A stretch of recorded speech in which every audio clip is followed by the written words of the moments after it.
Of, bro, the moment I'm like, all right, time to start, and then Twitch is like, ad break. Seriously.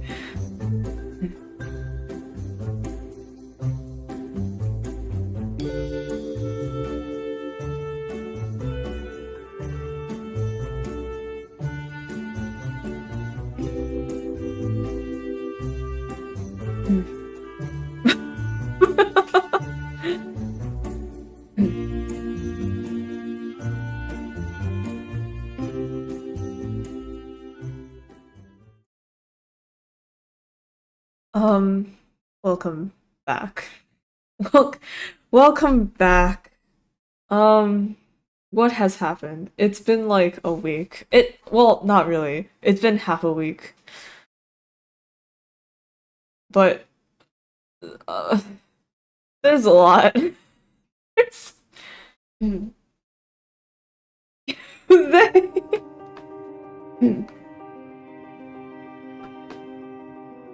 Hey!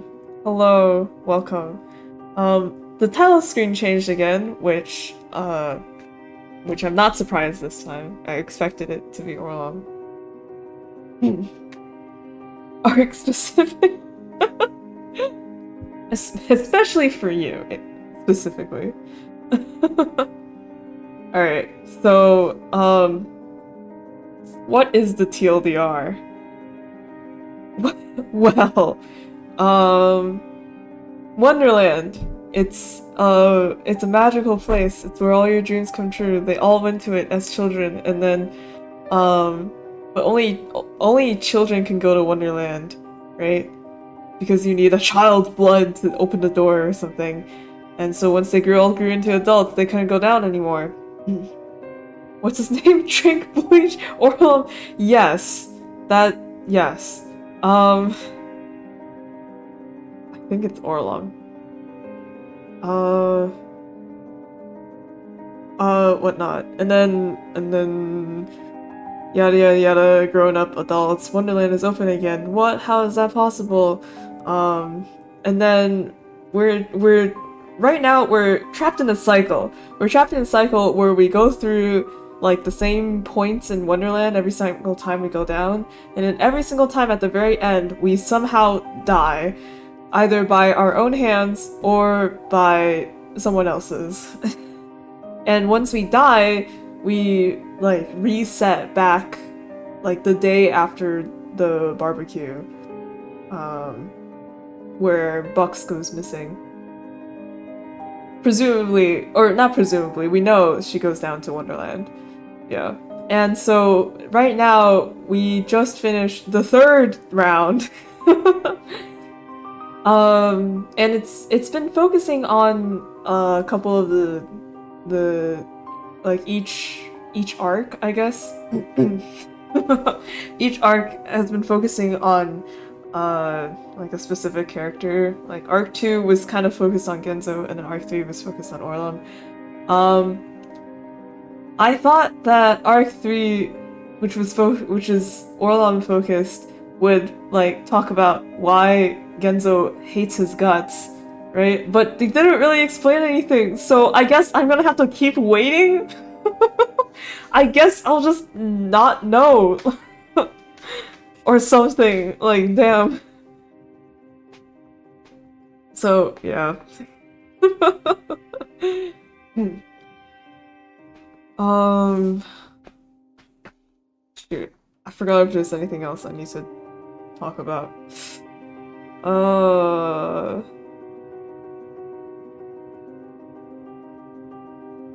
no, I don't think so. Arc 4 is supposed to be longer, apparently, and then Arc 5 is extra long, so we'll see how far the sun goes down as I play this game. Though so far, because I've been reading everything out, it's like everything's kind of around the same length because I'm rereading a lot of stuff. So might it might be a bit longer. Cool. Let's go back to the garbage. Oh shoot, I forgot to do a MS Paint doodle and do a tweet. Oh my god. Oh my god. How will how will I succeed as a streamer if I don't make a tweet every single time I stream? What should the art be of? What should the MS Paint drawing be? Um Fuck. Um, okay. Oh god, this is not one of my better works.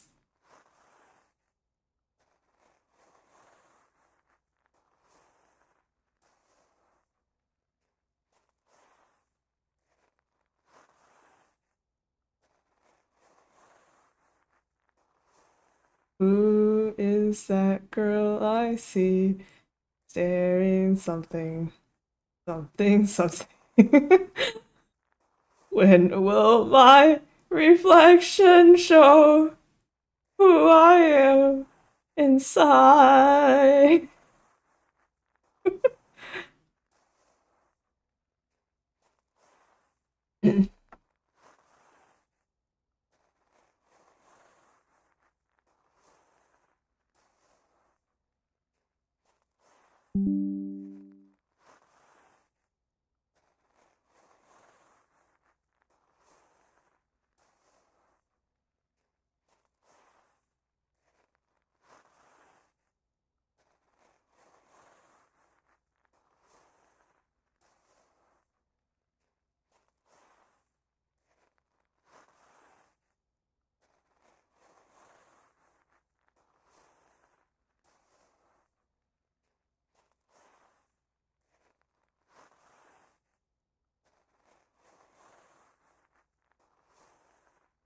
Okay.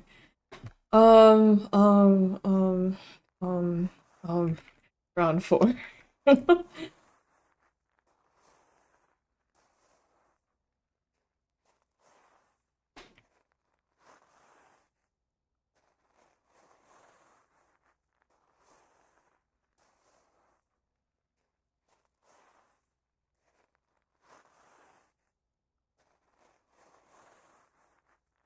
Hooray!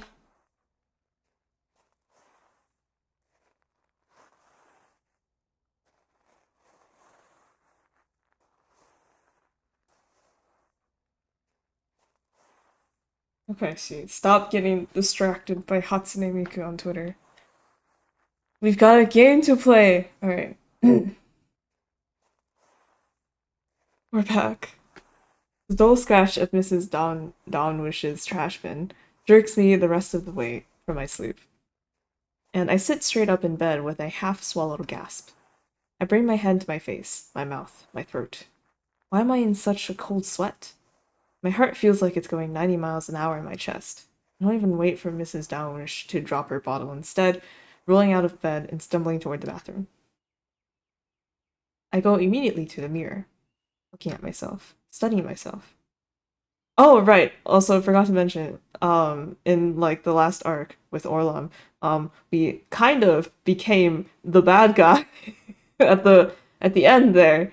Because Orlam's the king and Orlam's also a cannibal, right? But we were like, fuck it, we'll eat Genzo. and and it was all downhill from there, where we just kind of ruled Wonderland with Orlam for a bit, and uh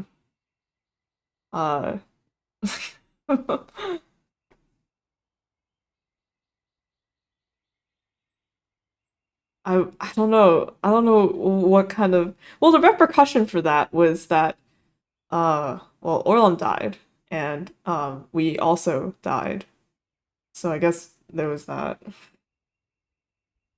I bring my hand to the back to my throat, almost as though expecting to see some sort of I don't even know, to be honest. But there's nothing. Just my pasty ass neck with a little mole above my collarbone. And the rest of my face looks normal too. Well, besides the two ton boulders beneath my eyes. For some reason, I look like I haven't slept in weeks. I bring a palm to my forehead, wiping at the clammy beads of sweat, then simply stand there, leaning against the sink, until the nagging sense of disconnection finally begins to recede. Finally, I drag myself out of the bathroom, blinking at the sun drawing patterns across my apartment floor. Why does it feel like I haven't been here in a long time? Weeks, months even. Yeah, but like coming back from home after a long vacation. Why does it feel like I have like my home seems more run down than normal, like I'm used to luxury or something. I sigh, chew on the inside of my cheek, and wander towards the kitchen to start the coffee pot. Maybe some caffeine will dissipate the aura of unease clouding my heart. Once the pot is brewing, I pull out my box of chocolate rice snappers and fill up a bowl. When I raise my spoon to begin my feast, my appetite suddenly recedes. I stare down at the quickly moistening nubs of puffed rice. The sight makes me nauseous. The thought of eating anything is somehow repulsive. With a gurgle in my stomach, I pour the bowl out into the sink, watching the slimy dregs swirl down the drain. Oh no, it's Orlom. Um, wait, hold on. My water bottle's back over in the other area.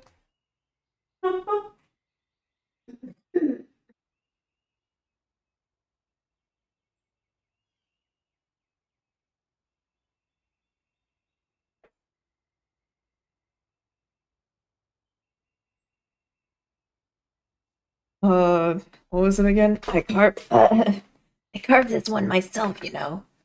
The words poke and claw at the back of my brain like a spider uncurling itself from a hole. I wanted to make sure it was done perfectly. My breath hitches. I shake my head, bite down on my tongue, willing away the feeling of dread crawling up my midsection. Finally, I snap on the faucet and rinse everything away.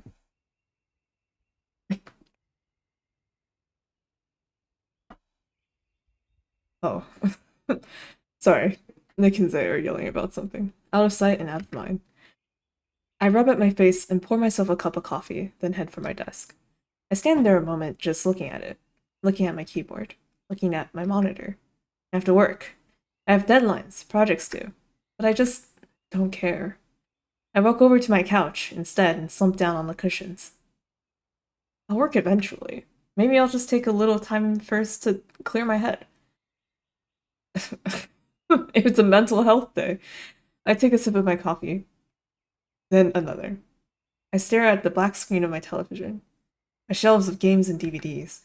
My ceramic pumpkin candle holders that I never put away after last fall. I take a third sip. What am I waiting for? I don't know. But I'm definitely waiting for something. My mind drifts to Orlon for some reason. I hope he's okay. I catch myself. Why wouldn't he be okay? I just saw him yesterday, didn't I? And he was fine. Completely fine. Just fine. So I give myself a shake, snap myself out of it, and I go back to my staring. I don't know why, but I just can't seem to make myself care about anything. Oh. I forgot about sounds. At that moment, my phone goes off. Fuck, shit! The sudden noise about gives me a heart attack, and in my jolt of surprise, I send about half my coffee cup onto my shirt. Yep. we can't go through without spilling it. God fucking I managed to answer it anyway, trying to rub it out of the fabric as I balance the phone between my shoulder and ear. Hey Hunter, what's up? I ask without even confirming the name on the caller ID. The sound that comes through the receiver doesn't match my jovial tone. Sobs, hurried sniffles, a cough. Hunter, he's crying. He. Oh shit. Right. This is. I bring a hand to my forehead, massaging the deepening creases. It's Bucks, isn't it? My insides start to twist. This triggers another call from Hunter. How did you? But he must decide it doesn't matter because he continues all the same. I don't know what to do, Iggy. She's gone. I hear his voice crack through the receiver. She took Sadie. There's no sign of them anywhere. I've called and I've called and I've called. What happens to Hunter, by the way, during our Wonderland thing? Is he just at home? Does something, like, where is he? Did he go to the authorities? The police are like, when we actually, like, escape Wonderland alive, we come out and, like, the police are surrounding the tree. They're like, crap, how do they find this place? I shake my head, trying to collect my thoughts. I'm having trouble figuring out what to say. I mean, did she say anything? I mean, last night. When his voice shakes, nothing, we had a bit of an argument, but by the time we went to sleep, things were mostly fine again. And I didn't wake up once, Sadie. She never cried. He pauses, I can hear him swallow. I have a really bad feeling, Iggy. Something's not right, something's happened. I run a hand through my hair. You feel that way because you're nervous and scared, but I'm sure things are fine. But even I'm not convinced by my words. I feel sick. Maybe something came up. Maybe her parents called or something, and there was some kind of emergency. Here Hunter sniffed through her phone. It's been hours now. I don't know what to do. I rub at my face, my eyes, trying to stay focused on Hunter. What do I say? What can I say? I'm sorry, Hunter. I really don't know what else to do. I'll keep calling her, though. If we keep trying, I'm sure one of us will finally get through. I'm sure. I cringe but continue. Everything's fine. The line is quiet for a moment, then soft as a whisper. Okay. He sounds so despondent. I don't blame him. Keep me updated, okay? Sure. The line goes dead. I bring my hand down with a sigh, staring down at the brightly lit display of my phone. I could have handled that better, but somehow I can't help but feel like it wouldn't have mattered. Now I'm thinking about it too, since when the repeat happens, right? It resets us back to like the morning after the barbecue, right? But Bucks disappears with Sadie during the nighttime, you know? Like how Hunter explained. So like by the time we wake up, Bucks is already gone with Sadie. Which means that Bucks goes down to Wonderland with Sadie like the night before we reset. Which means that Sadie is like guaranteed to die. Because Bucks uses Sadie in order to get to Wonderland in the first place, right? And by doing so, she has to kill Sadie. But like, so does that mean that no matter like if we do end up like, oh, you know, happy day, we save everyone and we come out of Wonderland all okay, or like whatever reset, whatever loop is correct, I don't know. Like, does that mean that Sadie is just always gonna die?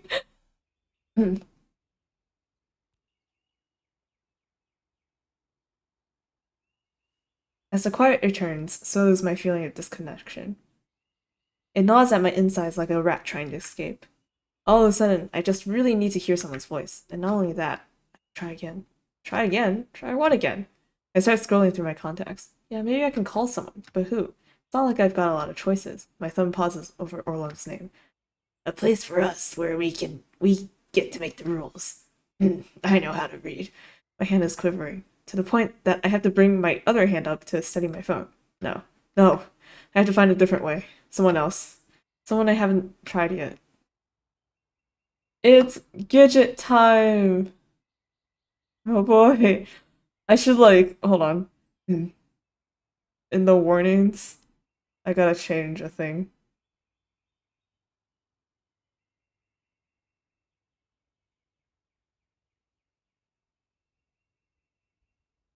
Okay. Just so we're all aware. Okay. Oh, wait, let me just double check. I think Act 4 had some other warnings too. I only remember like it's like, oh, it's like extra strong uh sexual assault slash violence. But like I feel like there was something else too. Well, I mean at this point. um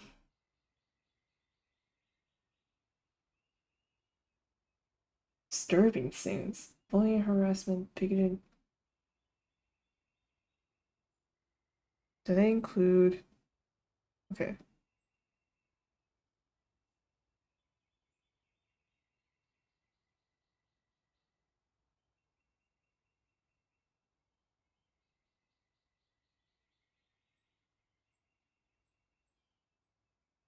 Okay. You know, generally, be cautious. Hold on. Wait, wait. What? I have notifications. Yeah. Wow.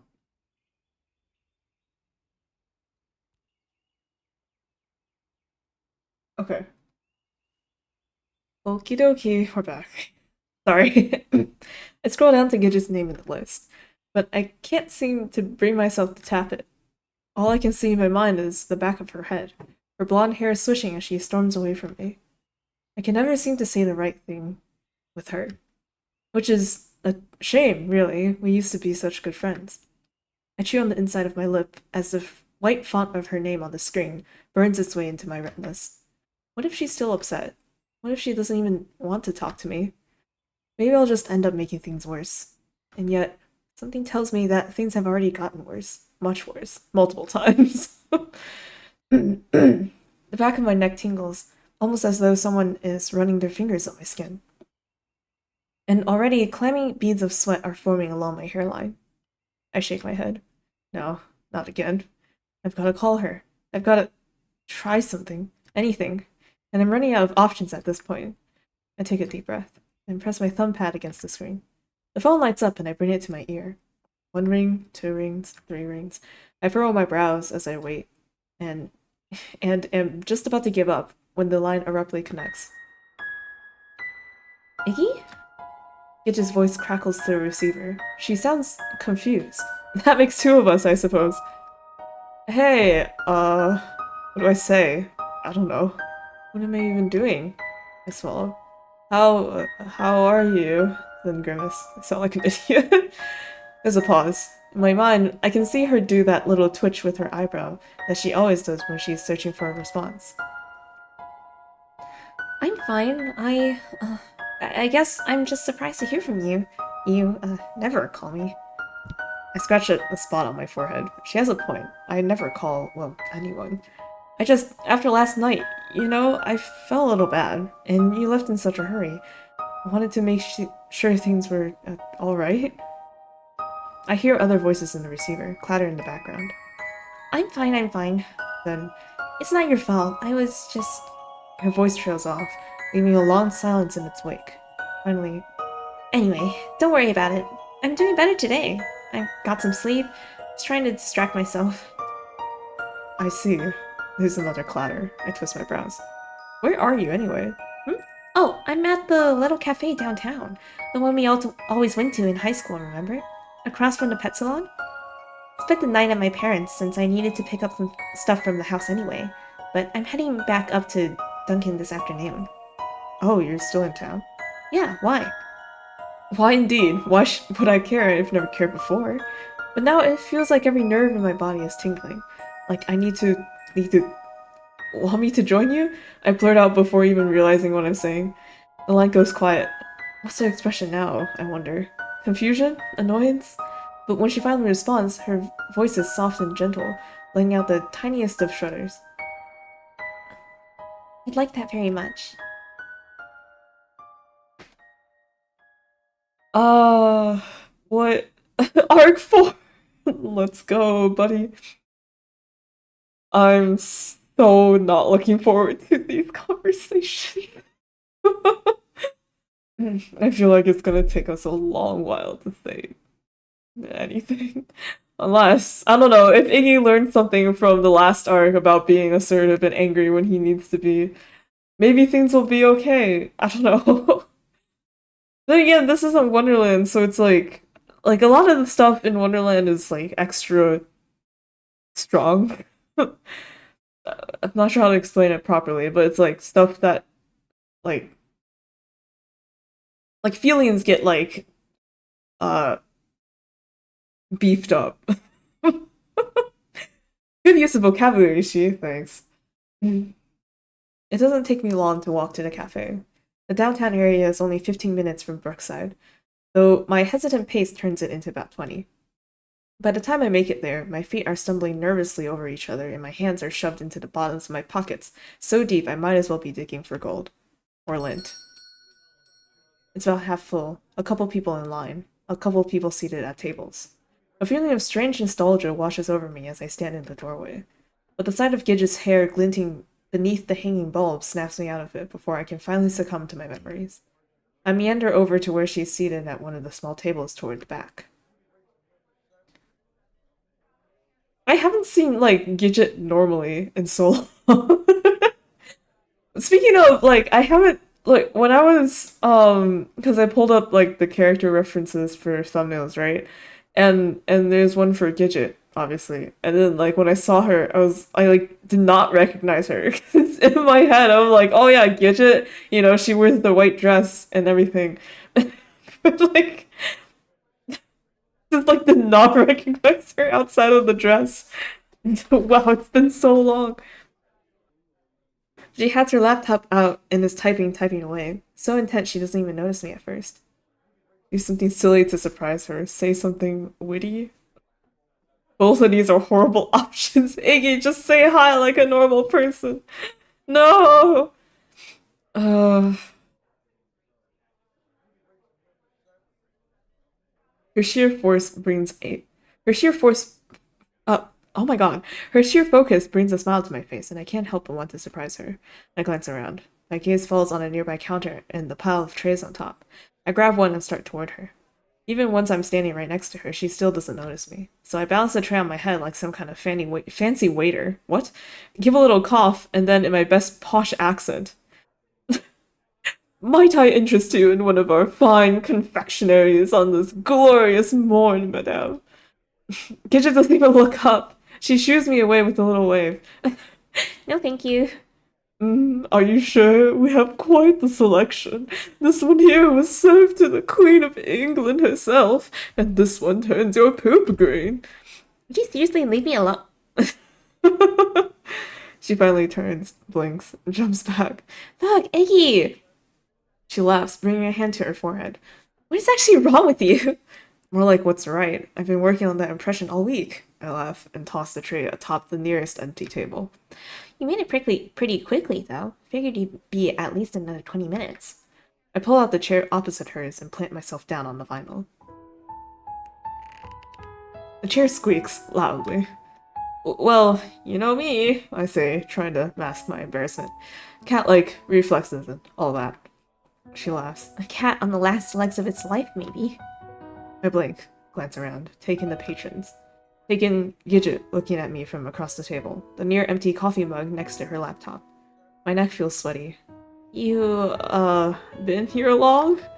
A little over an hour, I think.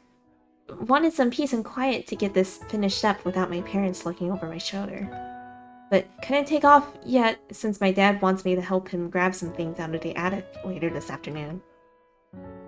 Oh, what are you working on? She glances down, then away, smiles sheepishly. Just a little something. It's nothing, though. Let me see. I tap the edge of the laptop screen. Her cheeks go pink. It's just a stupid website. I thought it might help me look more professional to agents. I see her fingers curl, but she ultimately slides the screen around so I can see. I start clicking through. It's well done. Really well done. The layout is sharp and clean, some nice scrolling parallax effects in the background, and inlaid carousel of images. When I click through the links on her project page, each one pops up a little card with more info and pictures. She's even got the makings of a login option for repeat bookings. This is nice, I muse, my fingers clicking away as I navigate the various links. What'd you use, React? Yeah, I switched over from Angular and haven't looked back. I'll laugh. Thanks though. It's not done yet. There's some parts of it I don't really like. She watches me for a moment. Then her brows arc. Oh, since you're here, would you mind looking at something? She scoots her chair over with a couple of ear-wrenching squeaks so she can see the screen.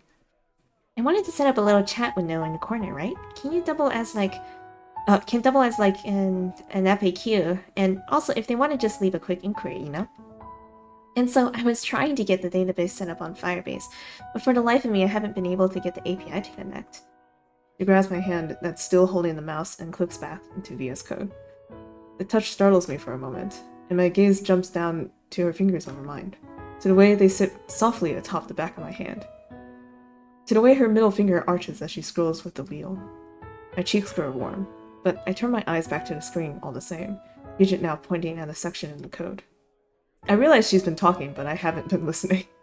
Wait, where? I say with a blink. Here, see? I've got the API key here in the config table, but for some reason it's giving me an error when I actually run it and try saving to the state here. She taps on the screen. My eyes flicks between the lines of code. I haven't used Firebase in a while. I'll need to get my bearings here for a sec. Of course, right. She pulls away, her hands away, sticking them in her lap. Then sucks her top lip in between her teeth, eyes wide and blinking like some kind of spooked owl. It's the same look she used to give me all the time back when we spent hours after school in the computer lab, just trying to figure out some piece of code or another. Usually when she'd broken something, and oftentimes on purpose. The sight of it stops me for a second, and I just look at her. What? I stifle a laugh, but smile all the same, my brow arching in amused interest. Nothing. What? Just you. What's that supposed to mean? I whistle innocently and begin clacking away noisily at the keys. Iggy Maxwell. That is my name. I scroll up a few lines, looking for the telltale sign of Gidget's handiwork. And I find it in the string of garbled numbers and letters making up the API key. What was it? 199Y? Girly pop. Oh my god.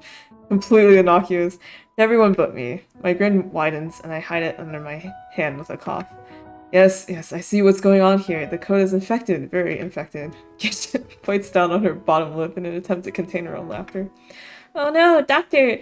Whatever could be wrong? She puts her hands to her cheeks in foul terror.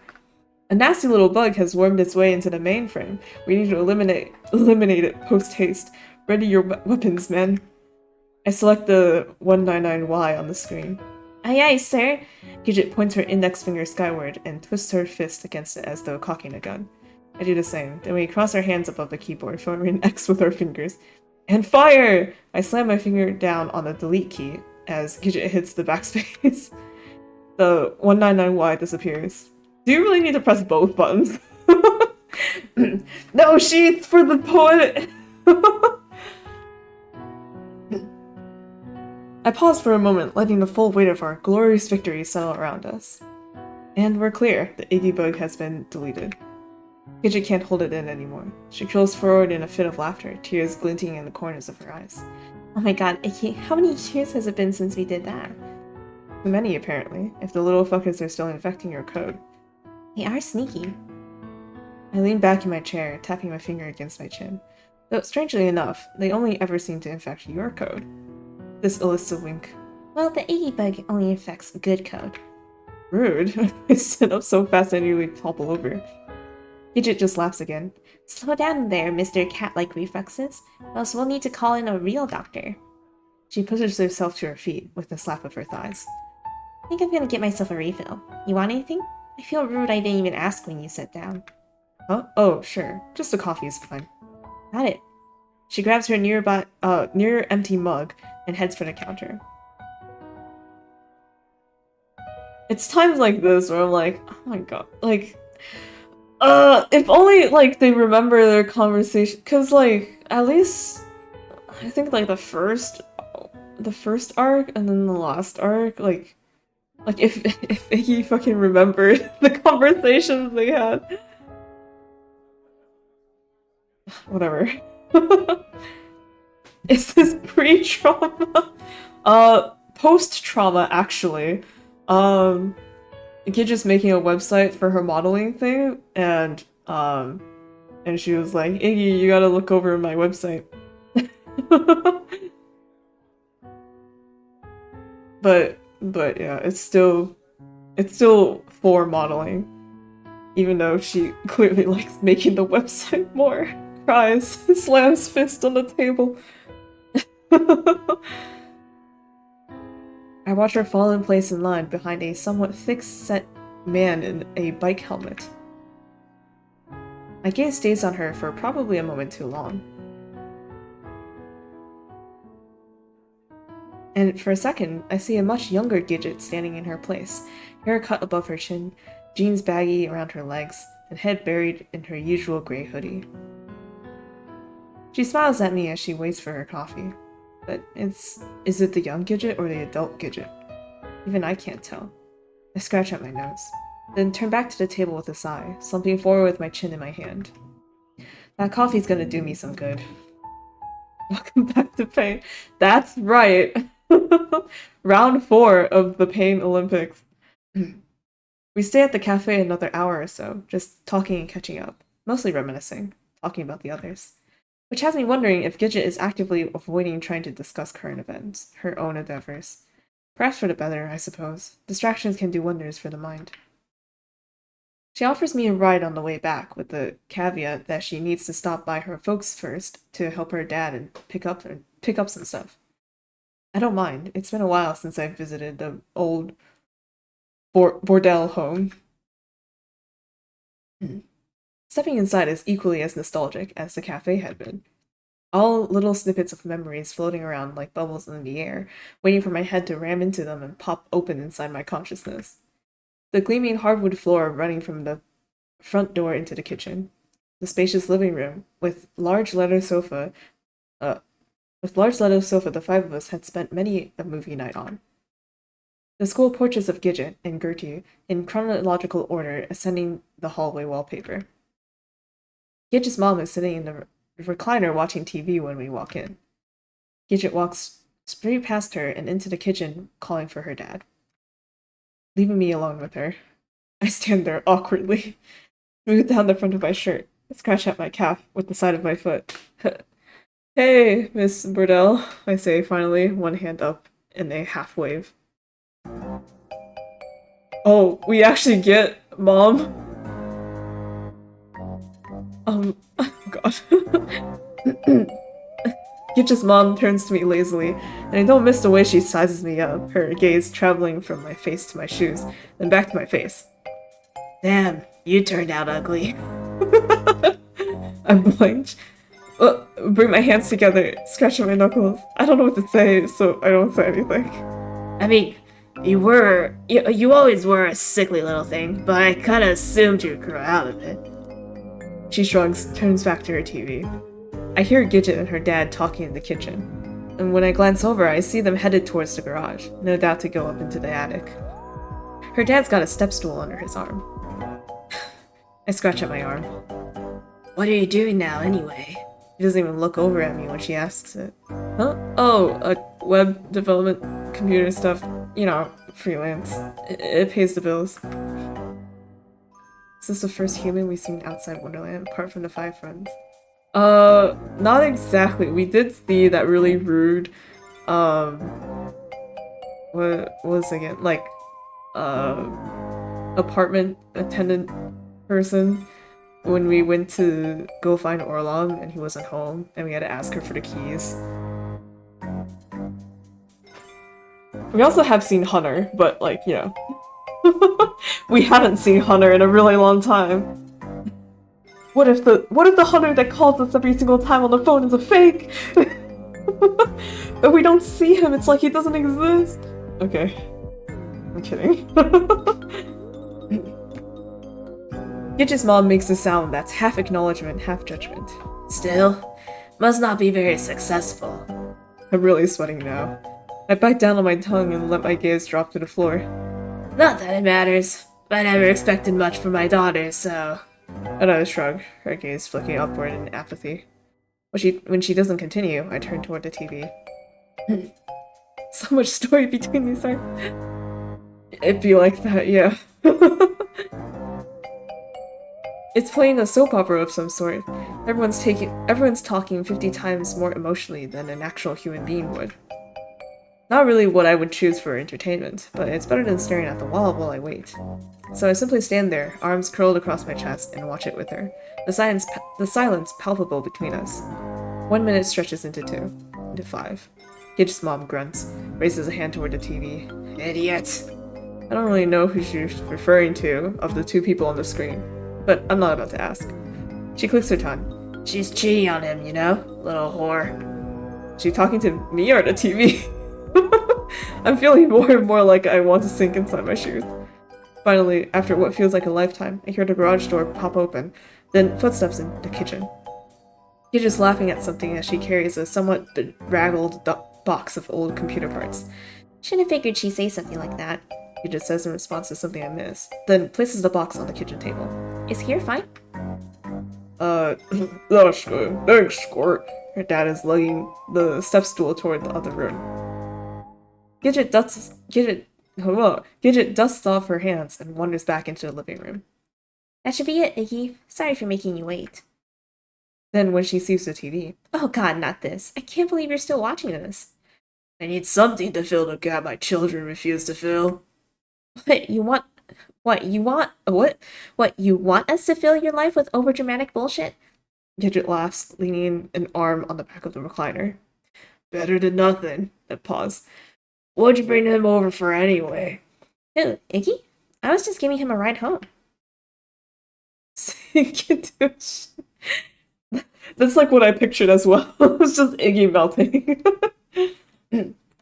Gidget's mom chews on her bottom lip with a hum. I was hoping you'd have some good news for once. Hey, Mom, I finally got engaged. Hell, I'd even take, hey, Mom, I got knocked up at this point. At least that would get you to settle down. Mother? Gidget's mom raises her hands in sarcastic defense. So sue a woman for wanting grandchildren. I'm not having this conversation right now. It's not like you're doing anything else with your life. I mean, at least you don't look like Dennis the Menace anymore, but I really don't know what you were expecting with this whole modeling career of yours. Maybe try losing 20 pounds first. Bitch, come over here. I will slap you. Okay. Though normally not one to force my way into a conversation I'm not a part of, something inside me must snap. Business calculus. The odds are 0%. You're just doing really well, you know. You wouldn't know it, but down in Wonderland, she's a hit, okay? People turn into zombies for that girl. She's learning a lot, getting her name out there, building a network, you know? I see Gidget's gaze flick towards mine, her face a mixture of gratitude and embarrassment. And you should have seen the website she made. It looks so great. Gidget's mom just rolls her eyes. It sure is fascinating. How many clients have you found so far? Gidget scowls, but this time doesn't say anything, her gaze falling. You already brought that new boo of hers over last weekend, you know? Seems pretty serious this time. Silence. I shuffle my feet. At least we still have her to rely on. Don't have to be completely ashamed when our friends ask us about you two. This must push Gidget over the limit, because she lets out a filmy groan, her fists clenching. Gertie this and Gertie that. Sorry I'll never be as good as your perfect little angel. I don't even know why I come home anymore, she shouts, twisting on her heels and starting for the door. Come on, Iggy. I look back and forth between Gidget and her mom in abject stupor. It is literally that awkward feeling when your friend fights with their parents while you're over it. Just like, I don't know what to do. Her mom simply gives. Well, we did participate in the fight, so I guess we did do something. Her mom simply gives a little shrug and goes back to washing her soap. Just her soap. Bye. I say not at all awkwardly before scuttling off Gidget. I reach her just as she shoves open the front door, and I give a flustered yelp as it flies back in my face. Oh boy. The drive back to my apartment is silent. I sit in the passenger seat, playing with my hands and staring out the window as Gidget keeps her gaze locked straight ahead, her fingers tight around the wheel. Fortunately, it's not far. We reach the small parking lot of my apartment complex in about 5 minutes, and Gidget pulls the car into one of the free spots. She turns off the ignition, sits back in her seat. The silence returns, even more palpable than before without the sound of the engine to mask it. I toss a few wayward glances in her direction before I work up the courage to say anything. I'm, uh, sorry about that. I cringe. She just...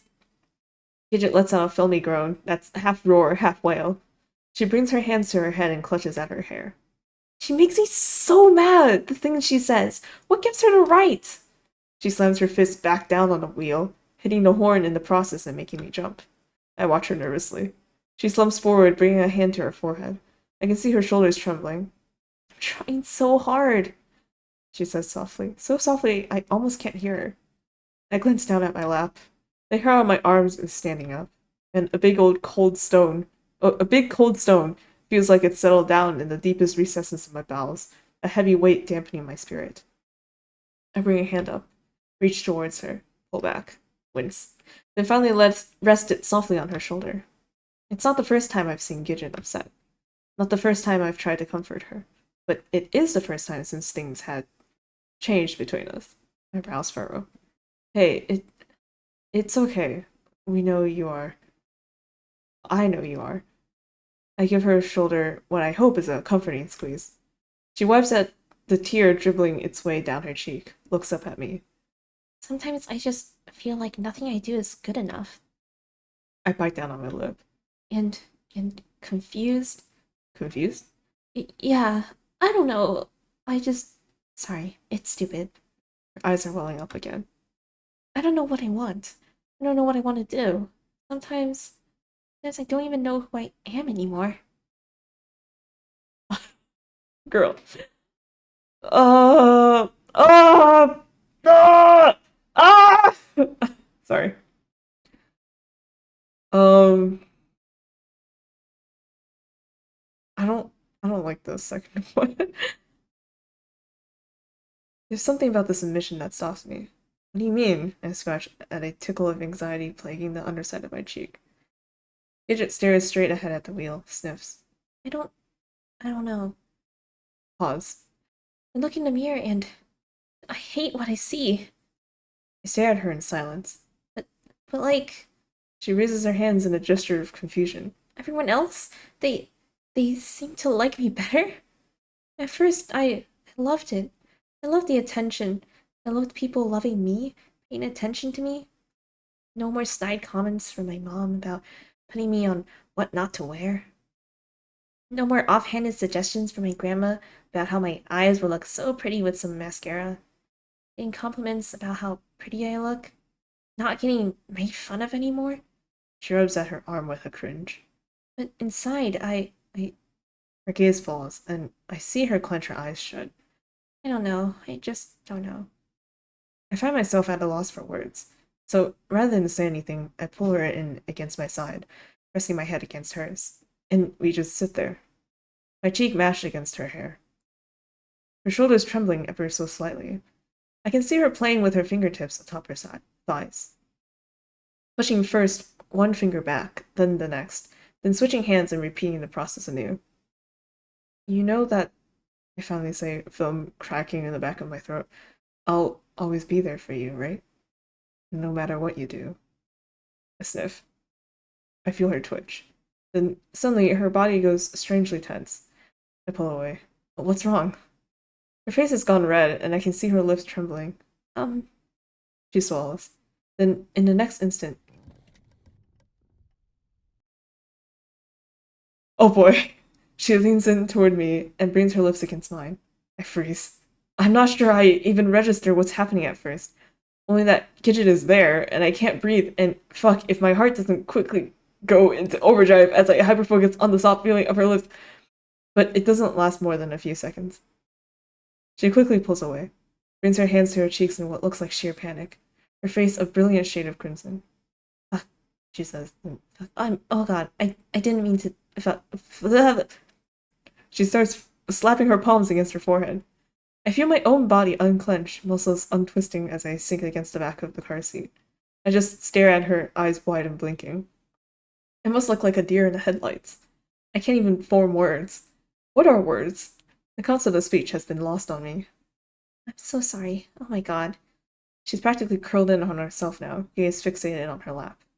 We must sit there like that for a solid 60 seconds, neither of us making a sound, before I finally shifted my seat. I say idiotically, scratch at my cheek.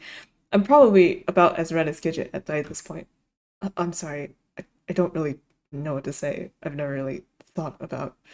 I wipe at my mouth. Gidget starts to panic again at this. She brings her hands up in harried defense, nervous grin tugging at her lips. It's okay. I just pushed it on you without thinking. I don't expect a response right away or anything. But despite her words, I can see the disappointment on her face, hear it in the way her voice catches. She'd been hoping I'd react differently. This shames me, and I bring a shaky hand to my forehead. I'd let her down. I always let people down. Yeah, I need some time to think. Of course. I'm sorry. Don't apologize. It's me. I shouldn't have... But she doesn't finish. More silence. I need to get out of here. Already I can feel the walls of the car starting to undulate around me. I say, okay. I'll catch you later then, okay? Okay. I pop open the door of the passenger seat and swing a leg out. Have a nice night, I grimace, but pull myself up and out of the car all the same, running a hand through my hair. I swing the door shut. What the actual fuck is wrong with me? Who said that? I'm too awkward to live. I watch her pull out of the spot and give a somewhat half-hearted wave as she drives away, then wandered toward my apartment building. Everything seems razor-focused, yet hazy at the same time, and a cold sweat has broken out across the back of my neck. It takes me 3 times to get my key into the lock of my door, and my fingers are shaking so bad. Once inside, I shut the door behind me and fall back against it, letting myself slide to the floor. I close my eyes. My whole body is trembling now. I curl my arms around my legs and bury my face into my knees. Fuck. Ah! Ah! Okay. Nothing to do helps me settle down after that. Into the afternoon. Into the evening. I stay fixated, hyperfixated, on what happened in the car. On that closeness, on her lips against mine, on that lingering disappointment tugging at her lips as she looked at me afterwards. I don't get any work done. Can't. My head is too jumbled. I try sitting down at my desk, but end up just staring at the blank monitor for a good 15 minutes before I realize I haven't even turned the computer on. No, I'm not going to be able to focus at all. So I lie down on the couch, just staring up at the ceiling. Perfectly still, despite the jumping jacks my intestines are doing inside my gut. Once the sun starts to set, painting a far wall in a glorious fiery red, I decide to take a bath. Yes, that would be nice, wouldn't it? Steam the thoughts out of me. I let the tub fill as I scrounge around in the kitchen, desperately hoping I've got some alcoholic dregs somewhere. Huh? There's a near empty bottle of rum in the back of the fridge with an ounce left coloring the bottom. Good enough. I grab it and head to the bathroom. You're gonna drink in the tub? The water feels amazing. It's been forever since I've taken a bath. Not really sure why. Guess I just don't ever think about it. Maybe I should change that. Might do some good for the ever-growing pressure on my spine. The steam marbles in the air above the water, curling, twisting, floating up toward the ceiling, where it gathers in smoky clumps. I sink down to my chin and watch the water ripple around my pasty knees. What does she even see in me anyway? The thought pops in my head without warning. I frown. It's true, though. Gidget is beautiful and sweet and optimistic. And I'm none of those things, that's for sure. I'm basically a living cadaver. Nothing but color-drained skin and bones. Hell, I can't even take care of myself. I couldn't imagine being somehow responsible for another person's well-being in addition to my own. I rarely even leave the house, just plunking away on my keyboard while Gidget's out there chasing her dream. Her dream. Another frown. I don't know what I want. I don't know what I do. Sometimes I don't even know who I am anymore. I scratch at a mole on my thigh, then reach for the rum, downing the frustratingly few drops of the still cold bottle. And then, of course, there's that. If I did reciprocate, if I did agree to be with her, then we'd have to. I glanced down at my splayed legs, at the faint outline of my dick lying innocently amongst the white tufts of hair. I jerked my gaze away, bring my palm to my forehead. Even thinking about it is sending uncomfortable snips and stabs across my arms and legs. It shouldn't be like that, though, should it? I should be thrilled, shouldn't I, to have a beautiful girl like Gidget like me like that? To want me like that? I sink even further into the water, up to my nose, almost as though wanting to disappear. It's not like I've never taken care of myself before.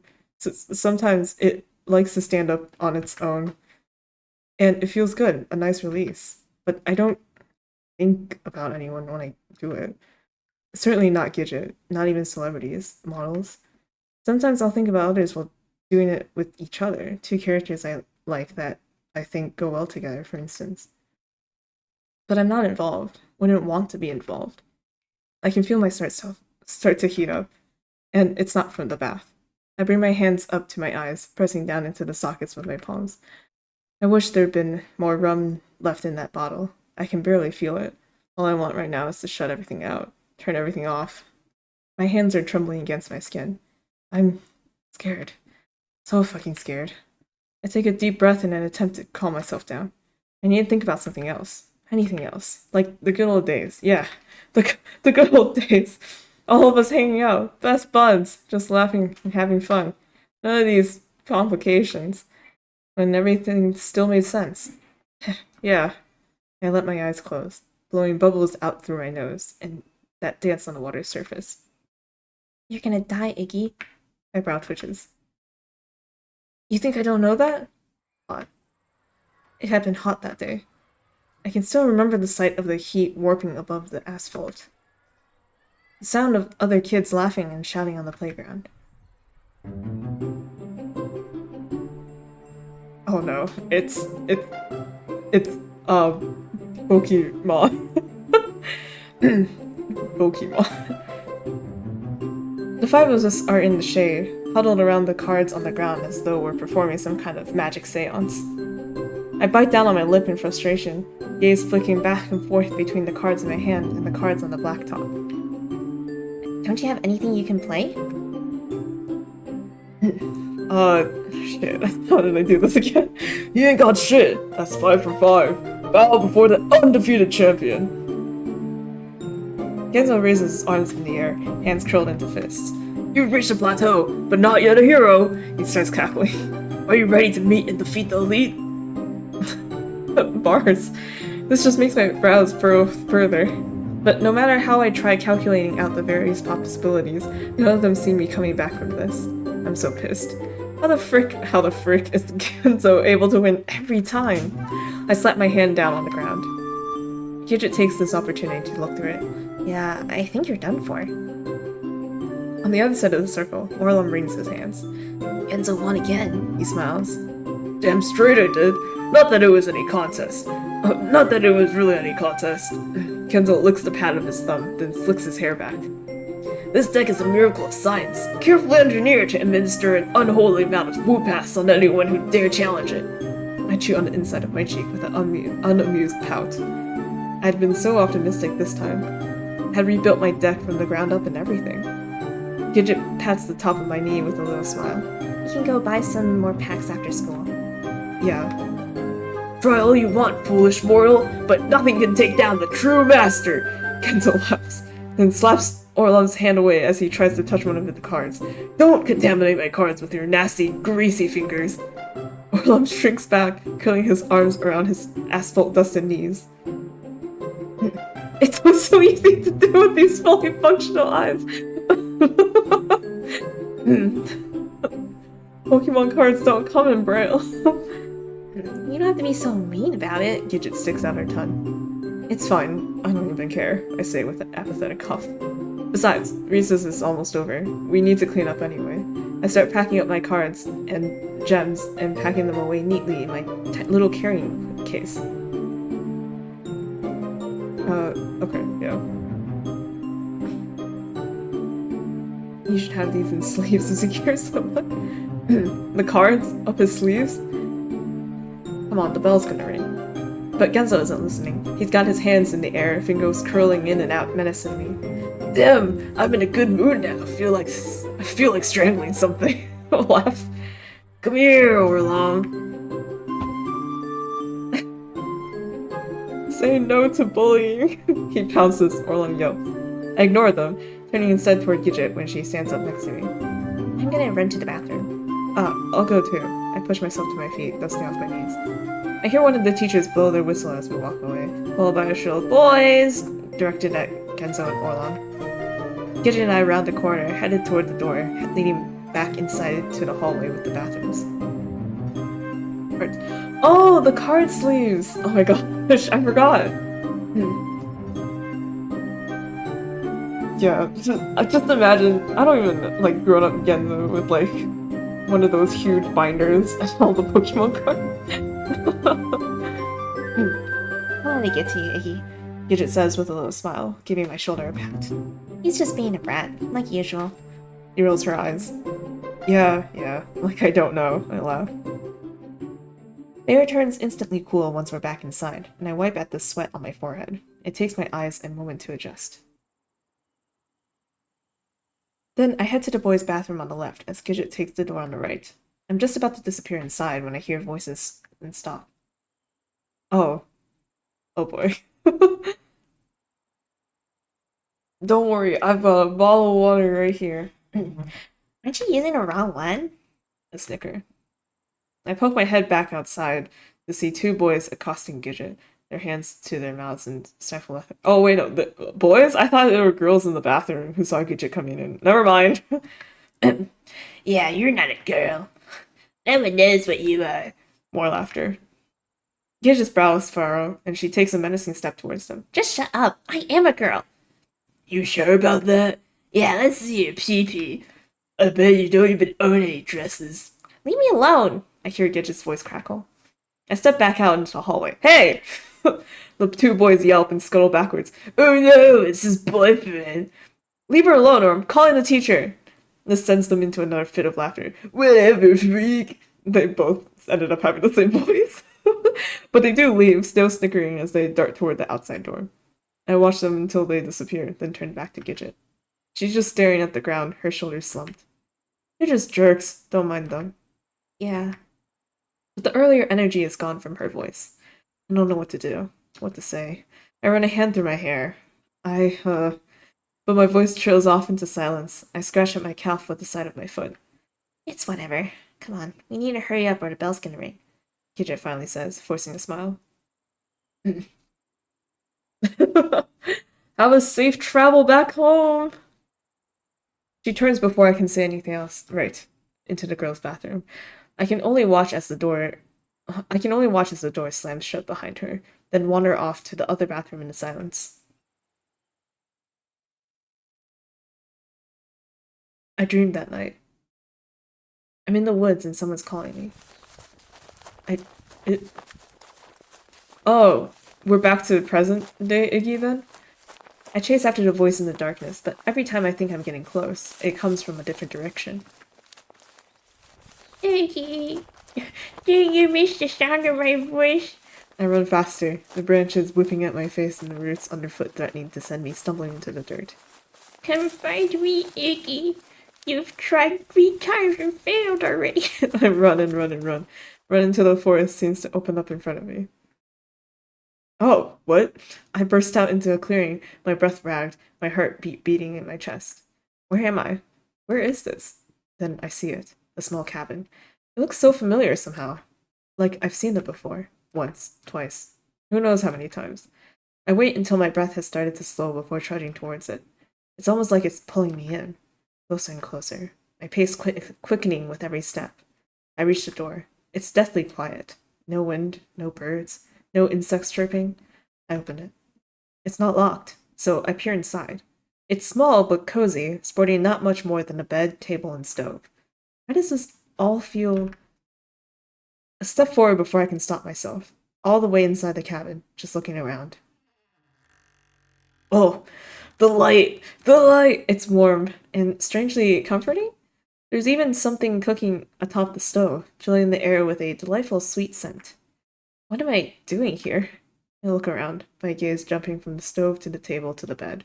Something about the bed sends my insides into a twist, and I shake my head to clear my thoughts, jerking away. I look instead toward the back of the cabin, and that's when I notice it. A doll. Its small, button eyes are stare blankly at the floor as it hangs from my doorknob. Doorknob? I bring my gaze up. Yes, there's a door. Another door. How had I not noticed it when I first walked in? I'm here, Iggy. That's right. That's where I need to go. She's waiting for me. I take a step toward the door. Another. For some reason, my heart's thumping like crazy, like it's about to beat straight out of my chest. And my fingers are trembling, shaking. I'm almost there. I reach out for the doorknob. Something scurries across the room behind me, and I spin around. My mouth feels so dry I can't swallow, can't even breathe. Then right next to my ear, a child's voice. So filled with pain and sorrow and deep-rooted despair, it's as though I'll never be happy again. Please kill me, Iggy. I gasp and sit up. My room. I'm in my room. It's morning, and the sun is filtering in through the blinds to paint checkered stripes across my exposed legs, peeking out from the mess of gnarled, sweaty sheets. Goddamn. I bring a hand to my forehead. It comes away soaked in sweat. I'm just like, who is that child? I don't know. Is it someone we know? For a second there, I was like, if this is the cabin and it's a child, maybe it's Sadie. But Sadie's a baby, and Sadie can't form coherent thoughts yet. Maybe it's Bucks? I don't. Okay. I try to remember what the dream was about, but already all I can latch onto are scattered hazy images. A lingering feeling of dread. I let my upper half sag forward and focus on the sound of the birds outside the window. Good old reality. Yesterday must have messed me up even more than I thought. With a little groan, I pushed myself out of bed and trudged to the bathroom to clean up. I spend most of the morning trying to work. I really need to. After getting nothing done yesterday, I'm falling more and more behind. But every line of code seems to take me twice as long to finagle, and the longer I stare at the screen, the more my mind starts to wander. Starts to replay that moment in the car over and over. I'm feeling cold again. My fingers like ice as they scratch at my forehead. What do I do? When does she expect an answer? I don't know the etiquette around these types of things. Am I being a complete asshole by not getting back to her right away? But I still don't even know what I'm gonna say. How I'm gonna respond. No matter what I say, things are never gonna be the same between the two of us. Better or for worse. I rub up my eyes, check the time on my phone. It's already pushing the latter half of the afternoon. I'm all of a sudden overcome with the urge to not be alone. Which is honestly weird for me, but right now my thoughts are eating me alive, and I need something to keep me from getting trapped in my own cycle of stomach-roiling angst. Maybe even someone I could talk to about all this. Someone who might actually be able to give me some advice, work me through it. I pop open the contacts on my phone and scroll down to Genzo's name. If there's anyone who can help, it'd be Genzo. He's always seemed to have an answer to everything. He picks up on the second ring. We're back. Holy hell, who is it? Who is this? Some kind of demonic being come to comfort my soul? Begone! The power of Christ compels you and all that shit. Very funny. Genzo snickers into the receiver. Hey, I'm just saying. I don't remember the last time you called me, so you're either on your deathbed about to croak your last breath, or you've been possessed. And I'm not about to let some nasty-ass demon claim ownership over my dick. I don't respond. What do I say? My throat feels as tight as a vice. Genzo must notice my silence. Wait, what's wrong? Don't tell me you're actually dying. No, no, I just... My wife at my mouth, turning my gaze towards the far wall. Do you want to go out? Like, I mean, get drinks or something? The line goes silent, dead silent, and I regret my words immediately. I must have said something wrong. I don't know what I'm doing here. What's the normal way to tell a friend you need to talk? I feel myself start to sweat. So sorry, did that come out weird? I just wondered if you wanted to hang out, because, like, I feel like I really needed to talk to someone all of a sudden, but, like, I know you're probably busy, so it's okay. In fact, just forget I even asked. More silence. Then finally, a laugh. Ah, it's fine. You're fine, Iggs. Sure, I'd be down. When would I ever turn down my best pal in the universe for drinks, eh? What about that place on Sherman? It's my usual spot. Easy for me to get home when I'm easy for me to get home from when I'm three sheets to the wind. Genzo, I don't know what you're saying half the time. Sure, I think I know where that is. Not that I've ever been. No, you wouldn't have, would you? This line goes silent again. Is this a gay bar? I wait for him to continue. He coughs. Anyway, meet there in like an hour. Sure.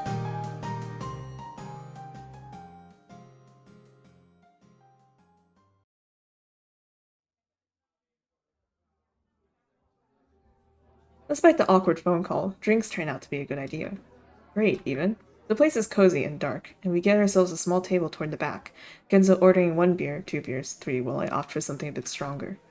God, can Genzo make me laugh, though. I'd forgotten this. Forgotten us. My lungs hurt as he relays the harrowing tale of his entire tool shelf falling from the wall right as a family of 5 was there to pick up a new cleary gecko for the kid's 13th birthday. Then we're reliving moments from school. From junior year chemistry, where the two of us sat at the back of the room and goofed off the whole time. To the time we went camping in my folks' backyard, and Orlom had gotten so scared a murderer was gonna come get us that he wouldn't stop crying. He'd only calm down after we'd zipped our sleeping bags together with him in the middle, like an Orlom sandwich. Even all the way back to when we'd gone exploring in the big sewer pipes behind Ginzo's house. Gidget had found a weird blue grass ball that the 5 of us had dubbed the Orb, and kept in a box in Genzo's parents' garage. With this one, though, my thoughts flick back to Gidget. Right. That's why I'm even here, isn't it? Gidget. I can already feel the curling tendrils of anxiety begin to take hold in the lower regions of my belly again. Hey, I'm gonna go have a smoke. Be back in a jiffy. Genzo's voice snaps me from my thoughts, and my head jerks upward. Huh? Oh, right, yeah. I watch as he slides out of the booth, cane flicking left and right as he cruises toward the far door. I bring a hand to my face, stare down at my half-empty drink. I'm pretty drunk. I can feel it in the heat overtaking my stomach and chest. In the way my gaze struggles to stay focused on any one thing. In the way it mixes with the anxiety building in my stomach like a Molotov cocktail. And without Genzo's voice there to ward it off, everything is starting to come back, rising up faster than I can stop it and sending cold chills across the back of my neck. I need to tell him. I need to tell him now, or else I'll never get it out. At least that's what my brain is telling me. And so, despite the numbness in my fingers and the tremble in my legs, I push myself to my feet and start toward the door.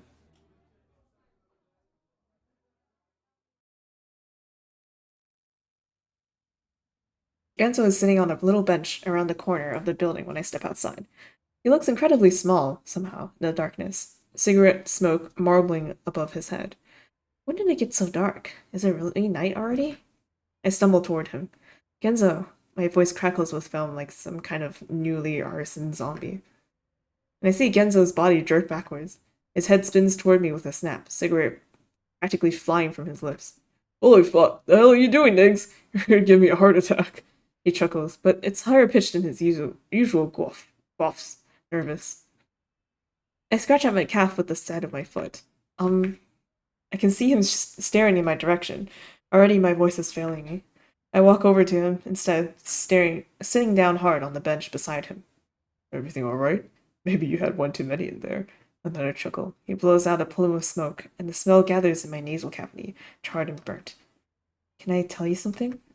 He goes quiet, and I swear I can hear him swallow. I mean, sure, of course. You can always tell me anything, eh? I lick my lips, rub out a spot on my pants. Then finally, Gidget kissed me. I can't even say it right. Oh my god, Gidget kissed me. Silence. I feel him shift on the bench. That's great. Mr. Heartbreaker over here, making the girls swoon. Am I right or am I right?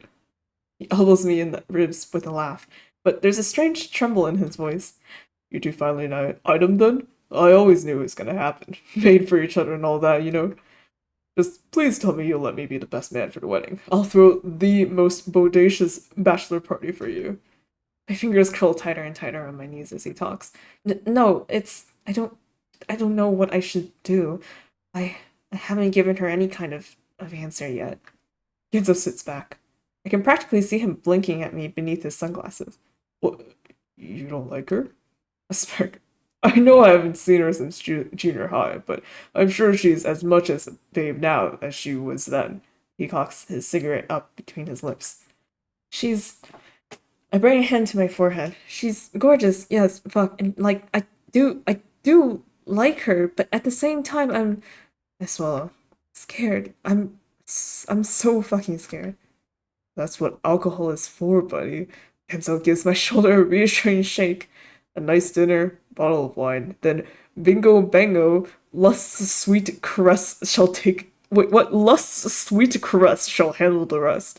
Even someone as socially inept as you can't screw that part up. I'm starting to shake now, my fingers trembling. I clutch at them in an attempt to calm them down. But that's just it. Why is this so difficult to say? I, I don't want to do that. Oh, you're one of those types. Wanted to be special, is that it? Well, that's fine too. You can plan out a whole evening. Make it all romantic. Really lay it on thick. If I know Gidget, she'll eat it right up. A girl has always had a soft spot for the idyllic. Just show her what a chivalrous debonair, fuck. Then it doesn't matter how bad you perform. You get what I mean? He snorts in laughter, taps the ash off his cigarette. No, I clench my hands in the air, my hair, cheeks burning. I don't want to have sex! The last word seems to echo in the night air, pulsing on and off, again and again. And my fucking heart, it's gone into overdrive. I can feel it in my arms, my legs, my head, my eyes. Somehow, in that one blurted phrase, I'd finally managed to verbalize the confusion and fear that had been strangling me for I don't even know how long. It surprises even me. That's what it had been all this time. So simple, and yet so fucking terrifying at the same time. I just sit there, holding my breath, waiting for Genzo to say something. It feels like forever, the silence just weighing down on my shoulders. Then finally his voice cracks, and he says softly, "At all?" I shake my head, thoughts so jumbled that I forgot for a moment that he can't see me, then follow it up with, "I don't think so." Genzo lets out a sort of half grunt, and I see his gaze turn upwards, almost as though he's looking at the sky. "Oh," he says after a moment. My eyes start to burn, and I feel hot tears well up in the corners. There's something wrong with me, isn't there? Gidget will never want to be with me once she knows. She'll hate me. Hey, don't say that. But now apparently the floodgates have been opened because the tears are streaming down my cheeks. I'll never be able to make her happy. I'll never be able to make anyone happy. No one would ever want to be with someone like me. My body crumples in on itself, and I let myself fall on Genzo's shoulder. Aw, Iggy. Genzo's body goes rigid against mine, and I hear his breath hitch. He doesn't do anything at first. Then, ever so gently, he puts his arm around my back, fingers curling around my waist. He gives me a reassuring squeeze. Don't say that, he says so softly, I almost don't hear it. He presses his cheek into the top of my head. It's a comforting warmth, and I feel my chest start to unclench itself ever so slightly. I sniff. What do I do? Genzo sighs. It takes him a long time to respond. I can see his knee bouncing, the orange glow of his cigarette trembling. Tell her the truth. Tell her how you feel. Explain it to her. His words are slow, careful. Then the ball is in her court. She is the only one who can decide if she is willing to. He winces. Sorry, that was a poor choice of words. I don't want to make it sound like. But he doesn't finish. He doesn't need to, though. I know what he'd been about to say. She need to be willing to put up with me, willing to make that sacrifice, willing to be with someone like me. This thought shames me, and I feel my heart drop somewhere down near my shoes. I can almost feel my slump deepen because he gives me another squeeze, pulls me in tight against his side. Sorry, don't. Just forget what I even started to say, okay? I'm really fucking bad at this. I just say the first fucking words that pop up in the old noggin, but like, I never thought about or like been in this situation before, so I'm just struggling to figure out how to say things. But that's on me, not you. I see him bite down on his lip. Look, if she loves you for the way you are, then she's the one for you. That's just straight facts. So his voice cracks. So just be open with her. And that's all you can do in the end. Yeah. And while we're at it, Iggs, don't you ever fucking say nobody'd ever want to be with someone like you ever again, you hear me? Because that's grade A bullshit. A fly guy like you don't need sex to bring all the ladies to the yard. If Gidget's not the one, you'll have a whole fucking conga line to dance and no and the no cock rock with you. What? A whole fucking conga line to dance and no cock rock with you. So just get that thought out of your mind before I have to slap it out myself. I chuckle in spite of myself. It comes out a sort of filmy hiccup. Okay.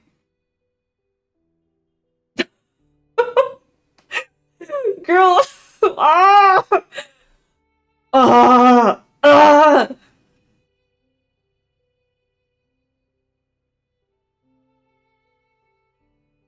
Dude. His milkshake must be better if it brings all the girls to the yard.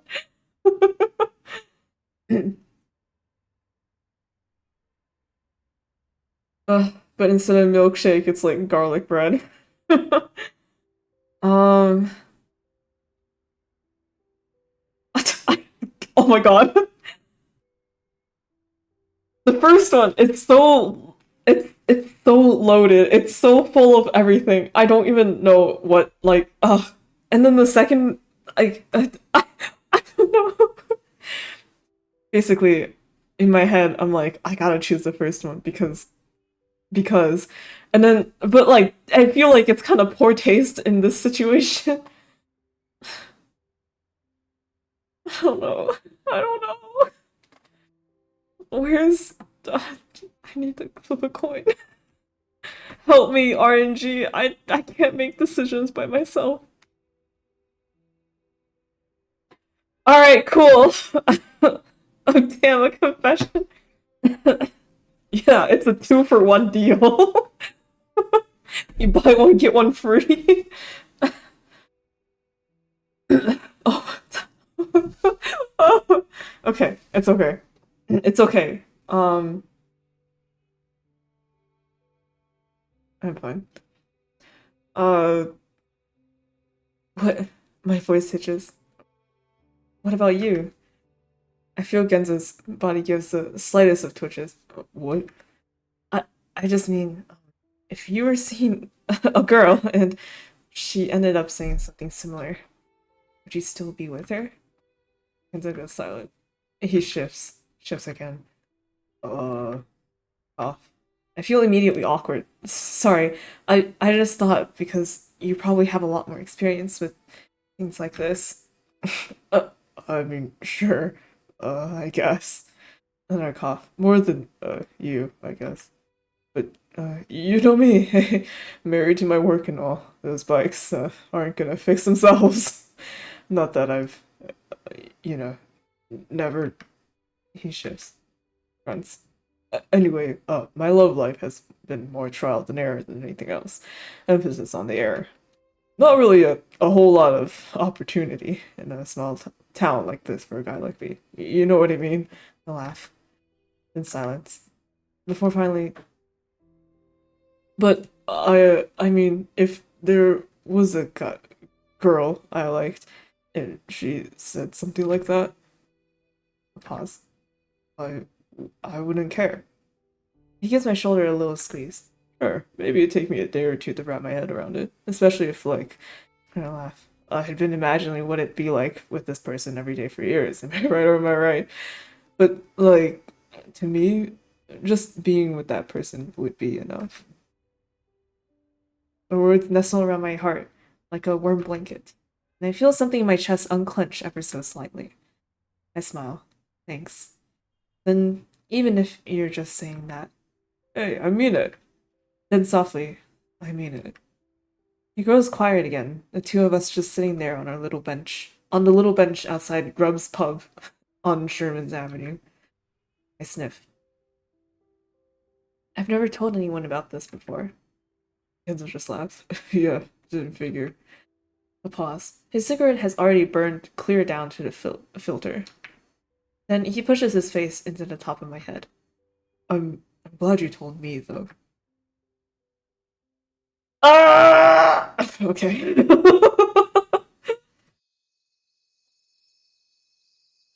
I walk Enzo home once we finish our drinks. The street is strangely silent, not a single car driving by, no voices or sounds from the surrounding houses. And when we reach the little path leading up to his apartment complex, I don't even see any lights on.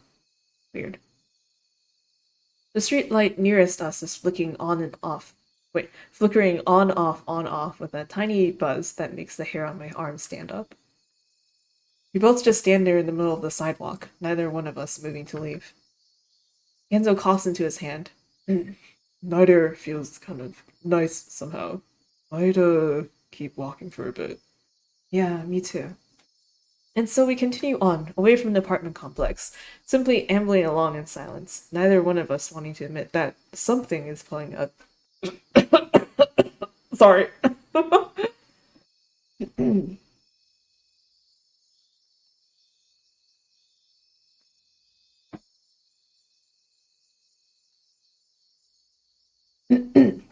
Water. That something is pulling us, something is keeping our feet in motion. From one street to the next, we walk, headed toward the development of the north to the north. Towards where my folks used to live, just south of the outcropping of woods that somehow hasn't been built over even after all these years. My palm is starting to tingle, a pinprick-like scratching that jumps from one nerve ending to the next and makes my fingers twitch. But rather than uncomfortable, it feels welcoming, like I'm back on a path well traveled. Almost like I've been through this before, like maybe 3 times in the past. The past? Question mark. Kenzo comes to a stop first, and when I glance over, I see why. That familiar gap between the houses, that empty lot with its grass tufts and dandelions, and that looming shadow of the woods beyond. We're there, aren't we? Kenzo asks. We are. His brow furrow. Look, I'm just gonna assume you felt the same thing I did. Otherwise, why the hell will you walk out all the way out here with me? Yeah, perfect. No need to talk about it then. I can pretend I'm at least somewhat sane for a little while longer. Haven't even made it to Wonderland. This is gonna be a long one. Oh boy. I feel like it was kind of like this with the previous one too. There's a lot of extra things going on this time. He claps his hands together and starts off across the grassy tract. Maybe Wonderland was all the crazy people we met along the way. Maybe the real Wonderland were the friends we made along the way. He claps his hands together and starts off across the grassy tract. I expend the energy for a short jog to catch up and fall into a step behind him. We reach the treed threshold just as a gust of wind curls up and under my shirt, sending goosebumps across my back. At this point, I'm about 99% certain we've done this before. Genzo is thumping his cane against the nearest tree as though testing whether it's real. I can't argue with him, despite knowing I've never stood in this spot. Never stood here with him pondering what we're both about to do. I feel as though I've done this hundreds of times. Whenever I try to latch on to that feeling, though, it slips through my finger. Oh, whenever I try to latch on to that feeling, though, it slips through my fingers like sand. And trying to picture what happens next is even more futile, like trying to remember a dream once you've opened your eyes. I glance back at the lot and the sidewalk and the street light in the distance, at the neighboring houses with their darkened windows. Then return my gaze to the shadow between the trees, a lilting wisp of wind curling around my ankles and tossing the leaves underfoot. I guess we go then? To there? No, on an all-expense-paid trip to purgatory. I was gonna say, it's not the same thing. At this point, what's the difference? For sure. I steady my breath, attempt to calm the accelerating tremolo of my heart. Then step forward. The air instantly cools. It's a damp chill, the kind that sticks to your skin and weighs down your chest. I press forward through the scattered brush, using my hands to keep from walking face first into a tree. I can hear Genzo's cane whipping through the grass and snapping against bark behind me. It's eerie the way my body remembers which direction to go, even after this long, even in this pitch-black nothingness. Though perhaps it's not memory at all. Memory wouldn't tug at my arm. Memory wouldn't tweak the direction of my toes with every step, leading me further and further into the spongy blackness, where all I can hear is my own heartbeat echoing off my ribcage. I reach forward, seeking out the bark of the next tree. Only this time, when my fingers touch the jagged edges, it sends a spark all the way up my arm and into the back of my throat. I stop. Genzo's cane whaps against my ankles, and he stops too. Weird? Yeah. I answered before I even had a chance to check, because I know. How could I not? The biggest tree in the forest, its base like a giant boulder choked with winding roots. I let my fingers trace across its surface as I circle around, careful not to trip on the gnarled outgrowths. Halfway around, my hand hits air. I come to a halt. The familiar edges are there, the rounded gap in the side, the hollow echo of stagnant air, the far-off scent of something sweet. It's open. I take a step back and hear Genzo approach. Unsurprising, all things considered. He has a point. If it weren't open, none of what we were just expected would make a lick of sense. My thoughts jump to Gidget. She's here, isn't she? Like everything else, I don't know how I know. I just know. She's down there, waiting. Waiting for me? Waiting for my response. The thought makes my mouth go dry. I'll need to tell her. But how will she react? Will I end up losing one of my best friends? Are you still there, Eggs? Huh? My head snaps at Genzo's voice. He laughs. Why does a ghost over there? Thought you may already went bottoms up. No, I was just thinking. Genzo goes quiet, but I can hear him shifting in the darkness.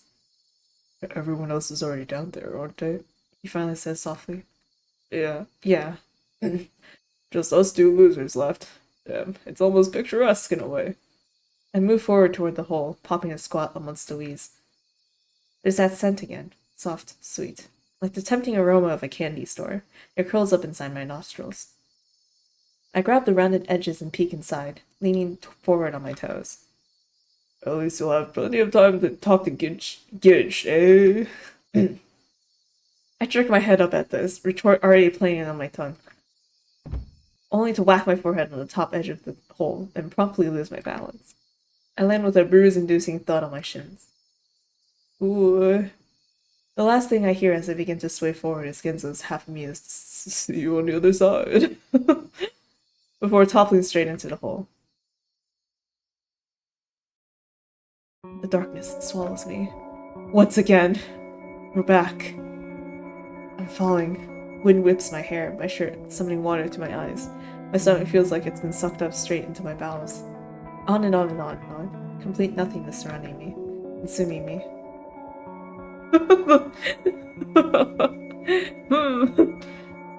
Indeed. The composition, it's just right. It's just like the other ones. But there's a strange sense of familiarity in the darkness too. Almost like an old friend is welcoming me back. Iggy! Oh my god, you took 1 hour and 30 minutes this time. That voice again. Again? Yes, again. It's been waiting for me. What do you want, Iggy? Just tell me. What do I want? What kind of question is that? What do you wish for more than anything else in the whole world? I don't know. I think about Gidget, Genzo. About the tangled mess of feelings plaguing my thoughts. I don't know. I don't know. I feel like I'm being pulled. First one way, then the next. Like a puppet suspended in the air. I grope in the darkness, trying to find something to hold on to. But there's nothing there. Nothing inside me. Nothing to hold me down. I don't know. I don't know what I want. The pulling feeling begins to recede. I'm on a single path again, and my fingers are starting to tingle. First tiny nibbles of numbness, then building into incessant zaps of electricity. Up, up, up, my arms they go, growing and growing, into my chest, into my stomach, shooting down into my legs. Loud, so loud. I can't hear, can't think. Just when I think I can't take it anymore. My mind goes blank. And if you could do me a favor, tell me before Bugs kills everyone.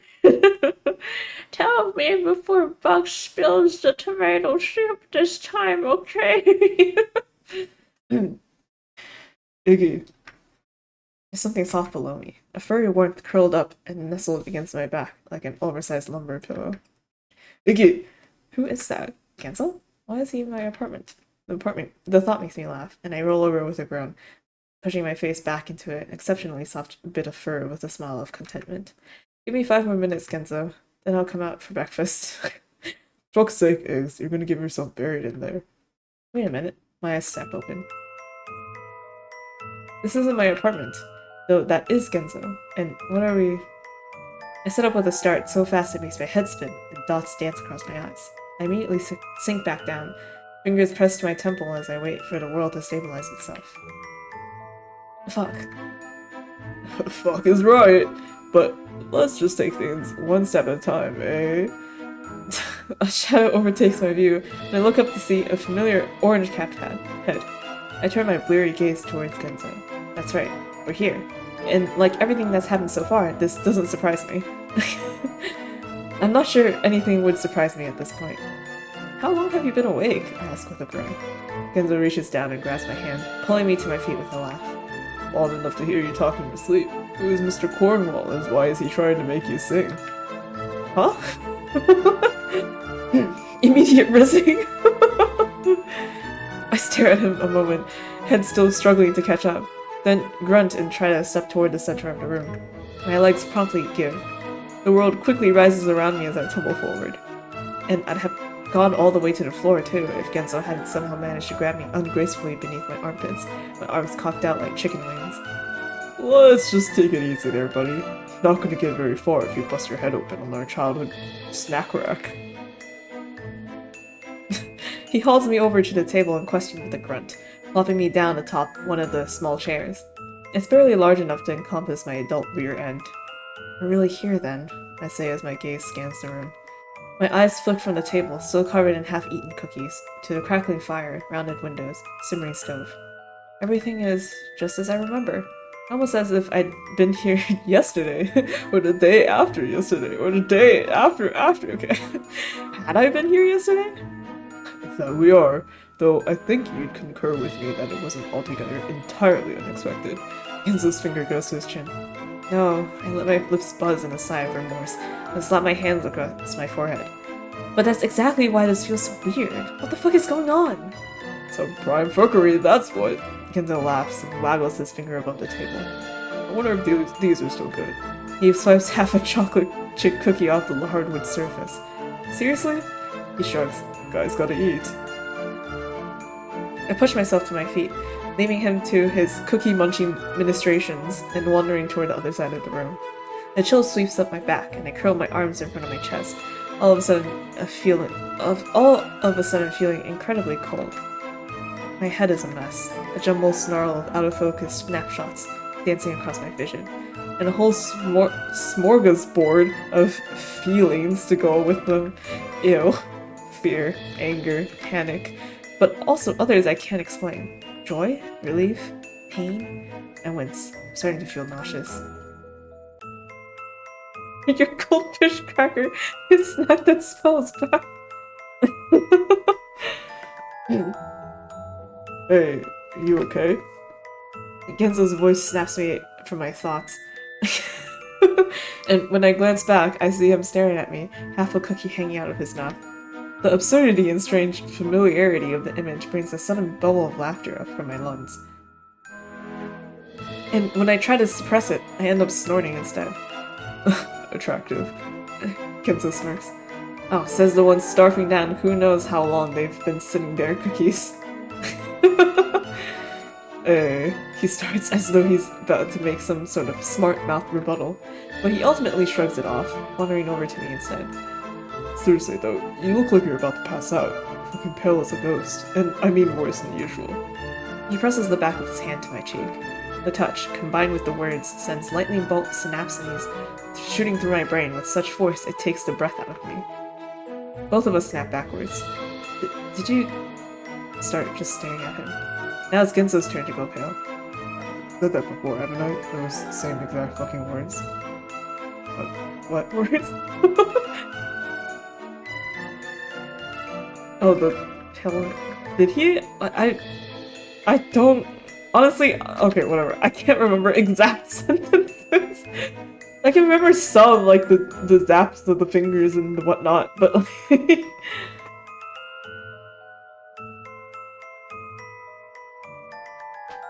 Oh, wait.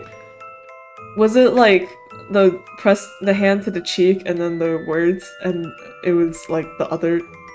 Yeah, that, the one from the other cycle, yeah. Now it's Genzo's turn to go, but I've said it before, the same exact fucking words. With the same gesture. My eyes feel like they're shaking in their sockets. Fuck. But we're not given time to ponder the increasing absurdity of our situation.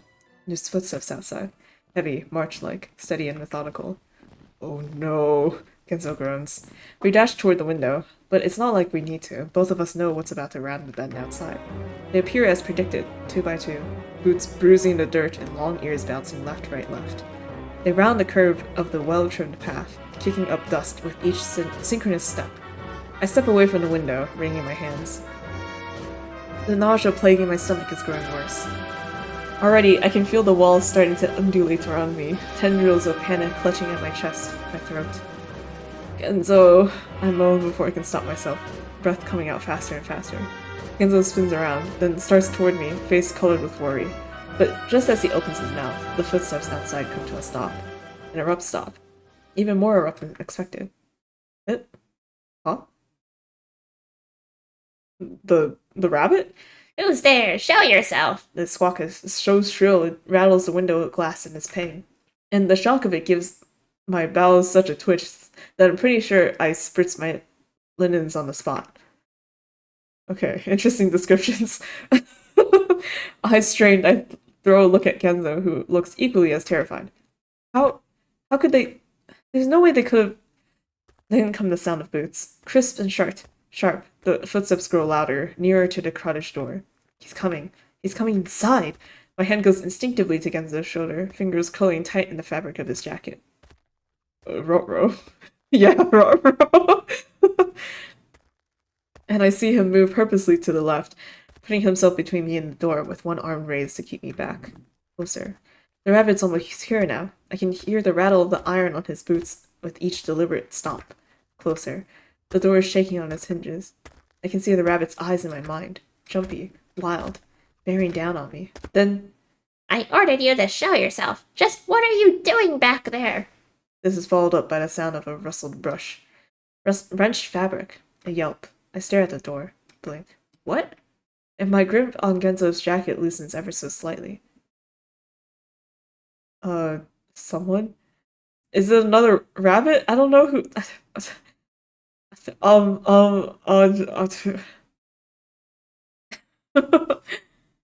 I'm just doing my job. I do have a permit. So, if you would please... A pause. More shifting noises. Then a thud as something or someone presumably falls back to the ground. It's me, Mario! Very well. As much as it pains me, I'll allow you to stay. Try not to make yourself look so much like a suspicious brigand begging for an overnight stay in His Majesty's stalls next time. Something skids across the dirt. Then the rabbit's footsteps begin anew. Away, away, away. Another squawk. Back to it, you ingrates! That made my eardrums bleed. Oh no! Then the marching resumes. Crisp, sharp, and perfectly in time. Only after it completely fades in the distance do I let my shoulders fall, and I release the breath I hadn't even realized I'd been holding. I shoot Genzo a look of confusion, then start hesitantly toward the door. My fingertips find a doorknob. I swallow. Then open it. For just a moment, I have to squeeze my eyes shut against the light. It's quite a bit brighter than the dim cottage lighting. Show over, yeah.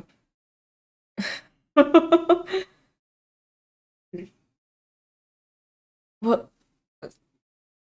Okay. I don't know. We'll look. We'll see. Because, like, whoever they were talking to, they didn't, like, kill them or anything, so it should still be around, right? But after a few harried blinks, I manage to squint just enough to see, and my gaze goes instantly in the direction the previous altercation had taken place.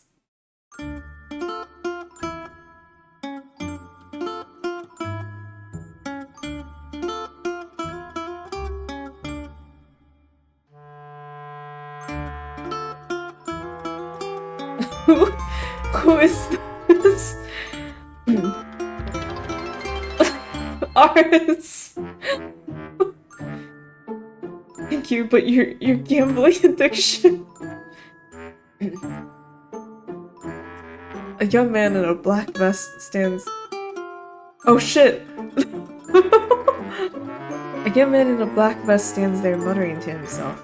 He is flicking back and forth between a clipboard in one hand and a pocket watch in the other.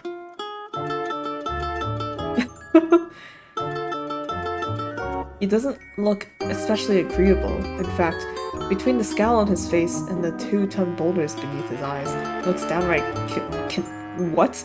Cantankerous? Cantankerous?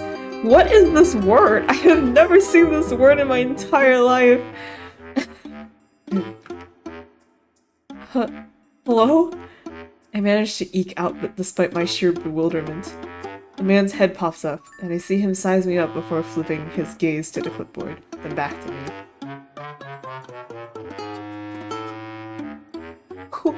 Who is this? Is this like, I don't know, like Wonderland staff? The white rabbit since he has a pocket watch? But he's not white or a rabbit. In the past, really feel disagreeable. To Google! Google has all the answers. Once a long time ago. Okay. Well, clearly all of you are more well-read than I am. Bad-tempered, argumentative, uncooperative. I see. Well, it does look like it. Okay.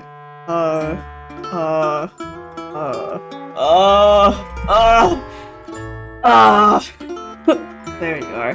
He stands up straight and snaps his pocket watch closed with an irate flick of his wrist. I expected you sooner. Come along then. I take a step back. Whoa. Wait just a second here. Who even are you?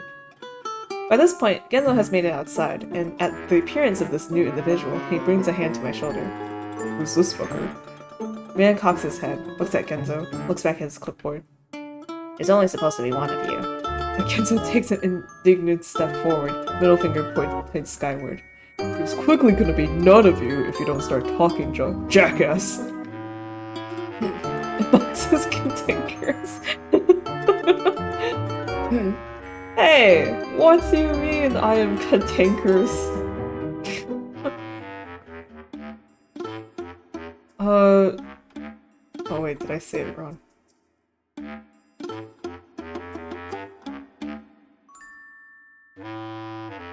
Expected you earlier, yes, okay.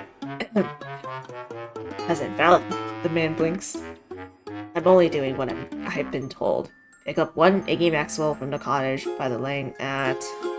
Another check of the clipboard. 5 on the hour. Pick him up and take him where?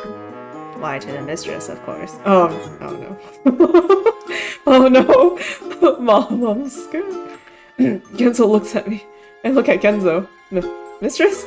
I finally managed. Yeah, she is expecting you. Wanted to make sure you made it safely and comfortably into town.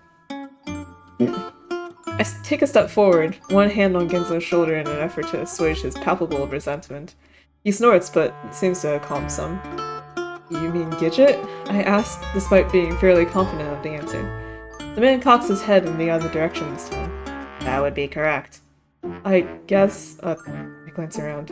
I don't remember this. I don't remember any of this. And I don't know if that's a bad thing or not. But a ride to Gidget seems good. Convenient. Better than stumbling around this place ourselves anyway. Better than gliding across a tongue and an eyeball. And, what else happened? And almost being murdered by rabbits and the tomatoes. Actually, we don't see the tomatoes anymore after the first one. Yeah. And the boat. He isn't paid enough to deal with the BS. Just arguing with me. Yeah, but it's not bad-tempered. No mushroom buddies. No. Alright, cool. We get a shortcut. We get the fast pass at Disneyland. Better than stumbling around this place ourselves anyway.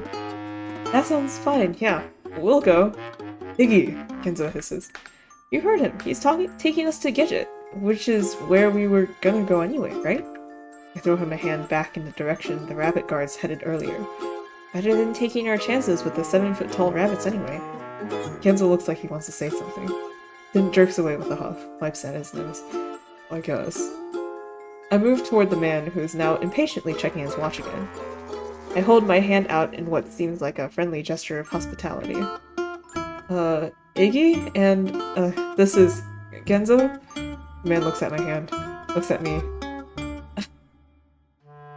You may call me, what's his voice again? You may call me Cecile. Cecile? Cecile. Like Phantom Hive. Like, no, shut up! He turns on his heels with a flick, and, oh wait, no, it's Seal, not Cecile. Okay.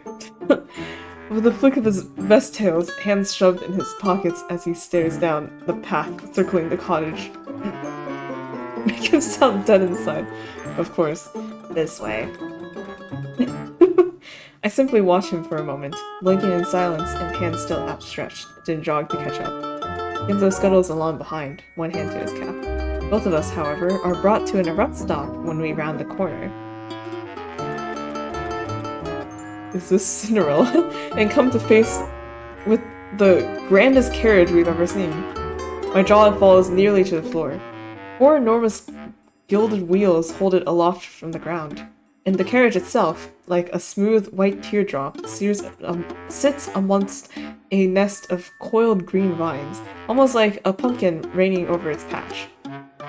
At the head of the carriage, 2 white stallions stamp and kick at the dirt impatiently, their manes like twin-braided bouffants adorning their crowns. I feel like fucking Cinderella or something.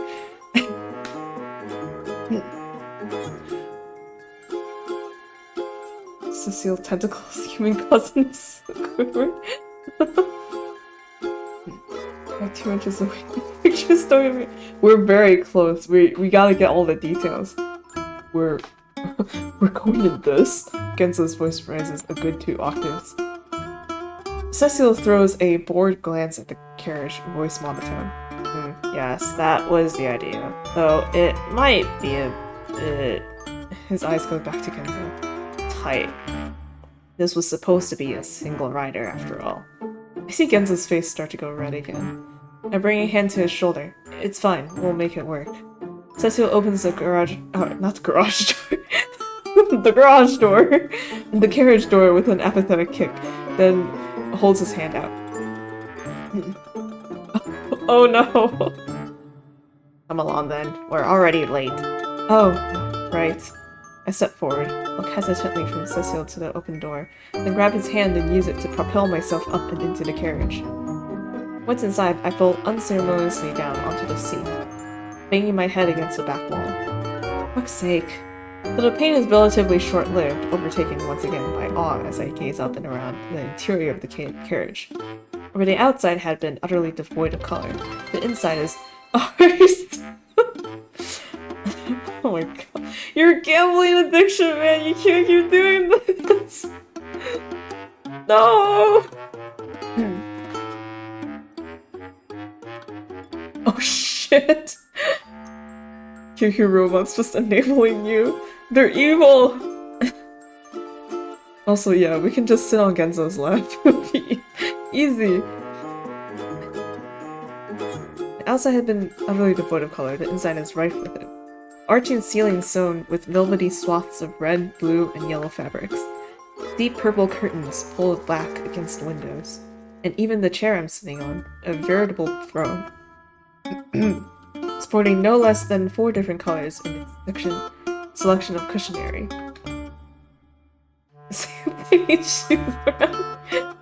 Dude, if only my rent was 200 bits, could you imagine? That's the utopia. Directly in front of me is a small round table of rich mahogany, a tea set with cakes cakes and cookies laid out on top. This is fucking luxurious. I swallow hard, all of a sudden feeling incredibly out of my league. Which fits in a gift set. Ours. Welcome.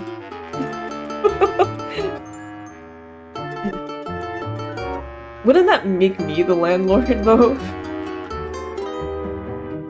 At that moment, however, Genzo tumbles in, and I quickly come to understand the full weight of Sesuo's earlier comment. It's tight. Very tight. And as both of us try to squeeze into the single-person seat, I feel beads of sweat begin ghosting my hairline. Genzo ends up half squished against my armpit while my left leg is forced halfway up on his thigh. I cough. He coughs. Well, I mean, we're kind of. We both cross our arms in sync and attempt to sit back with varying degrees of success. I mean, like, there's a table in there, right? Can't we sit on the table? Just move, like, the tea and cookies and cups and stuff. Pleasant journey, gentlemen. Cecile drawls before slamming the door shut and walking around to the front. Genzo shifts again. He looks 50 shades of uncomfortable. Better than taking our chances with the 7-foot rabbits, my ass. I hear him grumble beneath his breath. Hey, at least there's tea? I maneuver past him and reach for the pot. Ever so carefully, I lift it by its slender handle, then let the brown liquid arc downward into the single cup. Lay out and say, draw me like one of your French bikes. If I were a bike, what kind of bike would I be? I'm sure BuzzFeed has an answer. Once finished, I place it gingerly back on the table so as not to chip the delicate porcelain. Well, that failed. At that moment, Cecile must whip the horses in gear because we move forward with a jolt, and the freshly filled teacup slides straight off the table and to the floor, cracking in two. Would you still love me if I was a bike? Oh. Smooth. I sit back, place my hands in my lap, curl them around my chest, then place them back in my lap. I turn my gaze toward the slowly panning scenery, eyelids drooping. This is gonna be a long ride, isn't it?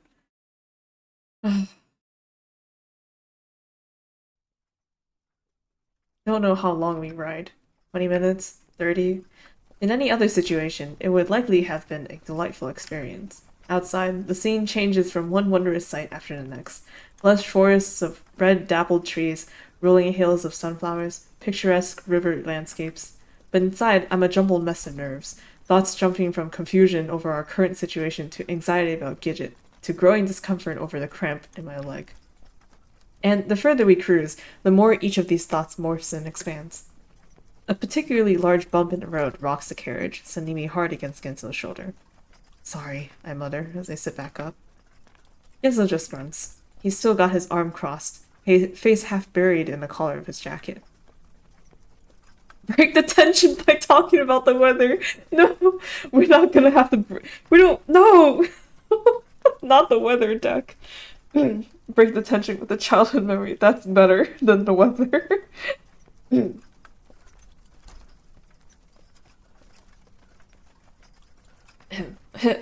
Weird, but you know what this reminds me of? I start with a chuckle. What? That one summer you had to cart me along on your bike everywhere. Enzo raises a brow in confusion. Remember? 'Cause mine broke? And that was the summer my dad was forced to retire at the plant. So we were trying to save money and couldn't replace it. Yeah, sure, I remember it, but what the fuck does that have to do with any of this? Kenzo splays out his hands in a show of obvious disconnect. Oh, come on. The passing trees, the bumpy road. I curl my arms around his neck with a sardonically affectionate coo, being squished against each other on a moving vehicle. Kenzo bats me with a frustrated groan. For fuck's sake. I just laugh. You got legs of steel that summer. Then pat his knee, lowering my voice in the best impression of his cracky timbre I can manage. Not sure you fared so well anymore, eh? You do something nice for a guy. Kenzo snorts and raises his hand in the air, though I can see the grin tugging at the side of his mouth. I would say you were funny, but Icky, oh no. Icky's just trying his best to avoid talking about the weather because that would have been the end of a relationship. Should have left you to run down the streets waving your pasty little stick arms in the air. I stretch my arm out, palm upraised in an attempt at alluring. That probably reads more like dying cow. Hey, what are you doing? I thought, like recalling childhood memories was just like, you know, like oh, hey, remember this thing? Like, yeah, that thing. And that would be it. What is this? Some people like the sallow look. Yeah, they're called morticians. You know, jealousy is not a good look on you. You'd have to be blind to be attracted to a man's ah. That could shit. He stops, blanches. Shit. Oh, an emaciated sack of shit.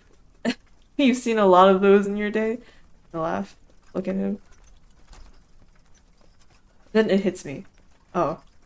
Blink. He blinks. I scratch at the back of my neck. Damn, I didn't even ask you about it. He looks away. Scratches beneath his cap. It's, you know, whatever. What else was I gonna wish for? Am I right or am I right? He chuckles, but it sounds forced. I get that. Pause. I guess it's like I didn't even notice is all. It's true. I hadn't even realized it until this moment. It's with an A. Emaciated? Another one of those unsurprising surprises that are coming at us in droves lately. But this one in particular makes me feel guilty. What's there to notice, eh? It's not like this changes anything. Kenzo scratches at his cheek. It's not like this is gonna be permanent or anything. We're probably all gonna die at the end in tomato soup, and then you'll wake up and it'll be like nothing happened. I mean, what?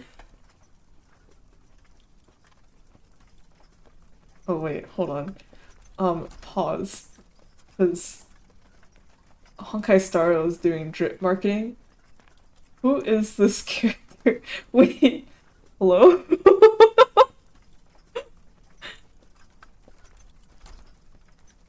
We're gonna have so many tomatoes. It's not really the time she.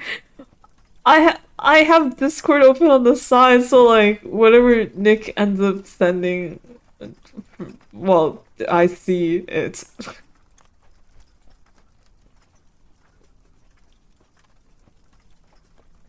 Oh shit. Anyway, sorry.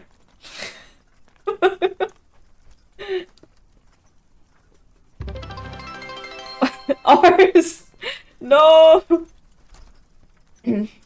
Your addiction. Anyway. Oh shit. Sorry. What about it?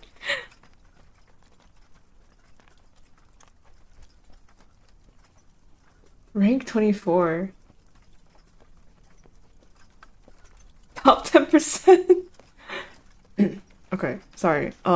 Genzo was talking about something important, and then we left to look at Honkai Star Rail. I'm so sorry, Genzo. But oh my god, man. Well, that top 10% is changing real quick. 17. Top 5%. Yo.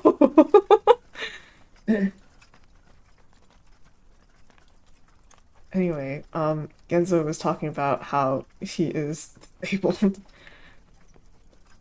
Not that this changes anything. Right. Changes anything? Changes what? But he steers the subject in another direction before I can ask. Anyway, you ready to face Gidge?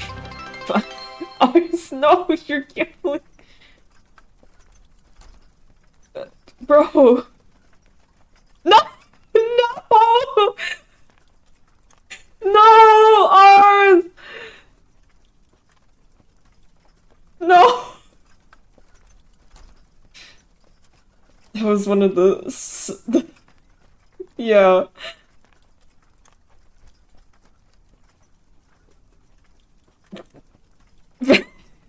No! F's in the chat. For real. For our fallen soldier. We hold a memorial here today.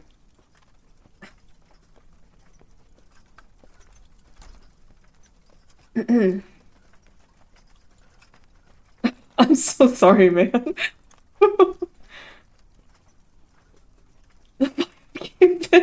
Badge. I forgot about those. And yet the penguin points.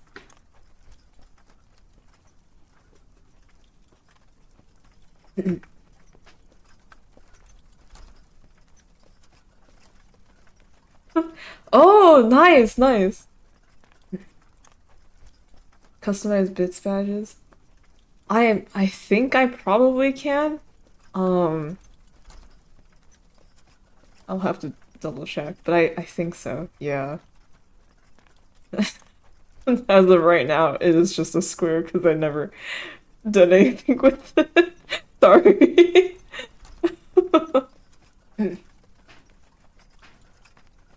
Yeah. Like different bit milestones, you get different emotes. Will I have that many emotes?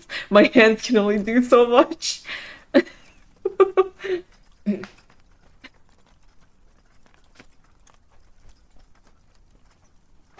Genzo's like, excuse me, I was trying to talk about something important here. Sorry. He steers the subject in that direction before I can ask. Anyway, are you ready to face Gidge? I sit back, my cheeks growing warm. Not really, but I sigh. I haven't seen her since it happened.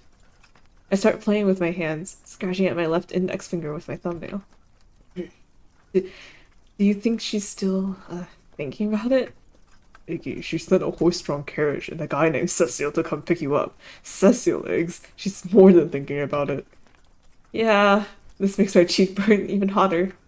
The badge for Arc might be order. Maybe dice, a playing card, slot machine, something gamble related. For sure. It's gotta be I don't know how it's just like a primo gem. I can't stop replaying it in my mind. So close to her in that car, the feeling of her lips on mine. I hadn't disliked it. We same brain celled, really. Oh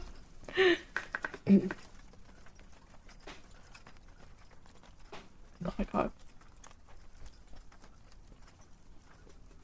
Get it together, computer. Get it together, she.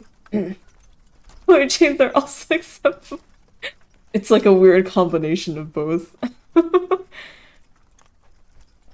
can't stop replaying it in my mind. So close to her in that car. The feeling of her lips on mine. I hadn't disliked it. Kissing like that? That closeness? That warmth? Thinking about it sends fuzzy whirligigs up through my chest. It's only when imagining goes further that things start to go south. Genzo gives me a playful shove on his shoulder with his shoulder. You'll be fine, Slick. You'll be fine, Slick. Besides, how long have you been friends for? No matter what happens, you two will find a way to work through it. Well, if the last 3 arcs were anything to tell me anything, I'm really starting to have some doubts. And you wouldn't work for a single badge, it's too tiny.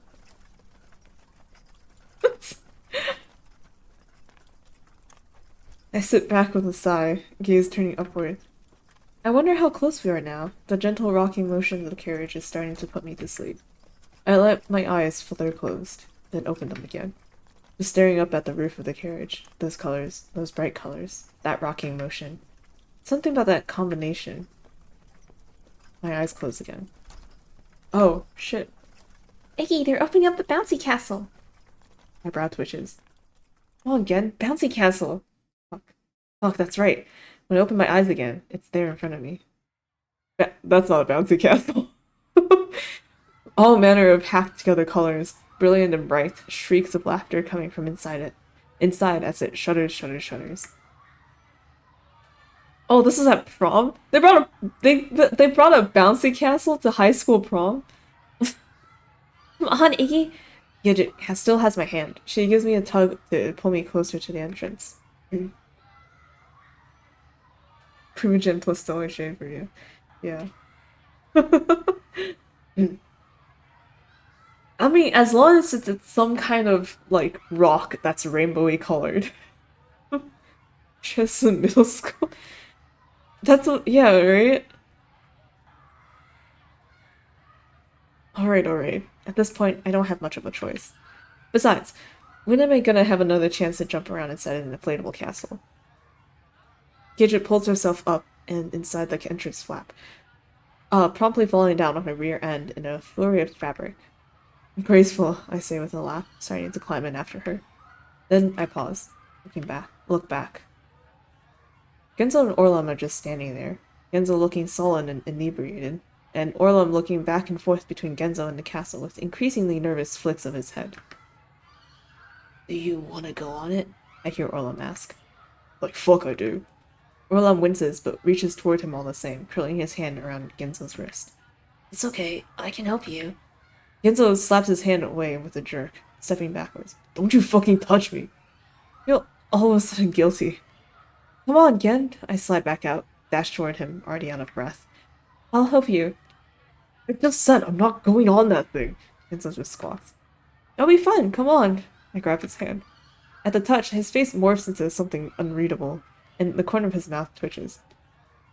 In that instant of hesitation, I manage to pull him over to the entrance of the castle. I grab his cane away and toss it to the side before hooking my arms between his pits and hauling him up and over the vibrantly hued threshold. What a interesting yellow. Okay. I drag myself up after him and crawl over, one hand to his back so he knows where I am. I'm already regretting this. Genzo has a shout over the sound of the air pump. We're in! Hacker voice, I'm in. He's on his hands and knees and trying to keep his balance. The ground beneath us is bucking and bobbing like the surface of a turbulent waterbed. And when one of our overzealous classmates bounces a bit too close, it sends Genzo backwards onto his rear end with a yelp. I reach for his hand, hooking my fingers in his and pulling him to his feet. Can't feel like jumping out with eyes closed. Yeah, right? Just hold on to me, I shout, before grabbing his other hand and starting to bounce. First, gentle bounces, testing out the water, so to speak, then slowly transforming into larger and larger bounces. They're not this is a terrible idea. I feel like... Right. It feels like an accident. Top 10 photos taken before disaster. Kenzo looks positively terrified at first, and his fingers are clenched in mine so tightly it's cutting off circulation. But little by little, he starts to join in, grin playing on his lips as he moves up and down with the undulating floor. There's a flash of purple next to us as Gidget bounces over. That's the way, boys, she laughs. I feel like I'm walking on the moon, Genzo shouts and nearly falls over. My turn, Iggy. Gidget's hands are on my shoulders now. I laugh. Release Genzo's hands to grab Gidget's instead. Ruh-roh. Fine, I say with a grin. How can I resist the invitation of such a lovely lady? My prince, She coos sarcastically. don't let me fall. Genzo falls back silently. I see his arms drop to his sides. He's no longer bouncing. But Gidget is jumping now. High, so high. And my own stomach is lurching up and down with each buoying wave. Higher and higher. Both of us laughing and shrieking. Toppling over each other. I'm not sure how long the two of us bounce before Orlan makes it over. I see him staggering his way toward us across the choppy expanse. However, he loses his balance once he gets close, colliding straight into Genzo's shoulder. Genzo yelps, stepping back with a start. And Orlan falls to his knees between the three of us. It's quiet for a moment. Then Genzo laughs, reaches forward. Who's this, Orlan? His hand finds Orlan's shoulder. Traveling upwards, thumbs peeling out his face. For a second, his palm cups Orlan's cheeks, almost as though he's about to lean in for a kiss. Then, under a laugh, he grabs the back of Orlan's hair, fingers curled into the base of his rat tail. Damn, didn't know you were that desperate to suck my hand. He shoves Orlan's face into his crotch with a cackle. So shameless, in front of everyone. Genzo, I snap. It's not like Genzo picking on Orlan is a new thing, but this is too much. That's enough! I release Gidget's hand and step forward with a swat at Genzo, sending Orlan back onto his rear end. Yo, wow. Genzo just shrugs, blowing a raspberry with his lips. I mean, all he had to do was ask. Come on. I hook my arms beneath Orlan's pits in an attempt to pull him to his feet. He sags like a limp rag doll in my grip. What the hell is wrong with you, Gen? Gidget's hands are on her hips. Genzo shoots his middle finger skyward with an angry jerk. Oh, sorry. Guess I didn't know today was shit on Genzo Day. Nobody's shitting on you. Then, with a slightly subdued hiss, I think you've had a little too much. Genzo grunts, wipes his nose. Whatever, it's fine. I'm just a resident loser after all. I always fuck everything up. You're better off without me. What are you even talking about? I'm starting to slip between my arms, and I try to readjust my grip. Nothing. I've already made a jackass of myself enough for one night. No need to embarrass myself further. He rubs at his face, staggers forward. He's looking really bad. I need to get out of here. He stumbles away, hand reaching out for the inflatable wall so he can use it to guide himself back to the exit. I watch him for a moment before finally yanking Orlan the rest of the way up. He pitches forward in an attempt to find his balance. His face, his cheeks, forehead, neck, everything is bright red. He doesn't look at me, his shoulders hunched as he tugs at his rat tail. Gidget takes a gentle hold of his shoulders in an attempt to steady him, her face a mixture of pity and curiosity. I throw another look in Genzo's direction. He's stumbling along, about halfway there. Then an errant bounce from one of our classmates rocks his balance and he goes down, hard. Shit. Visions of him getting trampled filling my head, I take off after him. I make it about 5 lopping steps before I too go down. I land half on top of him, and for a second I can't do much of anything, the world jumping and shuddering around me. Favorite national holiday is shit on Genzo Day. When did it become a national holiday? But once I gather myself, I manage to grab hold of Genzo's smaller frame and roll out of the path of our screeching classmates. Good job, guys. We're a tangled mess of limbs now, my fingers clenched tight in the fabric of his jacket, and his leg hooked over my hip. I can feel his heart beating against my chest. It sounds like it's going into overdrive, and his breath is short and stilted against my neck. Iggy? His voice sounds semi-panicked. Yeah, it's just me, I say near his ear. Though, for some reason, this doesn't seem to distill his distress.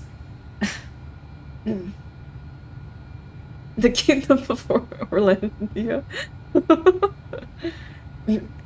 If anything, his heartbeat starts beating faster. Didn't want you coming out looking like a pancake, I laugh. The side of his mouth twitches, and I feel him start shifting against me. Anyway, come on, let's get out of here before both of us get just crushed to death. I give him a squeeze around the middle, then drag the both of us toward the exit. We go rolling from the cracking tarp and onto the floor of the gym below with a flop. It takes a moment for the world to stop spinning and my head to stop ringing, for me to get adjusted to the bright lights and sudden quiet. But before I can so much as sit up, Genzo has already extracted himself from me with a jerk. He scooches away, the look of panic back and stronger this time. Where's my stick? Well, it's over here. What's wrong? Just give me it, okay? I rise shakily to my feet, throwing a glance toward Gidget as she slides out after us, then wandering over to where I tossed his cane. When I offered it out to him, he quickly snatches it from my hand. He's acting weird. Shoulders hunched, body turned away from me, legs crossed. You okay? I'm fine. Just, I'll be right back, okay? He flicks his cane out and begins walking away, nearly running into a trio of chatting girls along the way. Hey, I guess, I say to no one in particular. I have no idea what's gotten into him. Well, okay, I have some idea. A whole bottle full of alcohol. But even that doesn't explain his current behavior. I attempt to smooth down my rumpled clothes before wiping the sweat from my forehead. Between the physical exertion and the buildup of dry air in that thing, I'm absolutely parched. So I wander to the nearby table of drinks. One of the parent chaperones is manning, and grab a couple of water bottles, figuring I'll get some for everyone.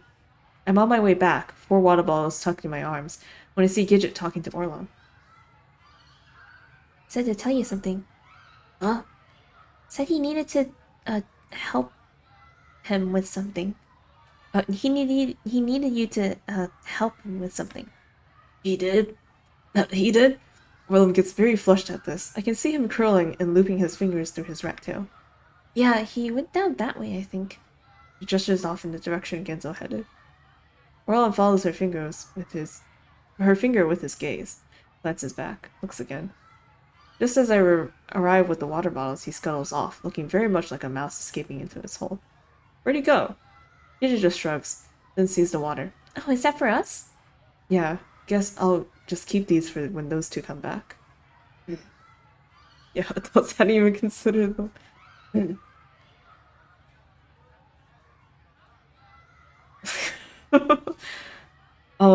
Also, now I'm like seeing this play out, and like, did Gidget like lie to Orlum about Genzo wanting to see him to like get Orlum away so that she can spend time with Iggy or something? And like, is the thing that is the reason why Genzo doesn't like Orlum, but like even more than usual, is because of whatever Gidget told Orlum to go help Genzo with. I don't know. So many thoughts in my head brewing. Yeah, I guess I'll just keep these for when those two come back. I hand her one, trying to figure out what to do with the others before finally shoving one in each of my jacket pockets. They only half fit, sticking out humorously above the fabric like sweaty dumbbells. Want to sit down? I nod in the direction of the bleachers as I unscrew the cap of my own bottle and take a swig. Sounds good. My feet are killing me. A short climb later and we're halfway up the bleachers, perched on one of the benches and gazing down upon the boisterous gym floor. Gidget's taken her shoes off and is stretching her toes on the seat in front of us as she sneaks sips from her water. I wonder where Bucks and Hunter disappeared to. I throw a half-serious glance across the heads of our fellow students. I haven't seen them since bingo. Bingo. Who knows? They've probably got meditation going in the wrestling room. Maybe they're there. I hum beneath my breath, elbows on my knees and chin resting on my palms. Kinda weird, though, when you think about it. I cock my head in her direction. Just all of us, after this. Who knows where we'll go, you know? She pauses, takes a sip. After being together for so long, it feels weird. Like I won't be able to just call one of you up. No more after schools at Norman's.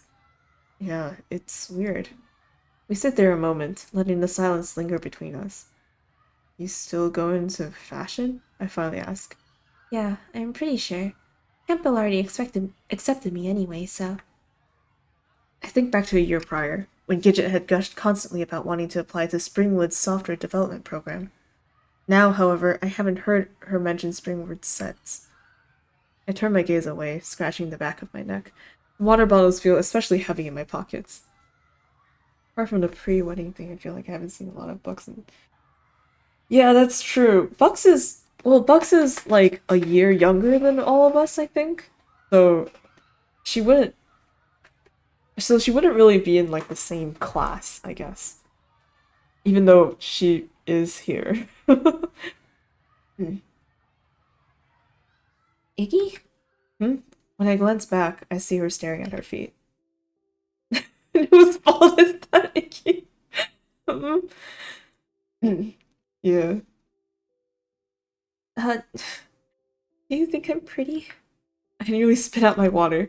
In a fluster, I attempt to wipe off my mouth. Terrible audible tremble oh, not terrible. Tremble audible in my voice as I asked, "What do you mean by that?" Her face is red now. I was thinking about maybe going into modeling after school. Oh, I screwed a lid back on my water. There's little droplets of water on my glasses now. They're distracting me. Well, my mom, but she said I'm too ugly. Bullshit, I say a little bit too loud, then glance around nervously to check that none of the parent chaperones had heard me. When it seems I'm in the clear, I lean forward, hissing softer this time. Bullshit. Is it though? I see the side of her mouth twitch. Of course it is. You're the most gorgeous girl I know. I mean, look at you. I gestured toward her dress. You look like you stepped out of a painting or something, like an angel. Yeah. Gidget sits back, her cheeks pink. Think I look like an angel? I cough into my hand. I mean, yeah. My knee is bouncing now. It's making bleachers rattle. And not the biblically accurate one. When I look over, I see tears forming in Gidget's eyes. Shit, what's wrong? Did I say something wrong? No, She sniffs. no one's ever said anything like that to me before. Hey. I hesitate, pull at my sweaty collar, then finally bring my arm around her shoulder. That's just because, no one else knows the real you. The real me? Yeah, the you inside, your spirit. I reach forward to tap the area above her heart, then recoil when I realize just how close to her chest that is. I pat her knee instead. The kind of thing only someone as close as me would know. I have no idea what I'm talking about at this point. I'm just rambling in an attempt to make her feel better. Gidget looks down bashfully, a little grin playing on her lips. I see. Biblically accurate, Gidget. Lots of scissors. No. So don't tell anyone you're ugly, okay? You're always beautiful to me. For a second, I worry that she's gonna start crying again. Her head tilts downward toward her knees, and her eyes go strangely dark. Then she jerks upward, her cheek pressed against my shoulder, and her smile reaching from ear to ear. Oh, Iggy, I'm gonna be the best model, the prettiest model, just for you, your angel. Her hand finds mine, and she lets out a happy sigh, just leaning against my shoulder. Then we simply sit there, staring out across the gym, at the faces of classmates we'll likely never see again. For a second, I feel like I'm standing on top of a tall cliff and looking down into the unknown. Things are going to change after this, aren't they? Never going to be the same again. The 2 water bottles in my pocket stay there until they grow warm.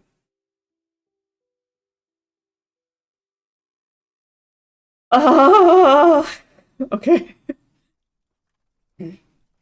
I crack open my eyes.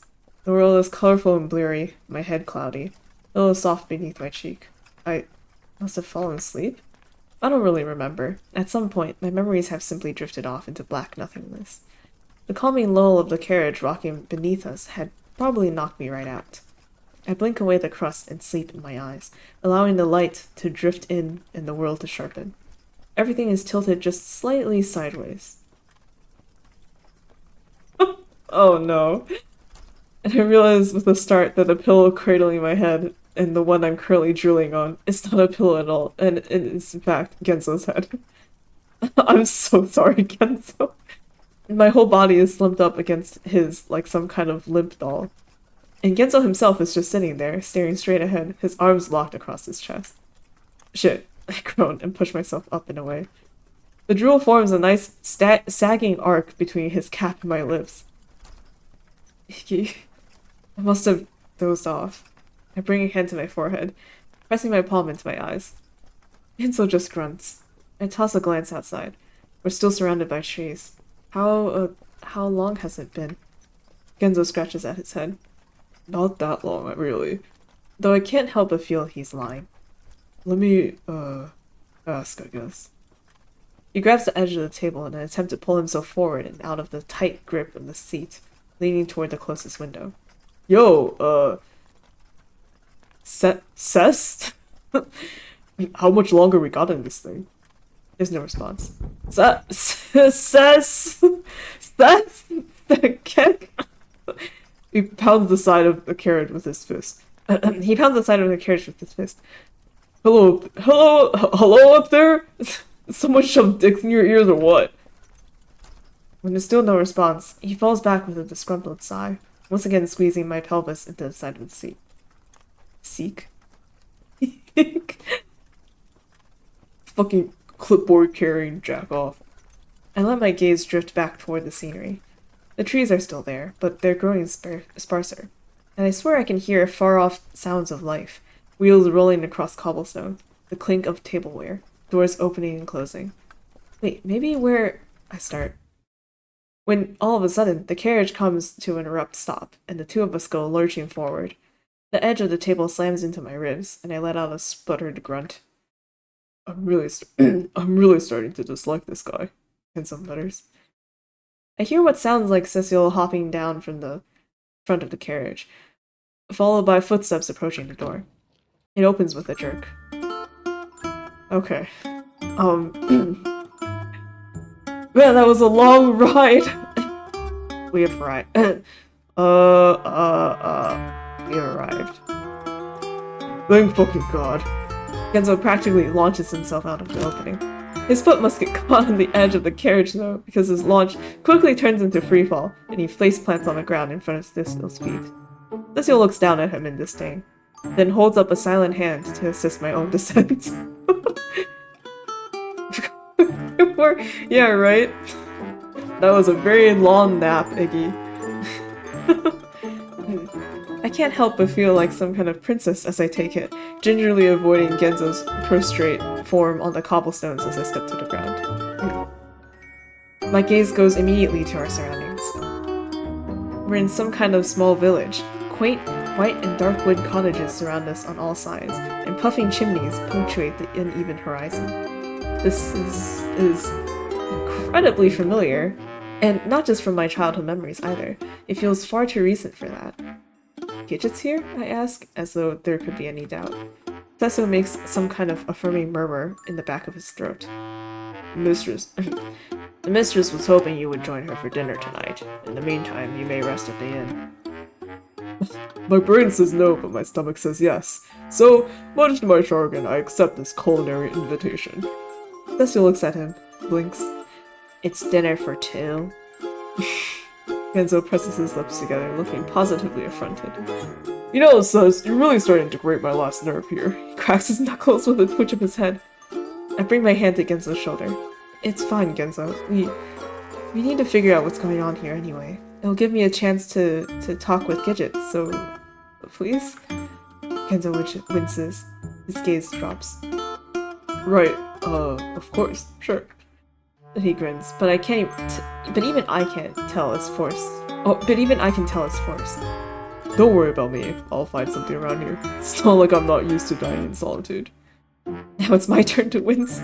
But it's not given time to dwell on the depressing state of Genzo's daily routine. Oh, but I'm not given time to dwell on the depressing state of Genzo's daily routine. Cecil coughs, pointedly, waiting for us to look at him, then cocks his head. If you two gentlemen would follow me.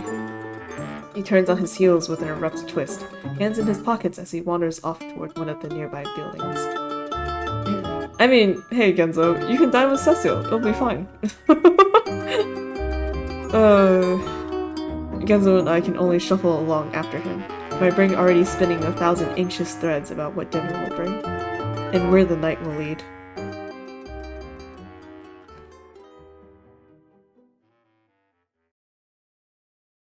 I putter about my room until nightfall. I don't really know what else to do, and my twisting bowels are doing their best to ensure I can't get any actual rest.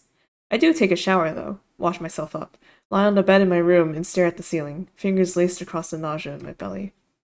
About the time when my stomach is starting to growl in hunger rather than anxiety, Cecil comes to get me. He doesn't say anything, just staring at me over the dark circles beneath his eyes. Then twists on his heels to lead me downstairs. I don't see Genzo on our way outside. I wonder if he's still in his room. I'm not giving long to think about him, however, as the moment we exit the indoors, my breath is stolen by the awaiting scenery. Oh boy. The whole town has been turned into a glittering landscape of gold. Soft yellow lanterns hang from the eaves of almost every building, and strains of golden lights line the winding streets, almost like lightning bugs floating in the night sky. Cecil and Kenzo's buddy cop. They do have the setup for it. It's just like a like a loud jokester guy and a no nonsense bored guy.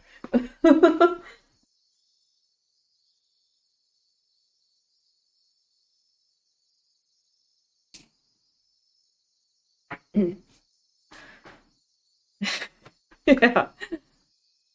And minds go instantly to the types of fairy tale towns I've seen picture books of as a child. There's something almost magical about the sight, and oh my god, I pressed too quickly. And I feel the hair on my arms stand up from sheer wonderment. Do keep up. Cecil's uninterested voice snaps me from my reverie, and I realize he's already a good number of paces ahead of me. I jog to catch up, head still on a swivel as we make our way down the light-dappled path. I wonder where we're going. Then realize I already know. That's right, we're going to the pier. We always go to the pier. Winding and weaving, we follow the path downward, and I see the dark expanse of the water come into view. And in front of that expanse, the strands of lights form a glittering circle, like a halo, with a small table below it. The table is done up in sparkling finery, crimson tablecloth, silver cutlery, glinting wine glasses, dancing candles. What the hell? Sorry. Oh.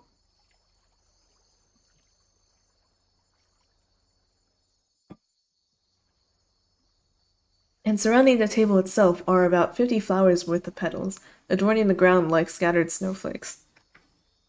This is... I instinctively gulp. Beads of sweat are already starting to form along my hairline. This way. Cecil gestures me further along, and as we near the water, I see her. She's standing alongside the railing, looking out across the lake. But she turns at our approach. Gidget. For the second time that night, I find my breath stolen from me. She looks gorgeous. Soft smile playing on her lips, eyes quivering, blonde hair cascading down her back, like shimmering gold beneath the glow of the hanging lights. I must look like a deer in the headlights, because she brings her hand to her mouth with a little laugh. Hey, you. Hi. I raise my hand awkwardly. What the fuck is wrong with me? She takes a step in my direction, throwing a shy glance at the table, our surroundings. This, I mean, they set it up for me. I didn't realize it was going to be so extravagant. They? I loop a hand around my neck, unloop it, shuffle my feet. Oh, right. Gidget's hands go to her cheeks. The people here, I mean, they've really been taking care of me. A laugh. When I said you were coming and that it'd be nice to have dinner, they kinda... She makes a semi-panicked motion with her hands as she throws another embarrassed glance at the table. took things into their own hands. Oh, I see. But anyway, let's eat. Cecil said he'd arranged for all the food. Wanted to make sure we had the best. I throw a glance at Cecil, who's standing a few paces off, looking as disagreeable as ever. I can't imagine him wanting the best for anyone. Sure, that sounds good. We start for the table. I'm just about to sit down when I see Gidget just standing next to her chair. Cecil clears his throat loudly. Oh, right. I pull at the collar of my shirt anxiously, then step over and pull Gidget's chair out so she can sit. Gidget looks pleased as punch. Cecil looks like he wants to murder me in my sleep. I swallow nervously, then slide into the chair opposite Gidget. Cecil begins pouring wine into our glasses. I start, hands going from the table to my lap, then back to the table. But Gidget speeds up before I can find my words. I knew you'd come, she said softly. You did? She nods, a shy smile playing on her lips. Something inside me, I just knew. I could feel it. A laugh. Even down to the day. Isn't that weird? That's how I was able to send Cecil to come pick you up. I hope the ride was comfortable.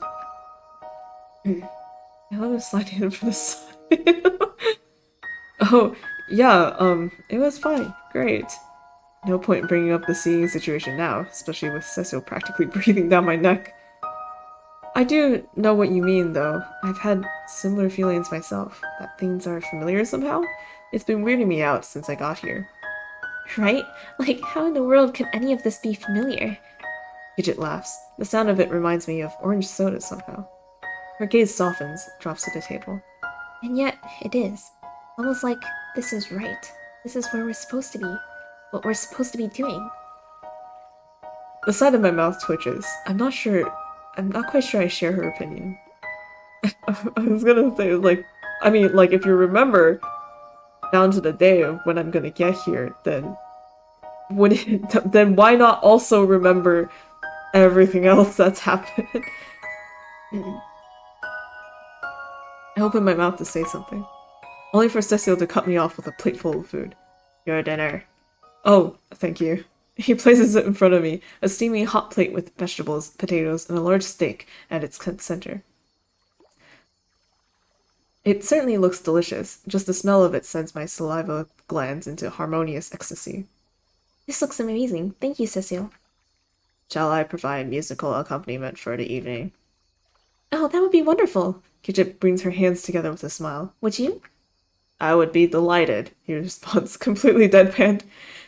He shoots me a look of disdain before pulling the violin out of who knows where and jumping promptly into a romantic interlude. Gidget closes her eyes as she listens, looking completely content.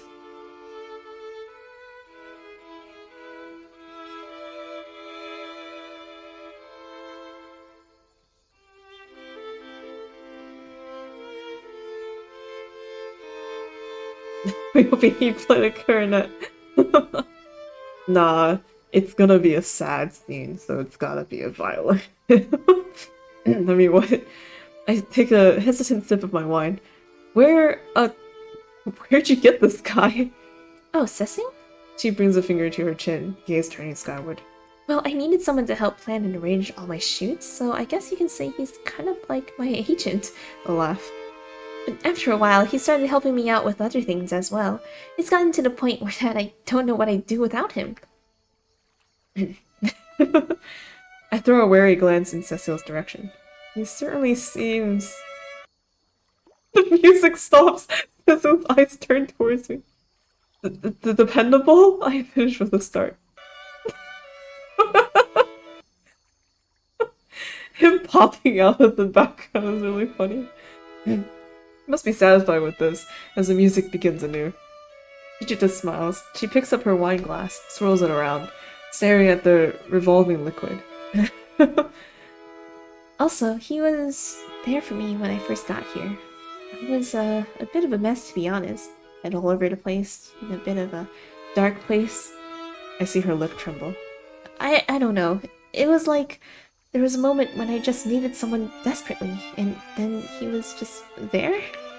My thoughts go immediately to the moment in the car. To the way she looked at me afterwards. Dark, just the way her eyes are now. I can't help but feel like I'm the one responsible. That's great though, yeah. That's great. I take an overly large sip of my wine. You said, shoots? That means you're doing modeling gigs then, is that right? Mm-hmm. She brightens at this. Oh, Iggy, you should see me. I'm having the time of my life. Everybody loves me here. I've never felt so alive. So right? Like, finally everything I've done is paying off. That's fantastic. Question mark. Everyone loves me. Everyone loves me the way I am now. I get so many compliments all the time about how beautiful I am, about my hair, about the outfits. Oh god, Iggy, you have to see some of the gorgeous outfits I get to wear down here. What the fuck? Yeah, that sounds great. Or what about what you said back in the car? Oh, wait, no, not the confession. What she was talking about before. Okay, never mind. I thought Iggy was just gonna bring this up out of absolutely nowhere. I was like, whoa, man. Even I don't have the courage to do something like that. The economy. Okay. Then yeah. Something about what she says makes me twitch. Like a weird, wriggling worm in the back of my brain. A nagging shadow of guilt. What about, what you said back in the car? Huh? She cocks her head to the side. I mean, now I'm starting to feel awkward. Maybe I shouldn't even say anything?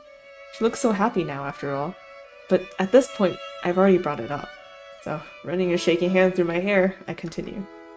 About, not knowing who you are anymore. Like, if this is really what you want to do. And who you want to be, my mind continues.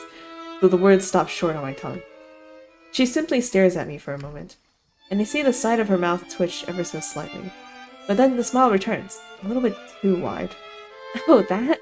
A laugh. That's, just me overthinking things like normal. I do that a lot, especially when I get kind of down, But, yeah, I mean, now that I'm here, I've got it all figured out. I know exactly who I am. Now it's my turn to cock my head. You do? Of course! She displays her hands for emphasis. Everybody here, they showed me. They showed me how beautiful I really am. Showed me that this is who I'm meant to be. They all love me so much, Iggy. They make me feel like some kind of goddess. And now... She starts before going shy, gaze falling to the table. And now I can see why. I thought that this place had already granted me everything I wanted. But perhaps my greatest wish is still yet to come. Her gaze tilts back up, eyes looking straight at me, through me, and I feel a strange shiver run up my spine. I stuff a forkful of veggies into my mouth. To be honest, I always think about you during my shoots, wanting to make you proud. I've been wanting you to see me so bad, to see what I've been able to do here. My face is starting to grow warm. I wanted to show you how beautiful I've become. She looks down at this, her own cheeks going pink. So I could be your angel. I probably choke on a green bean. Eyes watering, I thump on my chest. The violin screech! Oh god. Iggy? Gidget jumps half out of her chair, and Cecil's music comes to a tonal halt.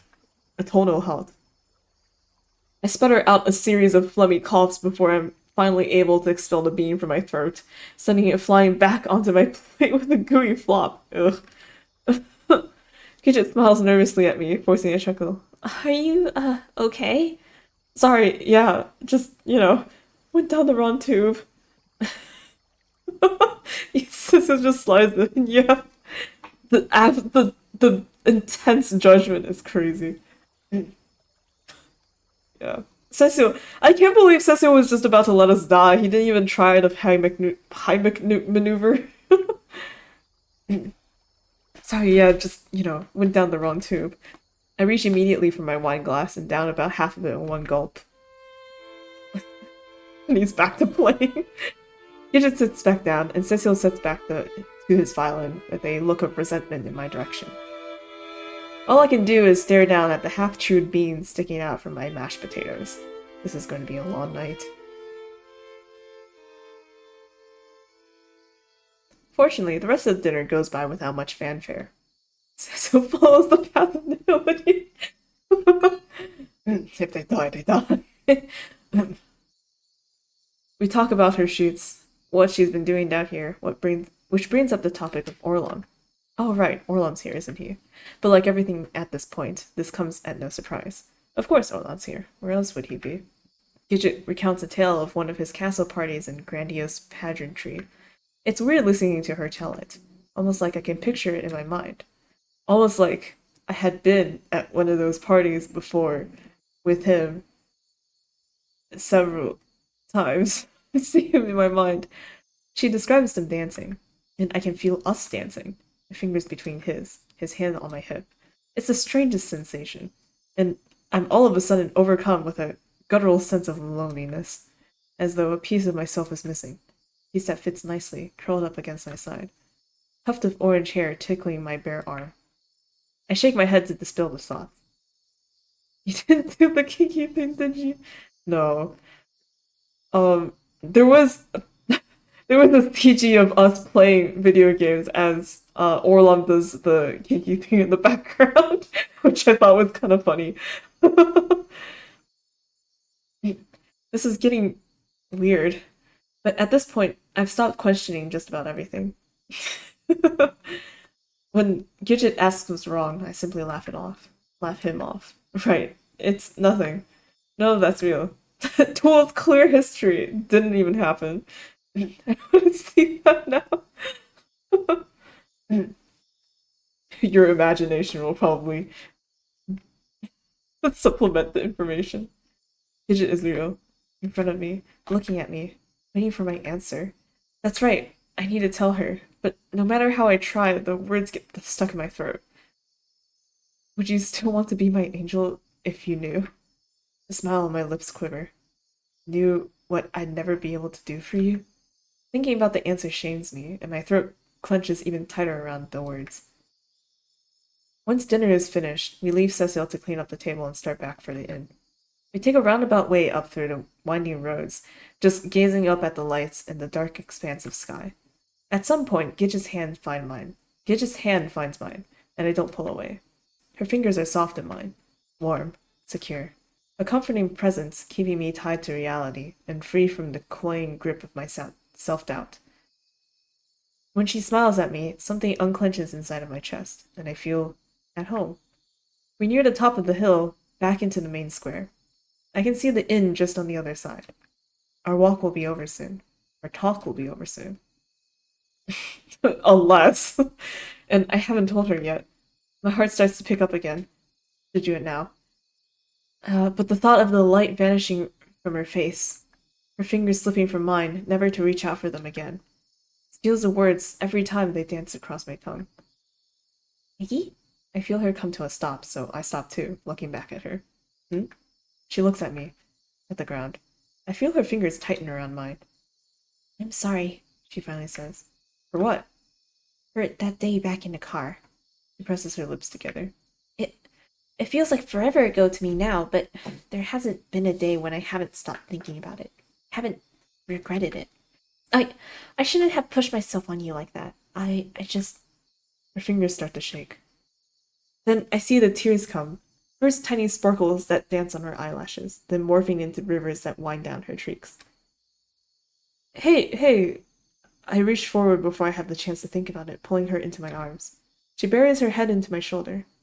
I'm so scared, Iggy. Scared of what? I feel like if I lose you, I lose everything. This makes my brows furrow. I sit on this a moment, pondering it. Then slowly, why would you say something like that? She rubs her face into the fabric of my shirt, leaving streaks of snot and tears. I don't know. It's stupid. I just feel so lost sometimes. But now when I think of you, everything makes sense. A pause. I feel like you're my one chance.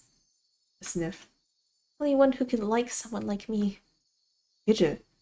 I just so desperately want to make you happy. To be perfect for you.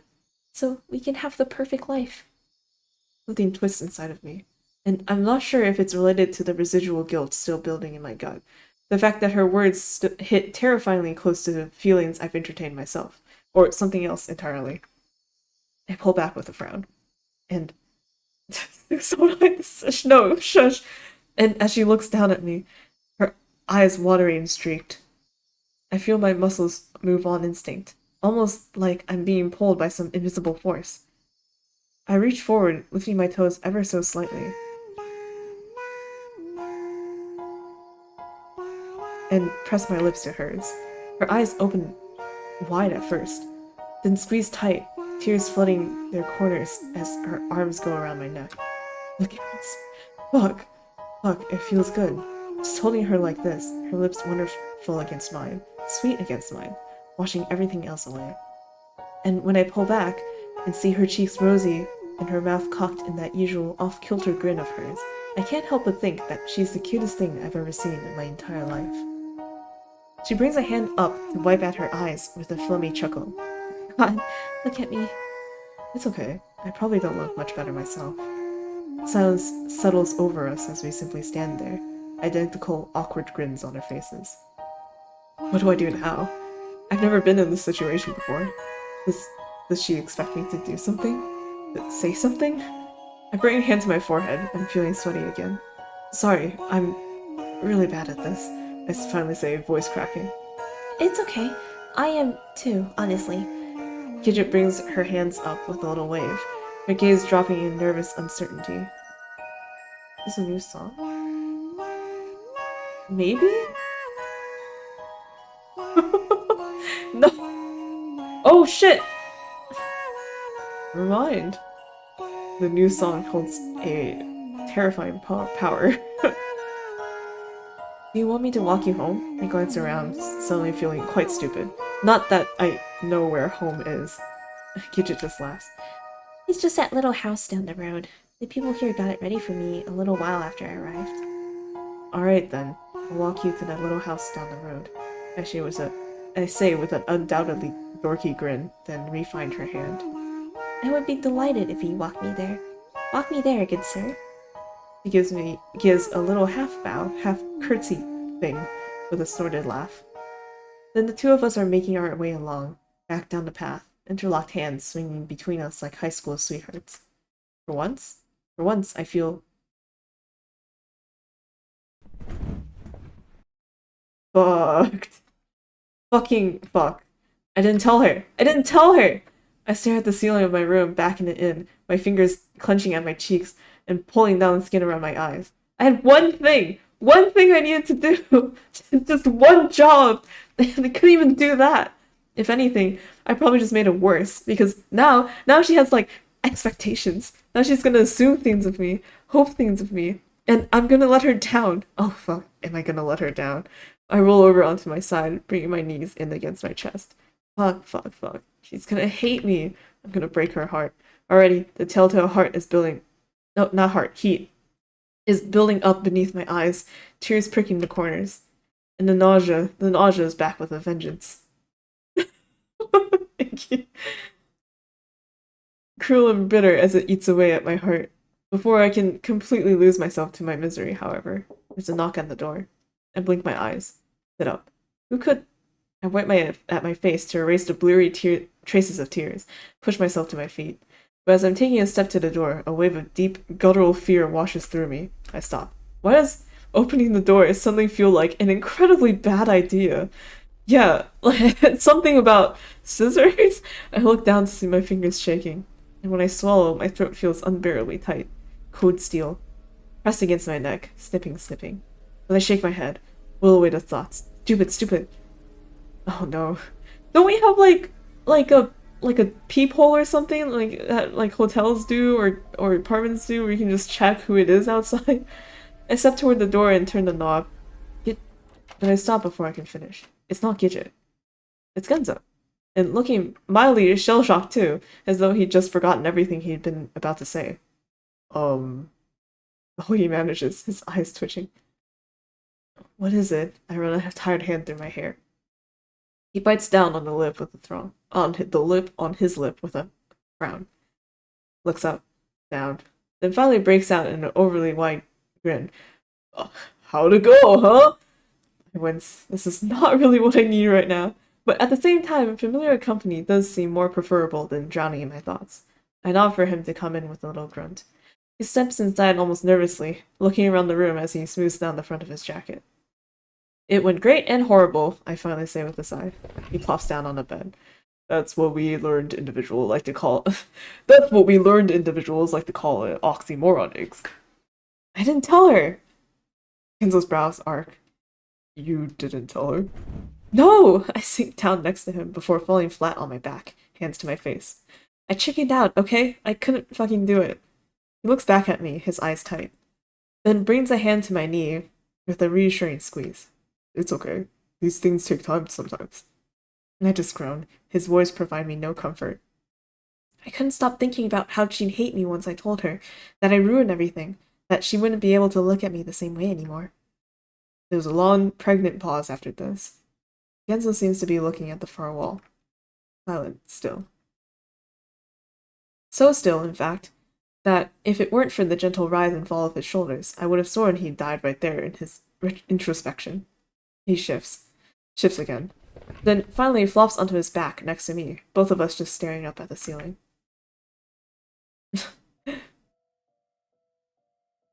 I see him open his mouth. Close it.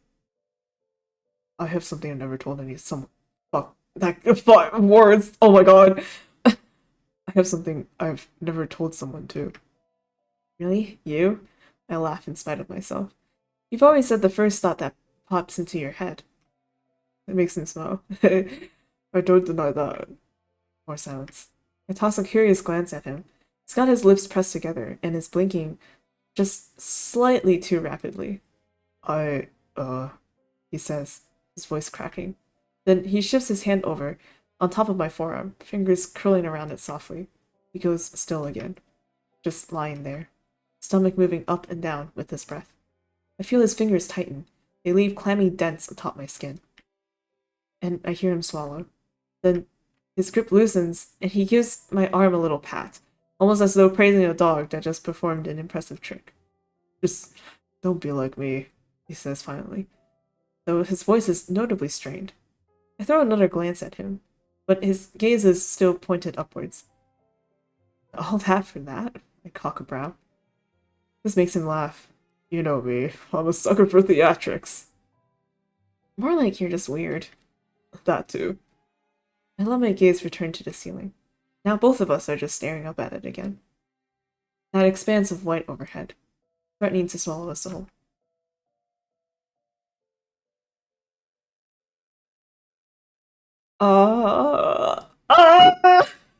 Okay. What's that thing called again? Dramatic irony, where like the reader knows stuff, but the characters don't. Is that dramatic irony? I forgot the terms. I haven't taken an English class in like 5 years. I poke at my eggs, watching the. Yeah? Okay, cool. The dramatic irony is very dramatic and very ironic. I poke at my eggs, watching the yolk run out over the pocketed white fluff. Combines for me? No! It mixes in with the bacon and hash browns like molten yellow lava. I fork off a piece of egg white and stir it slowly in the slop. Then toss a glance at Genzo, sitting kitty corner from me at the table and currently stuffing about 5 slices of bacon into his mouth at the same time. You eating that or creating an abstract masterpiece? He says through flecks of crispy char. I grunt something incoherent, then lift a piece of egg in the air and scrutinize it like a laboratory specimen. Not super hungry, I guess. Yeah, 'cause someone got to hog out. Yeah, 'cause someone got to hog out on high-faulting comestibles all evening. Other less fortunate souls at this table had to make do with His Royal Majesty's table scraps. You said Mrs. Graham made you a hamburger pie. What's a hamburger pie? Genzo raises a finger, lowers it. That's beside the point. I'm talking about an unfair disparity here, Eggs. Unfair disparity. He pokes his finger into his palm with each syllable. I want violin music playing while I eat. Under the candles. Vegetables. Something similar to Lunchables. We're seated at one of the tables on the ground floor of the inn. It's mostly empty, just a few other patrons partaking in their morning reflections. though Mrs. Graham is making sure everyone stays topped up on coffee and juice. I finally bring the dripping morsel of egg to my mouth, grinding the pulpy whiteness between my black back molars. It's at that moment that the front door of the inn slams open. Good morning! I give such a jump that my kneecap whacks against the table, and I lose my grip on my fork. It falls to the floor with a clatter. Oh! Hi?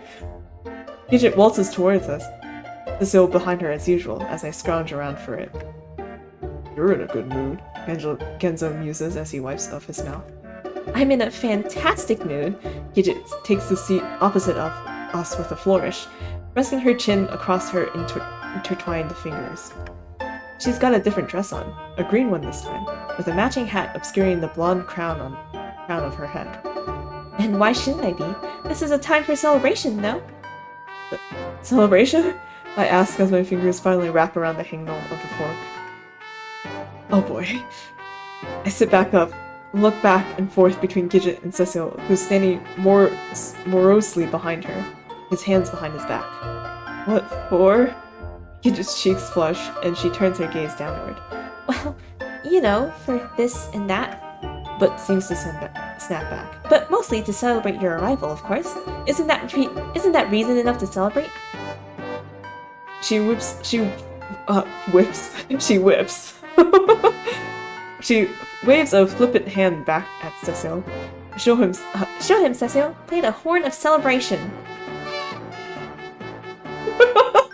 What the hell? Cecile pulls what looks like a rubber car horn out of his pocket and gives it a squeeze with a look of barely constrained self-loathing. Yeah, watch me whip. It sounds like a dying goose. A chunk of bacon drops from Genzo's mouth. Great, now that has been decided, let's get going. Gidget launches herself back up from the table. Hold your fucking horse there, Missy, Genzo says between coughs. Where exactly are we going? He's right, this is all a little, sudden? I try to cut in. The gurgle of unease is back and playing jump rope with my intestines. The Gidget in front of me now seems quite a bit more emphatic, like the one from the night prior. He only just got here. But Gidget ignores me, donning her sunglasses as she starts for the door. Why, the only place befitting such a grand occasion.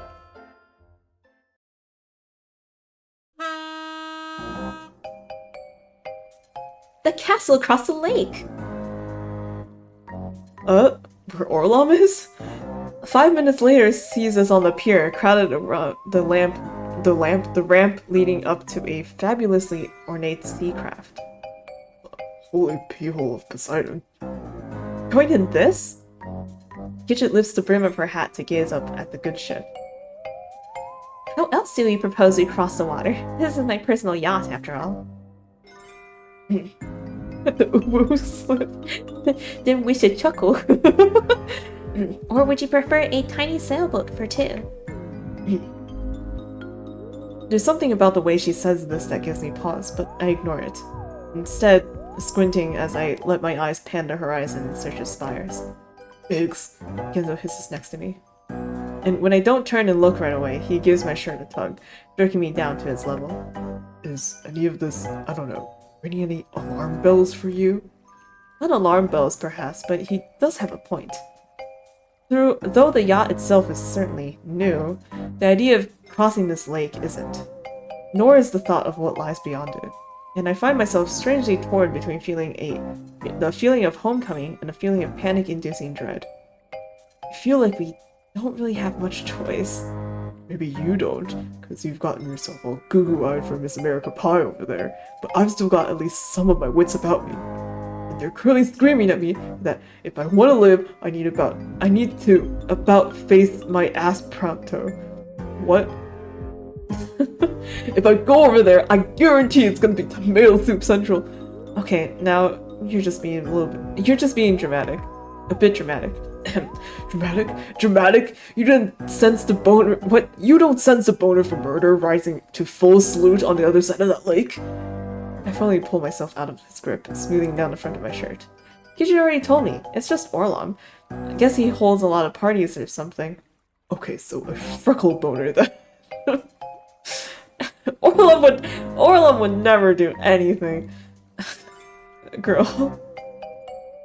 You should make an Uwu team since you don't want the other one. Uwu team, it's just like, for 1 minute you can only talk with the obnoxious baby voice. Oh gosh. It is somehow a bit worrying. I get it, I do. I haven't been able to shake the weird feelings since we got here. And that and it feels like, I don't know, everything is pulling us toward that castle, whether we want to go or not. It's a bit worrying.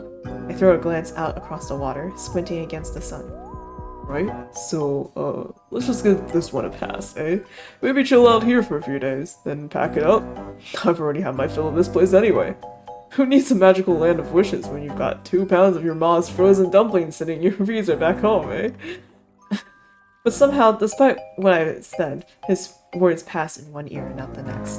And already, I'm walking away, falling in line behind Cecil, who's hauling 2 giant suitcases up the ramp and onto the boat. I don't blame Genzo for being anxious. I'm already anxious enough for the 2 of us. But I don't want to make Gidget mad, considering how keen she seems on this. Besides, she seems to know what she's doing, and she knows a whole lot more about this place and what's happened to this place than either of us. If anything were to happen, she'd keep us safe. Safe? That was a weird word to use. Smooth things over. Yeah, that's better. She'd smooth things over, no matter what happened. Smooth things over. Iggy, come up here to the front. Almost as if on cue, I hear Gidget call from the far side of the boat. Oh, sure. Give me a sec. I make it to the top of the ramp and step onto the deck, taking a moment to get used to the way it bobs ever so slightly beneath my feet. Before continuing, I throw a quick glance at Genzo, who's just standing at the bottom of the ramp, brows crinkled in concern. He seems to be suffering from some deep-rooted internal conflict.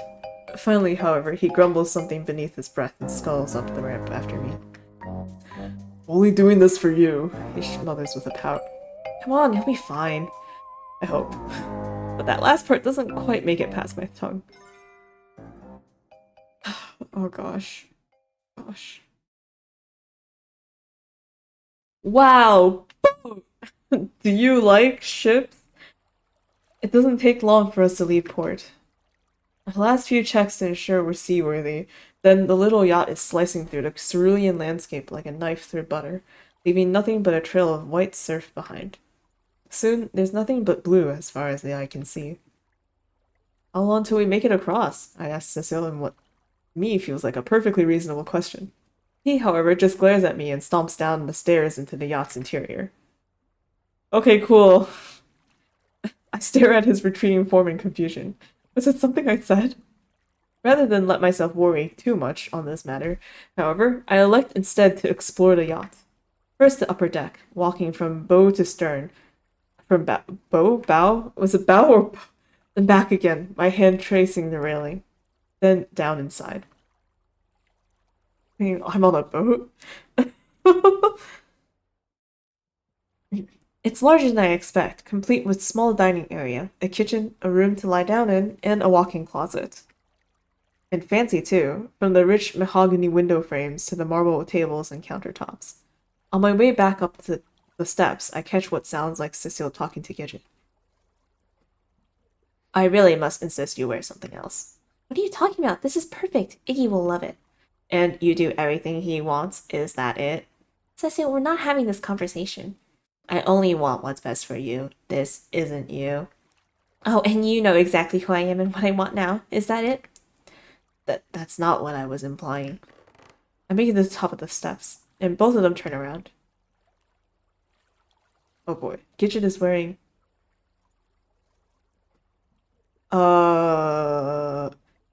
Gidget is wearing the tiniest swimsuit I've ever seen. Okay, shut up, she. I'm like, I have seen smaller. Almost on cue, I feel beads of sweat begin dotting my neck and hairline. And a cold snake feels like it's winding itself up inside my belly. Iggy! Gidget gives a delighted squeal and launches herself toward me. Her arms go around my neck in a hug that squeezes her body against mine. Unshackle the thoughts.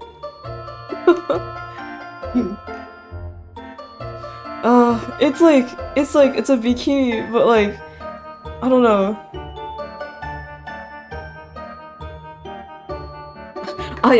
I'm sorry, I'm a bikini connoisseur, okay, and I know when I know the good pattern bikini, and sorry, sorry, Gidget, I'm gonna have to agree with Cecil on this one.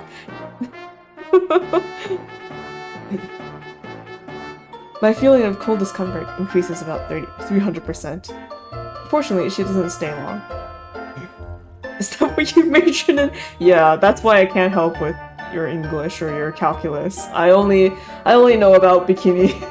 I can't tell if she's fine fill at the top or it is pissed off with me feeling don't feel like. I'm not sure. Let's just chalk it up to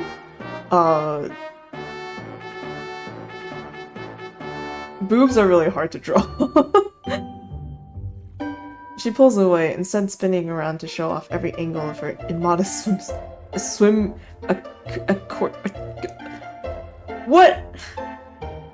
accoutrements. What do you think? It's quite small. You look great. I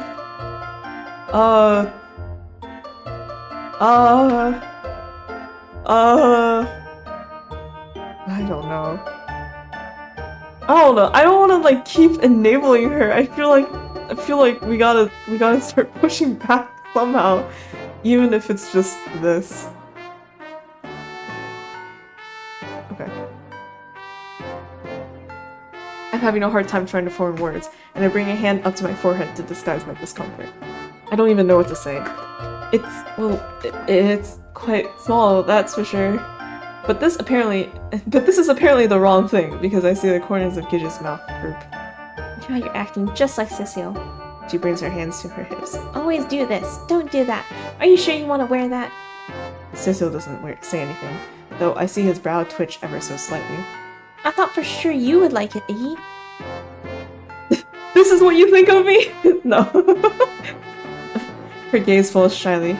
You're the one who knows the real me. Now I'm really starting to sweat. I hadn't meant to offend her. No, it's fine, really. It's nice. I clasp my hands clumsily. It suits you very well. It does? Her eyes are practically sparkling now. I knew you would think so. She grabs my hand and starts pulling me toward the front of the boat. Come on. Come on. I was gonna do some sunbathing. She leads me to the bow of the ship. Bow of the ship, where a few loungers have already been laid out. Then plops down on the nearest one, pulling me down beside her on the flowery cushion. It'll be a few hours until we get there. Might as well use it to our advantage, right? The sun out here is glorious. It's certainly, bright. I still have my face half turned away. My whole body feels like it's burning, and not just from the gleaming rays of the sun. Oh gosh, we need to make sure you don't get burned, though. Gidget laughs, then turns to Cecile, her hand outstretched. Cecile! Cecile responds bitterly but obediently, fetching what looks like a bottle of sunscreen from the nearby cabinetry and offering it to Gidget. Here. Gidget smiles shyly, squeezing some out into her hand and rubbing it between her palms. You burn so easily, it's dangerous. You are like all white anyway. She brings her hands to my face, rubbing the lotion across my cheeks, nose, forehead, and chin, then moving down to my neck and collar. I sit there somewhat numb amidst her ministrations, not saying a word. Not really able to say a word. Just to run into the close your eyes creature. Last time, like, when we were doing the thing with Orlom, we actually did not run into the close your eyes creature on that one. Like, we just skipped it entirely. So I'm not sure. I think they've like retired. The touch itself isn't bad. In fact, it feels quite nice. Her hands are warm and soft, and the up and down motions, lightly kneading my skin, are surprisingly calming. When she moves to my arms, I actually notice myself start to enjoy it. My eyes flutter closed, relaxing, reassuring. Maybe I do like touch? Touch? This kind of soothing touch. Safe touch. In fact, it feels so good that when she finally pulls her hands away, I find myself wanting to whine in displeasure, wanting to return to that wonderfully tranquilizing cocoon. Until, now you do me. My eyes popped back open, and the tendrils of panic began to bee sprout in my bowels. What? My voice cracks. I don't want to get burned either, especially not before tonight. She throws me a wink, then turns around, her back to me and her hands lifting her hair to reveal her bare back and shoulders. Oh, girl. I swallow. I glance at Cecile, who continues to simply stare at me in resentment. Cecile can do it! Honestly, that's a good move. We should probably try to do that, but I don't know if Iggy will think about that. Then back. I pick up the bottle of sunscreen. My fingers are shaking. Come on! I squirt some onto my palm, slide my fingers through it. My throat feels tight. So fucking tight. To the point I can't swallow. I bring my hands to her shoulders, then begin spreading it around. It's awkward and stilted and bumbling, my fingers jerking the lotion in haphazard streaks across her shoulders down the length of her back and arms. It's a strange feeling, my fingers running across her skin, feeling her skin, and I'm hyper aware of every single spot, splotch, and blemish decorated an expanse of glittering softness. Is this okay? I managed to ask despite the vice around my voice box. It feels good. A pause, then, To my front too? my voice itches. Fuck. I clenched my eyes shut, opened them again. Fuck. Okay. No, Iggy! Iggy, say no! Squirt into my palms. This is what she wants. This is what I need to do. I need to be able to do. Or else she'll... I cough. Take a deep breath. Then reach again for her shoulders, this time letting my hands slide forward. Dipping downward, across her collarbone, fingers slick and sliding across her skin. Lower, even softer now. My fingers sinking into it, sinking into her. The chills are sweeping up and down my body now, even under the beating sun. I feel so cold, my teeth could start chattering any second. The bottle shot. Gidget murmurs beneath my touch, and the sound of it jolts me with such force that my fingers dip all the way down into her suit top. I jerk backwards, my fingertips on fire. Shit. My chest feels like it's caving in on itself. Gidget turns around, her face a picture of worry. Everything okay? I start before quickly finding that my tongue has turned into a sock. Tell her! You have to say it! But I don't. I can't. I bring a hand to my forehead, fingers pushing back my clammy bangs. I think maybe the sun is getting to me. Oh no! Gage's hands go to my cheeks, thumbs forging divots in the skin. It should be cooler downstairs. Maybe go lie down for a bit? You can rest until we get there. Yeah, I think that's a good idea. I stand up with a wobble. Sorry, hope that was good enough.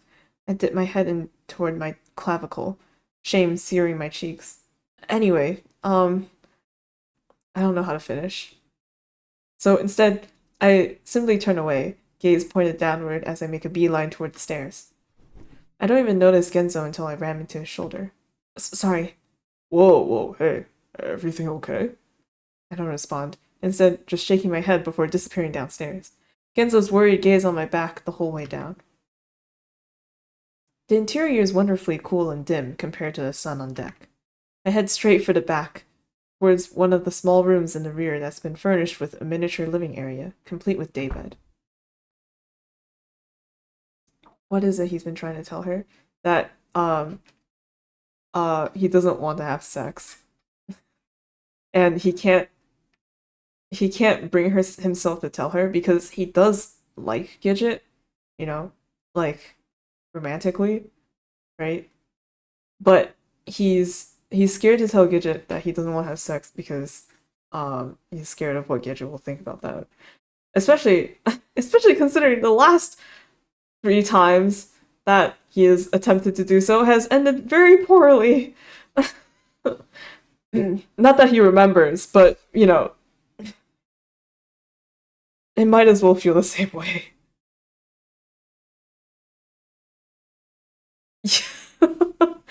Right, yeah. Once inside, I close the door behind me and collapse face first on the bed. Fuck. Every nerve in my body still feels electrified, but my chest is finally starting to unclench itself. She's in the middle of the lake. What she's gonna do? Drown us?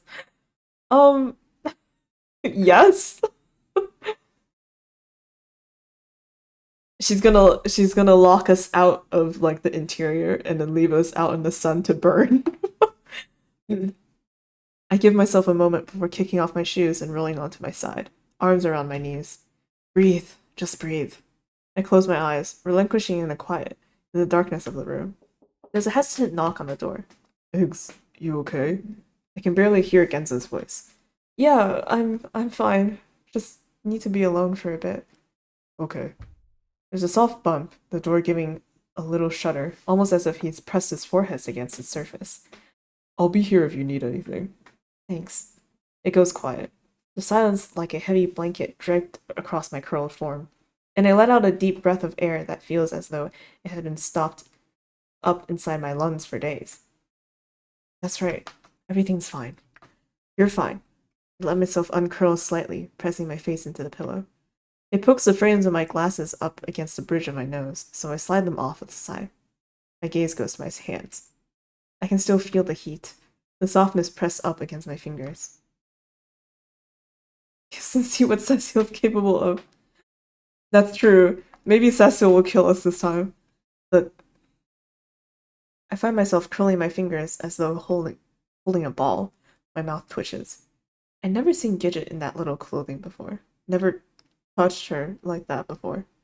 In fact, until this moment, I had always thought that Gidget didn't really want to emphasize those parts of herself. Not that there's anything wrong with wanting to do so, of course, but it's just never seemed. I only want what's best for you. This isn't you. I furrow my brows. I hate them, Iggy. I hate them. Oh yeah, that's her from another run. Press my lips together. It had been raining that day, right? A rainy Saturday afternoon, just hanging out at Gidget's house, watching recorded episodes of Toonami, dueling on our GBAs, playing half a game of Star Wars Monopoly before getting bored, and instead sending the little figures on a secret mission in the basement. As the afternoon goes on, we start dropping off. First Bucks, curled up in Gidget's dad's armchair. Then Orlam, his face buried into the couch cushions. And finally even Genzo, at first making a joke about using Orlan's butt as a pillow, then actually dozing off there, drool leaking down the side of his face. The IRL lore. Product placement. I'm hungry. You want to eat, Iggy? Gidget's lying in the middle of the room, just staring up at the ceiling amongst the Monopoly pieces. But she sits up at this, tossing a glance in my direction. Oh, sure. Then we're wandering off toward the kitchen. Gidget's dad is seated at the kitchen table, reading the newspaper, and Gidget's mom is cutting out coupons. Gidget opens up the pantry, using the step stool to rifle through the selection of snacks on one of the higher shelves. When she reaches up, the hem of her shirt lifts and reveals her belly, as well as the band of her underwear. Her mom glances up, her eyes narrow. What the hell? What was her mom's voice? What the hell are you wearing? This throws Gidget off guard, and she immediately falls back on her heels. Huh? But her mom is already to her feet. In 2 steps, she's to her, and she yanks her shirt back up for another look. Are these boys' underwear? No. Gidget looks away. Don't lie to me, young lady. Maybe? Gidget's mom lets out an exasperated groan. I thought you were past this phase. When are you gonna grow up? It's not a phase. I like them, Mom. Gidget shouts back, tears springing to her eyes. But now her mom is focused on something else. A little hanging strip of cloth poking out beneath the hem of her shirt. What the hell is this? She lifts Gidget's shirt all the way up, revealing what looks like an ace bandage wrapped around her chest. Gidget jerks back and out of reach with a tearful yelp, tugging her shirt back down. Stop it! You take that off right now. What the fuck is wrong with you? Dave, tell her to take it off. She can wear what she wants to, Patty. Why the hell will you wear something like that? I just want to. Leave me alone. You want everyone to think you're some kind of freak? I didn't raise my daughter to be a freak. I hate you. Oh my god, sorry. My voice was not ready for that. I hate you! Gidget goes running out of the room in a fit of sobs, her arms clutched around her chest. I stand there for a moment, completely silent, then take off after her. She runs out the door, into the rain. Gidget! I try calling, but she doesn't stop. I came from the core. Yes, all the emotion was there. She runs down the sidewalk to the end of the block, into the little grove of trees separating her neighborhood from the one over. And I chase after her, my feet slapping against the puddles and sending cold splashes of water up onto my legs. When I finally catch up to her, she's huddled beneath an old oak with her arms wrapped around her knees, mud streaking her shoes and shorts. Was the second thing a chest wrap? I think so, yeah. I walk over, out of breath, then drop to a seat beside her. I don't say anything. The rain is lighter here, sheltered by the trees, but the occasional drop still hits my head, and gooey slick puddles decorate the muddy path.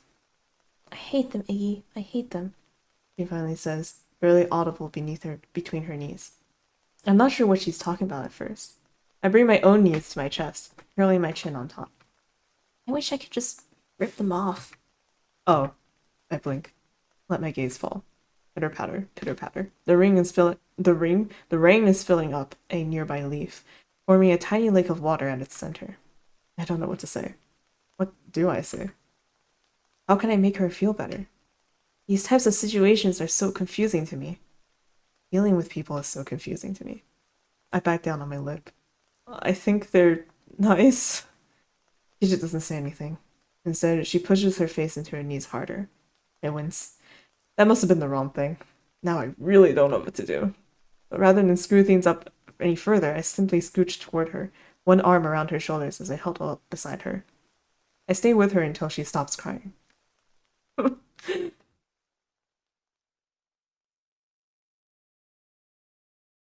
Our arrival on the other side of the lake is, well, it's something. Iggy keeps losing his 50-50. When he gets to the two choices that he has to select, he always chooses the wrong one. No! Ours! We pull into the port of a small castle town. I can see the glimmering peaks of the castle beyond, standing tall and imposing on the horizon, though the town itself is cozy and quaint. And surprisingly empty? Momentarily, at least, because as soon as the yacht ramp slams down into the cobbles and Gidget parades out, one of us following her like some kind of entourage. He's due for a win now. Yeah, he's guaranteed for his next one. A battalion of rabbits appears as if on cue. They come charging forward, primed for attack, then immediately skid to a halt. The rabbit in front goes down on one knee, his gaze pointed groundward. Ma'am! Gidget just lowers her sunglasses, peering out over the top of the lenses. What kind of reception is this? Her hands go to her hips. This seems to rattle the lead rabbit even more. Apologies, ma'am. We weren't informed that you'd be arriving today. And His Majesty hasn't made any plans for festivities this evening, so we... The rabbit winces. Oh, hasn't he? Gidget's gaze goes back toward the castle, the sun glinting off her glasses. We'll see about that. Then she tosses an arm out to gesture at us and the suitcases behind her. If you would. Of course, ma'am.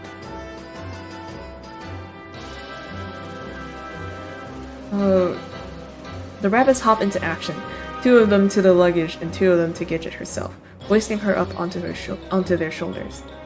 The rest of the rabbits fall in line to the front and sides, forming a grand procession as they begin their march toward the castle.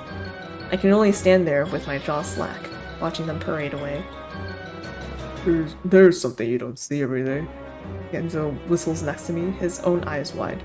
Is this normal? I ask to no one in particular. The mistress is held in high regard.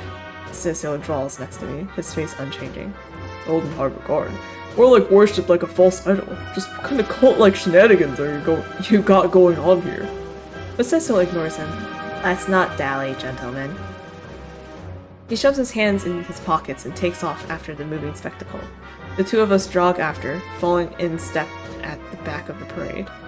We march through the streets, past houses and cafes, a tinkling fountain. There's no one else in sight. The roads, buildings, even the windows are empty and devoid of life. I can only scratch my arm nervously as I glance around, and a chance glance at Genzo tells me he's feeling anxious too. We keep going, following the road out of town and up along the path leading toward the castle gates. I see what looks like twin guard posts come into view as we grow near. They sit on either side of the entrance to a bridge that connects to the other side of a moat, and the castle gardens beyond. Two rabbits that appear to be manning the gates rush to tug them open upon our arrival. Their looks of flustered dread match the rising gurgle in my stomach. Further still, we march straight through the gardens, up to the main castle door, giant and imposing, and making the hair on the back of my neck stick up like miniature antennae. Once again, two rabbits are there to open the doors for us, both of them semi-panicked as they scurry into action. Inside, I'm overcome with a feeling of, well, it's an amalgamation of feelings. Awe at first at the high looping ceilings, stained glass windows, and diving tapestries. But then the strangest sense of belonging. I shake my head, tug at my collar. How could I ever belong in a place like this? The thought twisted my bowels further. Attention! There's a screech from one of the rabbits, and the whole column pulls their feet together in a crisp salute. The two in front drop to their knees so Gidget can descend to the floor, and she removes her sunglasses to look around the environs in semi-disdain. A glance to the right, to the left. She crosses her arms over her chest with a huff. You know, I'm starting to feel a little neglected here. But before I have a chance to wonder what she means... Oh god, here we are again. He turns around in his swivel chair, petting his cat for the fourth time. Well, well, well. Isn't this a pleasant surprise? A familiar figure emerges from the far hallway, little cape fluttering behind him. The goddess herself returns to my keep, and of her own accord. To what, pray tell, do I owe this honor? Orlom spreads his arms in a show of over-embellished grandeur. The sight of him stops me for a moment, like a tiny hitch in the back of my throat. Next to me, however, I hear Genzo suck in his breath, and when I turn to look, I see his jaw go taut. At the front of the battalion, Gidget just smiles. Do I ever need a reason to bless this place with my presence? Certainly not. Orlom rubs at his chin. Though, had I known, I would have done more to prepare. His gaze flicks towards the three of us, and I see his eyes first widen, then crinkle in mirth. He brings his folded hands to his cheek in sardonic delight. And the surprises keep coming. Look who's finally decided to join us. What a treat. Genzo just snorts. I, however, drop my gaze, feeling all of a sudden shy. A treat indeed. Gidget smirks. My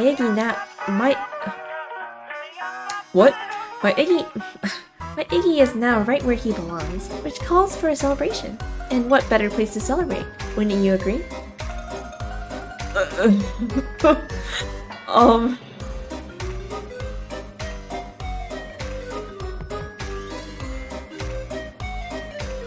I feel like this is something that I should just drop.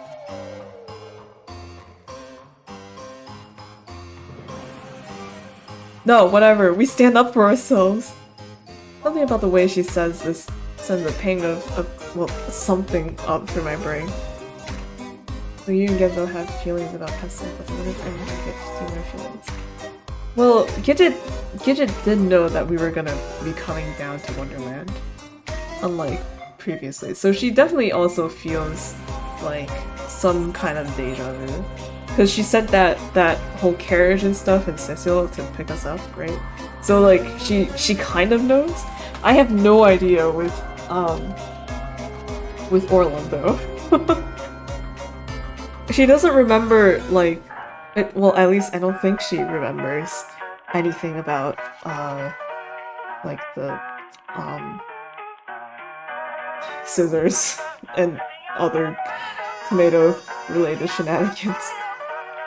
Anxiety stirred with mental panic, perhaps. Probably all of you though. Bucks must remember a lot of tomatoes. And laced with a shot of indignation. I bring my hand up with a cough. I'm right here, you know? Then immediately grow shy. I mean that I can speak for myself. Orlam's gaze flicks to me. He smiles. Indeed you can, though I'm not sure it would do much good. Your path seems to have already been laid out. Gidget rolls her eyes. Don't mind him. A bit under the weather is all after that jaunt on the boat. It made him a little testy. Testy? I stand up with a start. Orlam just laughs. Water travel isn't fit for everyone, I suppose. Okay, good night. Sleep well.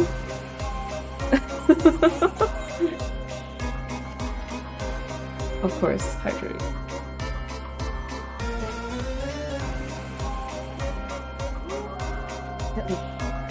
A bit too rough for some. Just the way I like it. Gidget wings. Makes it more exciting. Oh, then it seems you'll need to teach your boy to swim. I don't want to be here. Gidget brings a hand to her mouth with a bashful laugh. I, however, can do nothing but blink in silence. Are they? Fortunately, the conversation returns to its original topic. At any rate, as much as it pains me, I haven't made plans for any entertainments this evening. He begins counting on his fingers. I would need to alert the chef, send out invitations, rally the tailors to make some appropriate ensembles for our new guests. But he trails off as Gidget approaches, blinking upward. But you wouldn't mind doing all that for me, would you? She takes his chin in her hands, thumbs pressing teasingly into his cheeks. What is this? For the second time that day, my jaw goes slack.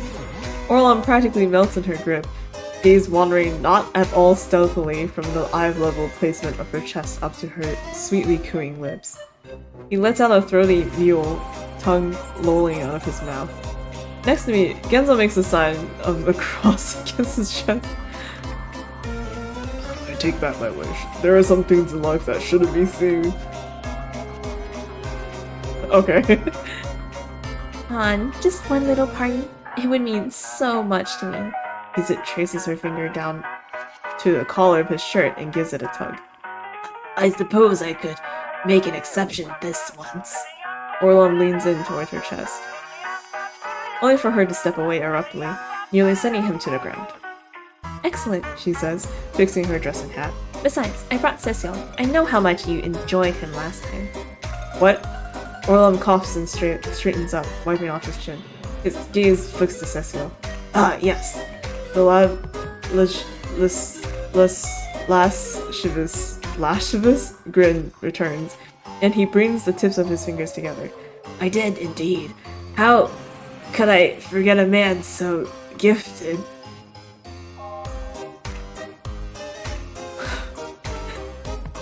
Okay, Genzo and I throw identical curious glances at Cecil, who, for once, isn't boasting his usual impassive visage. Instead, he's looking away, shoulders hunched and cheeks colored pink. Cecil. Now then, I must clean up. It's been a long, tiring day on that boat, and I want to look my best tonight. Of course, of course. Guards, Orlam snaps his fingers, summoning a duo of attendants to his side. ready to pay baths for her ladyship, would you? And do make sure she has everything she needs. Yes, sir. Oh, I mean, Yes, sir! the attendants lead her off and down the hall, leaving us alone with Orlam and the rest of the battalion. Going for the theme. That or Cecile needs better taste. Orlon watches her leave, small tremble playing on his lips as he turns back to us. Iggy. He cocks his head to the side and begins slinking over. What have you gotten yourself into? But Genzo steps in front of me before Orlon can approach. Leave alone, fuckface, or I'll knock that fugly crown right off the rat on your head. This only seems to goad Orlon further. Look at you, still so determined, even after the cruel cogs of fate have already turned out of your favor. What the fuck are you talking about? Nothing, dear. Only that I'm suddenly feeling especially nostalgic. What about you? I see Genzo grit his teeth. He takes a step forward, finger raised. But Orlon snaps his fingers before Genzo can start whatever he'd been about to. Guards! Genzo winces, falling back with a nervous twitch of his cheek. Get these two gentlemen cleaned up, would you? And fetch the tailor. They'll need something to wear, after all. And I want everyone looking their best for tonight's festivities. Okay. Yes, sir! The guards nearest us snap to attention, then quickly prod us into gear, hands on our shoulders as they guide us toward the far hall. Behind us, Orlon simply waves, impish smile playing on his lips. See you both later.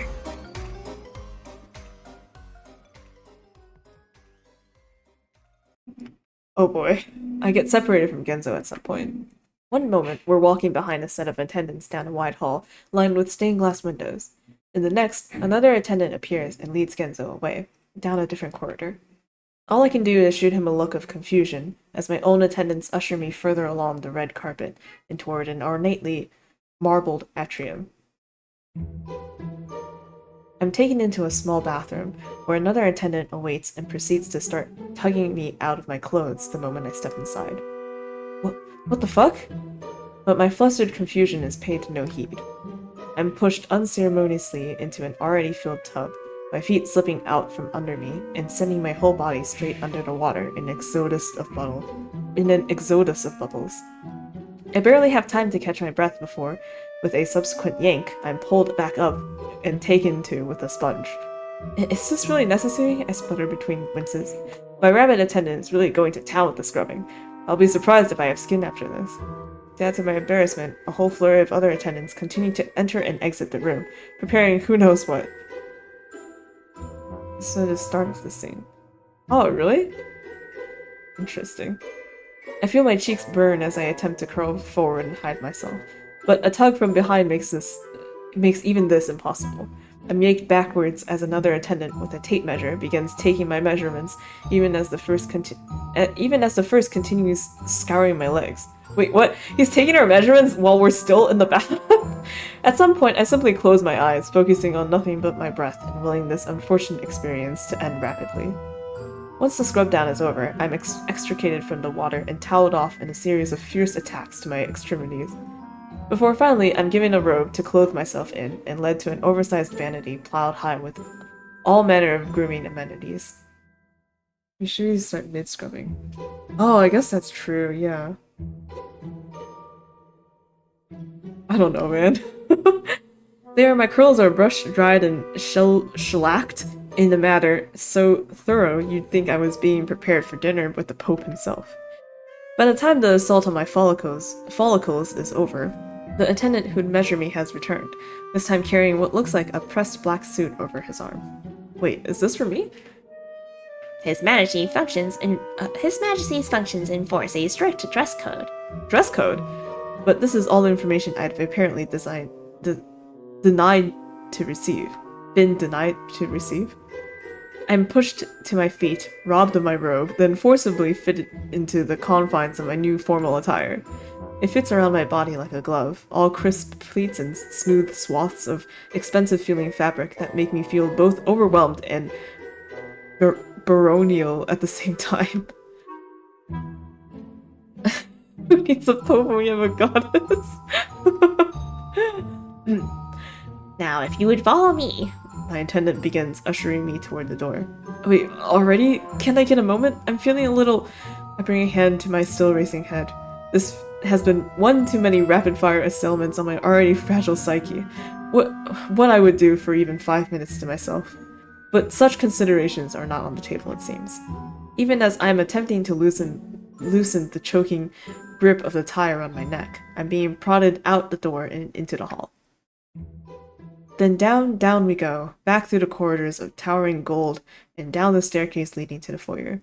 My perfectly shined shoes seem to echo especially loud on the marble stairs with each step. Genzo's already waiting at the bottom as I approach. He's got his hands shoved in his suit pockets and is staring at the ground, idly scuffing the tile with the toe of his shoe, but he looks up upon my arrival. I see him blink. Then his eyes widen. He brings the hands to his mouth and jerks his head away. What's wrong? I tug again at my collar, feeling all of a sudden self-conscious. I guess you got the same treatment as me.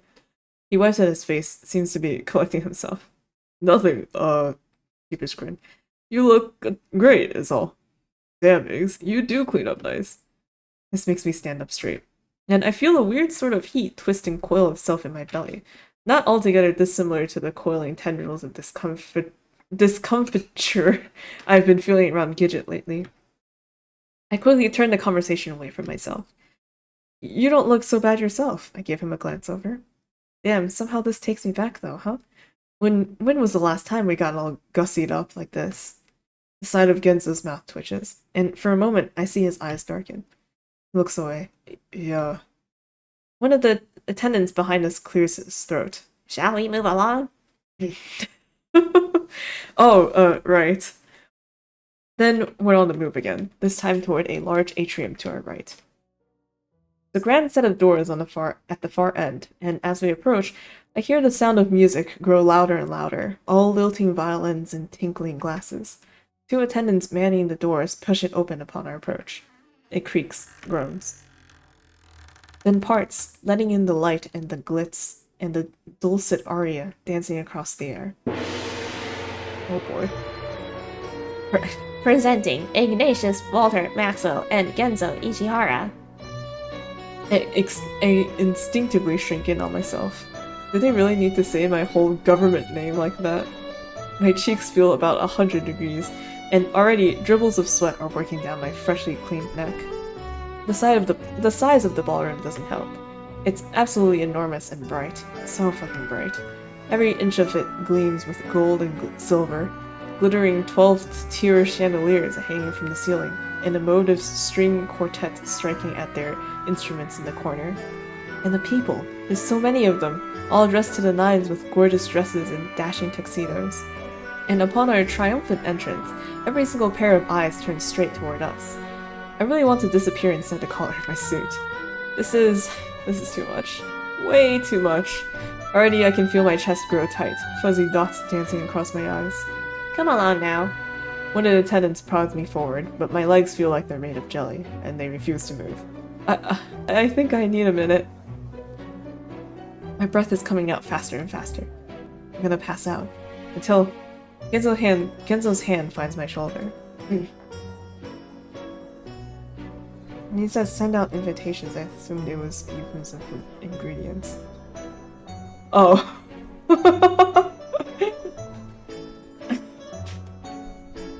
I mean, he did tell his chefs that the chefs need to start preparing stuff. I don't know. I feel like the food is still gonna be not food. But it's okay. What they don't know won't hurt them. Probably. The feeling of it grounds me. My breath begins to slow, warbling vision fizzling into clarity. I turn toward him with a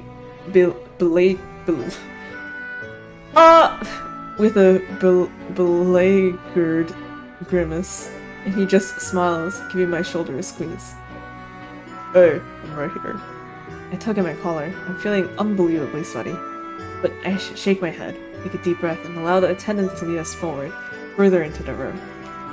Once beneath one of the larger chandeliers adorning the ceiling, our attendants retreat with a bow, leaving the 2 of us alone amongst the bustling, whispering crowds.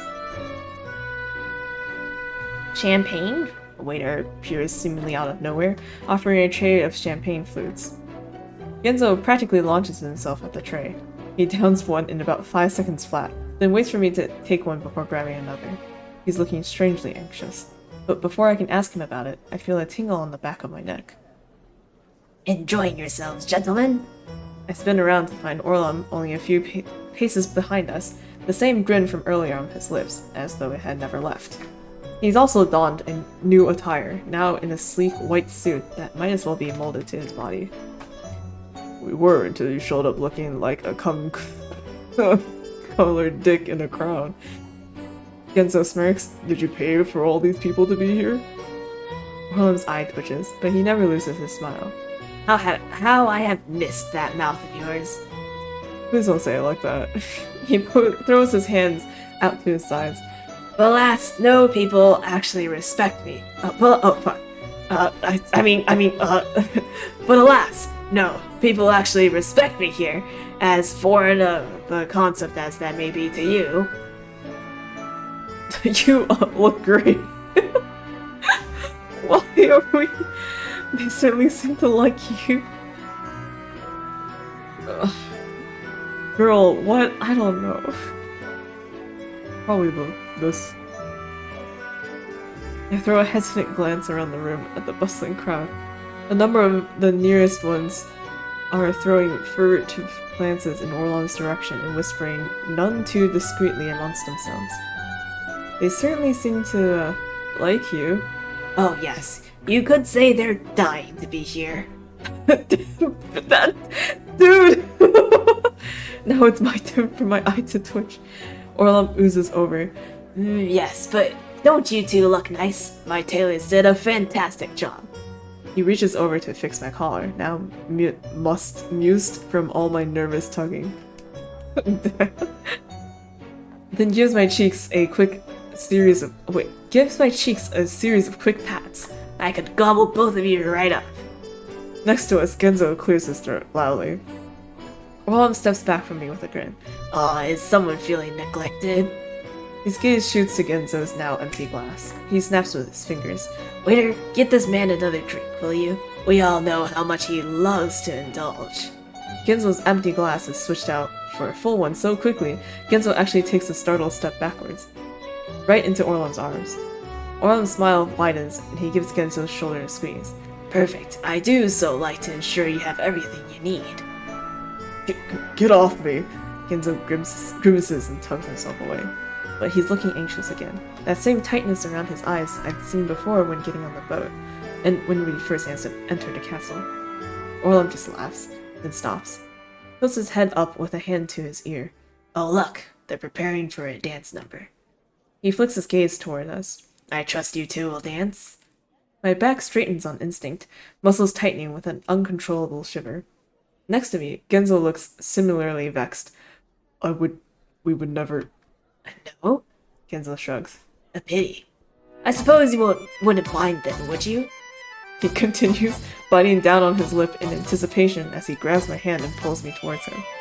I can only shoot Genzo a look of panicked confusion as Orlam tugs my hips in against his. Oh boy. In a grand flourish, he sweeps me, almost literally, off my feet, in time with the brisk tempo of the music, and his fingers curl between mine with a possessive tug. I can barely keep up. It takes everything I have, simply keeping my balance as my feet attempt to move in time with the beat. And I must look absolutely terrified because Orlam gives my hand a reassuring squeeze, his head cocking to the side in amusement. Do relax. You look like a spooked fish. Fish? Not dancing with Gidget? I'm scared to see Gidget. Do relax. You look like a spooked field rabbit. He can hardly seem to contain his grin. This is all a bit much for me. Yes, it would be, wouldn't it?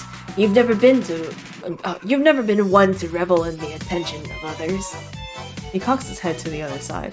And yet, said attention always seems to find you anyway. Quite curious, actually. Why is it that so many people are champing at the bit for a bite? As if my head weren't already a whirl enough, He sends me out for a spin that leaves me positively rattled, then jerks me back in close. What are you talking about? I try, even as my insides curl and twist. Ah, yes, I forgot. Oblivious to a fault, this one. Though perhaps that only adds to your endearing qualities. His hand wanders lower. Everyone being the one who wants to teach. He finds my rear end, pulling it in toward him with a shuddered tug. You a thing or two. Mom, come pick me up. I don't want to be here anymore. This, however, his gaze flicks to Genzo, who's positively bristling. And when Orlam starts pushing his face up against my neck with a libidinous mule, he comes stomping over. Okay, that's enough. Enough? Whatever do you mean? Major point. And I'm having so much fun, Genzo, dear. Genzo's face goes red, and I can see him grind his teeth together. He grabs Orlam's shoulder with an angry yank. Oh, I see. You're jealous. Orlam just laughs, using the momentum to spin in toward Genzo instead, promptly grabbing his hand. Don't worry, there's enough of me for everyone.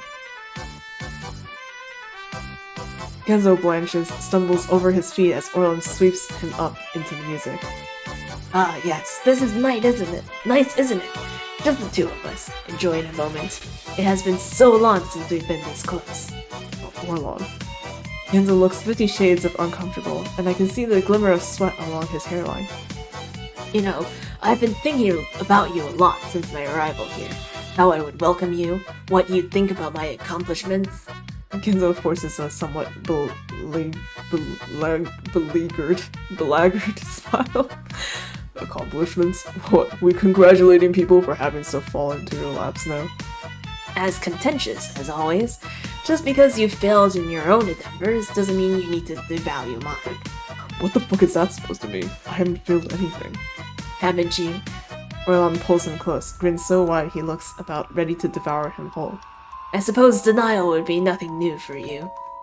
Unexpected twist. I mean...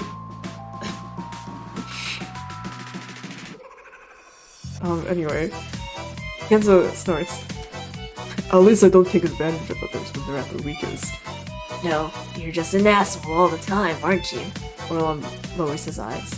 And you know it too. Know the pain you cause people, and that he deserves better than you. Genzo's jaw goes taut. He mutters something under his breath and tries to pull away, but Orlam doesn't let his hand go, instead taking advantage of the small height he has on him to dip him backwards. And yet you still can't let him go, can you? Just a stupid, sad little puppy groveling for scraps. He leans forward, their foreheads practically touching. Genzo jerks his hand away, still trying to extricate himself from Orlam's grasp. Orlam finally does let him go, though none too gently. In fact, the sudden release sends him straight to the floor. Orlam stands over him, amused grin playing on his lips as Genzo recovers from the fall. His eyes crinkle into tiny twin slits. But you still have one last chance, huh? Or are you gonna run away from them too? This time, Orlam turns to me. He grabs my wrist, flinging me toward Genzo, just as he manages to push himself back to his feet. I stumble into him, half falling across his shoulders, and Genzo's eyes practically bug out of his head. Bro. Before I can move away, Orlam grabs Genzo's flailing arms and pulls him in close, squishing me between them. Isn't it sweet? A tarantella for 3. And fitting too, considering how we've been dancing around each other for years. Genzo has gone bright red beneath me. I can feel myself sinking in against his stomach, my arms balanced on his shoulders and my breath stilted against his neck. Just a second, my mind flicks back to the bouncy castle. Unorthodox dancing style. The two of us all tangled up atop the buoying fabric, pressed against each other, tight against each other. Then Orlam lets Genzo's arms go, stepping back with a playful grin. Alas, though, I cannot stay, for I have other important matters to attend to. Other guests to take care of. So, I'll have to bid you gentlemen adieu for now. He gives a little bow that makes his cape flutter out behind him. Try not to have too much fun without me, One final grin, then he spins around, eyes from the crowd on him. Eyes from the crowd on him as he saunters away. The two of us watch him for a moment. Then Genzo must notice that his arms have fallen around my waist, because he jerks backwards with a flustered start, his cheeks still pink. I probably don't look much better. It feels like gallons of sweat are leaking down the back of my neck, and my suit is now a wrinkled mess. I try to smooth it down, gaze pointed groundward. That was, something else. You could say that again. Genzo coughs, shifts, runs a hand through his hair.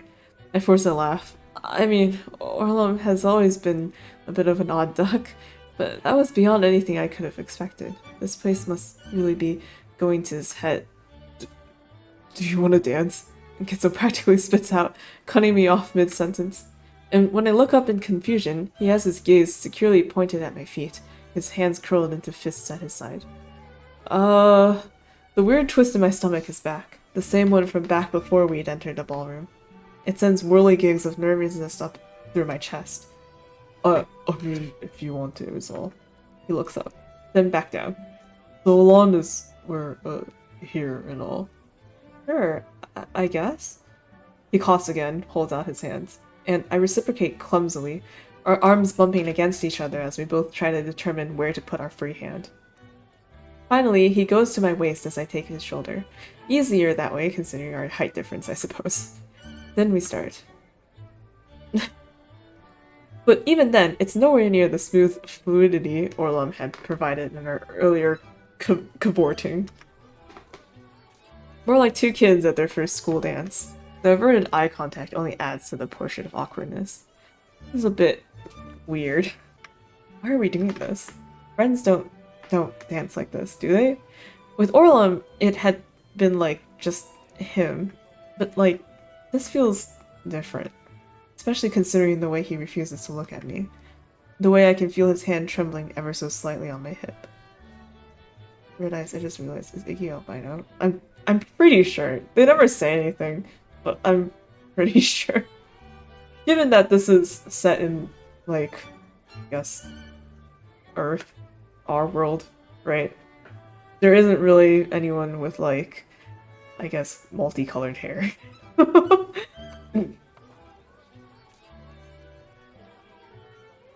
Yeah. The way I can feel his hand trembling ever so slightly on my hip. The way he has his lips pressed together. Wait a minute. I blink. Before my mind can process this further, he speaks up. Pretty nice, music. Yeah, it is. I have to admit, it was pretty regal, you know, with all this high-faulted, grandstanding stuff. He chuckles. Not something I would have ever expected to experience, you know? You could say that again. I feel like the long-lost son of some fancy baron or something. His gaze drops again. He seems to be searching for something to say. Wonder, where Gidget is. Haven't seen her here yet. See Genzo's eyes twitch ever so slightly. She's, on your mind a lot, huh? I mean, of course she would be. Why wouldn't she? Am I right or am I right? Off. Probably gonna be dressed to the nines, if you know what I mean. Putting us two fuckers to shame. I don't doubt that, I laugh. Especially after everything else I've seen her then quickly choked on my words. My mind has gone straight back to the boat. Definitely not what I need to be thinking about right now. Genzo must feel my body tense. Yeah, he starts as though trying to search for something to say.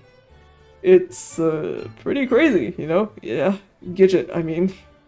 How so? Just, you know, like, I haven't seen her in years, right? And I almost didn't even recognize her. Crazy, right? She looks so different. I drop my gaze. I guess she has changed a lot over the years. Right? Hell, if you'd asked me back then, I probably would have said she was... He stops, perhaps remembering what he's about to say, then frowns. Anyway, just not what I was expecting, I guess. There's no way she'd eat it on an off street. It's been a while, though. No, I mean, I have no idea. But, But hey, we've never ever been able to read people, huh? I've got the social perception of a stick. You, Mr. Life of the Party? Make it till you make it, my dude. You've ever heard of masking? Iggy? Make a dirty joke. Make a joke about Orlom. None of these seem like good ideas. Uh,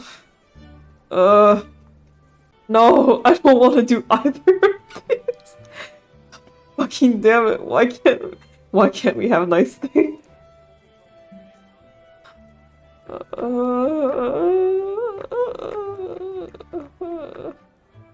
I'm leaning towards dirty jokes since I don't like joking about Orlon. But fine. Yeah, that's what she said. Okay, that's fine. Wait, what did she say?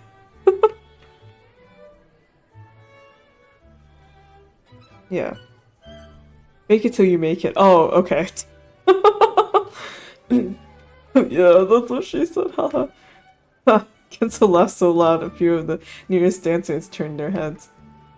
Someone so disinclined to the horizontal grind. Disinclined to the horizontal grind.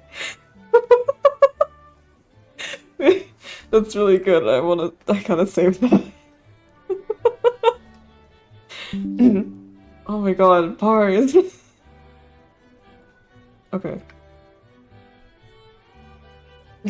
For someone so disinclined to the horizontal grind, I have got to say, you got a pretty dirty mind sometimes.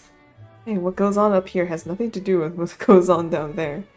Alright, I'll give you that. I'll admit, it's not something I can, really relate to.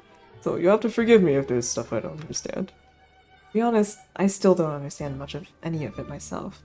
My face falls a bit at this. Kenzo cocks his head to the side, just looking at me for a moment. Then smiles. Hey, come on. Where'd the fun be if we understood everything about ourselves from the get-go, am I right or am I right? Life's not life without a few surprises along the way. I force a little chuckle. Yeah, I guess. Oh, look at me. Who would have ever guessed I'd turn out as wide as I am tall, eh? I shake my head with a little laugh. It feels good to laugh. Kenzo can always make me laugh. I press my lips together, avert my eyes. And when silence settles over us again, Genzo's gaze drops. His nose twitches. Despite everything, this has been nice, getting to spend time with you for once. Yeah, we haven't really done much together in a while. Yeah. I feel his fingers shift in between mine. His hand feels sweaty. I pause. I like spending time with you. I cock my head to the side. The nervous jitters are attacking my gut en masse now. I try to quell them with a laugh. I like spending time with you too. You're my friend, Gen. Okay. I see him wince. His brows furrow. No, He stops moving. He's looking really distressed. And I remember that he's also had at least 3 glasses of champagne at this point. Yeah, ouch, for real. It's interesting, though, too, because, like... Actually, I don't know how this is gonna turn out, but, like... The friend zone arrow. Ugh. But, like, after the, like, arc 2 with Genzo, right? Where, like, we do kiss. We do the kiss. Act 3 with Orlon. I wasn't expecting, like, much to develop with Genzo since it was focused on Orlon. But, like, he still does end up revealing that, like, oh yeah, I've liked you for a while, Iggy, etc. Right? We don't really respond to it since there's a bunch of other stuff going on, but, like, it's interesting because I don't think he did that the first time around. I don't know. No, he didn't.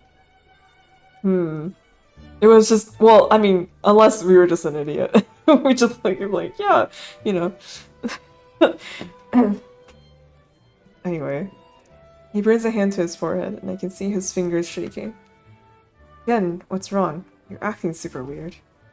I see him swallow. He looks up at me, eyes strained. Oh boy. Only at that moment, a loud flourish of metal and strings cut through the din, and the lights go suddenly dim. The crowd gasps, and I throw a confused look around just as a beam of light is directed toward the door, illuminating a head of cascading blonde hair. Oh boy. Presenting her ladyship, Gidget Francine Bordeaux. Oh my god. Oh jeez. She's there. Look, she's absolutely radiant. She raises her head, eyes sparkling, skin glowing. And her dress, it's it's jaw-droppingly beautiful. A wall of red that plummets to the floor. Orlam is at her side, guiding her into the ballroom like a king showing off his queen. And Gidget, she glides along like a veritable goddess that's just descended from heaven, throwing gentle smiles at the oohing crowd with each step. For the umpteenth time today, I find myself at a loss for words, and a strange tingling warmth is running wild up and down my spine, my legs, my chest. There she is. Here we go. They approach us, the spotlight following them the entire way. With a little spin, Gidget detaches herself from Orlam and steps toward me, her hand outstretched. My turn? I step away from Genzo, take her hand. Oh gosh, how can I resist the invitation of such a lovely lady? Genzo falls back silently. Then the music starts anew, a brilliant, gorgeous piece that seems to rattle the rafters as it soars toward the sky.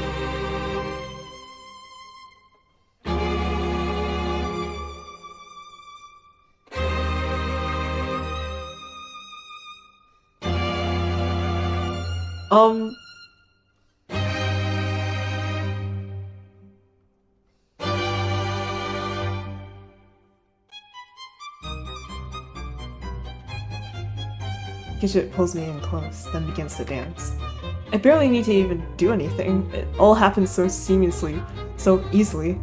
She flows like an angel of dance, pulling me this way and that, twisting effortlessly in my arms as she spins. I find my breath stolen from me. Not only from the flurry of movement, but from the sight of her in all that effulgence, a dazzling whirlwind of red and gold artistry that I can't tear my gaze from. She's so absolutely alive, and I feel myself filled with a kind of vivacity I've never experienced before just looking at her, being with her, moving with her. For a moment, I would swear we become one. I feel her arms on me, around me. We might as well be the only two in that entire ballroom, spiraling dizzyingly under the spotlight. How am I following along? I don't even know at this point. Somehow my muscles know what to do, know how to hold her, know how to move up and down her body as she spins in against me, just gazing up into my eyes. Like a true fairy tale, a picture book climax, the prince holding his princess. The music accelerates, cascading into a tumultuous crescendo that makes my very eyes shudder. And she whips me back and around, in toward her, close, so close, unbearably close. My body pressed against hers, and her arms around my neck, and her smile, her lips, trembling mere centimeters from my own. And then it's over, the last note ringing for a final second before echoing off into nothingness. 1 moment, 2. Both of us just standing there, sweating, breathing, before the crowd bursts into applause around us. Gidget laughs, smiles, still just holding me, gazing at me, her face beaming, her eyes gleaming. I can feel the heat radiating off her body. The smell of what? Smell the all too familiar bouquet of her hair, now tinged with sweat. Iggy? She says, and I cock my head to the side curiously. Iggy. What? Not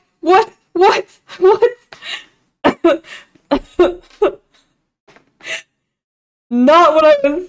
Okay. Alright, I guess. Okay. Iggy. What?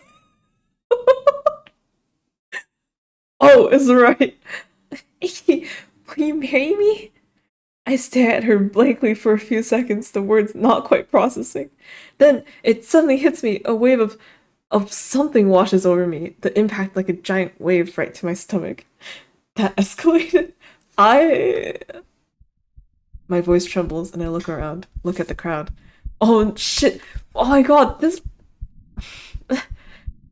Everyone watching us anxiously, waiting for my answer. This is why, like, okay, like, just sidebar rant, like, just the fucking proposals in public, but what are they called again? Like, flash mob proposals and stuff like that, where they gather a crowd and, like, they get everyone there and, like, they're like, will you marry me? And everyone's expecting you to say yes, and it's like, what if you actually say no? Like, the worst. Anyway, waiting for my answer. Then my gaze goes to Gidget, to her smile, to her eyes. She's waiting too. Waiting for me to step up to the plate, to fulfill my duties, to be the man she wants, needs. Our perfect life. I lick my lips. Oh, Iggy! Iggy, no! Iggy! I close my eyes. Yes. Then open them, louder, more confident. Yes, yes, I will. Of course I will. If Gidget's face had been beaming before, it's absolutely incandescent now. Oh god. Oh god. Oh god. I'm so scared. With a little cry of happiness, she pulls me back in, hugging me with everything she has, her arms sticky and hot around my neck. He's in for a rough honeymoon. Oh, Iggy, I'm so happy. The crowd erupts again, this time with cheers of congratulation, of laughter and tears and sighs of happy relief.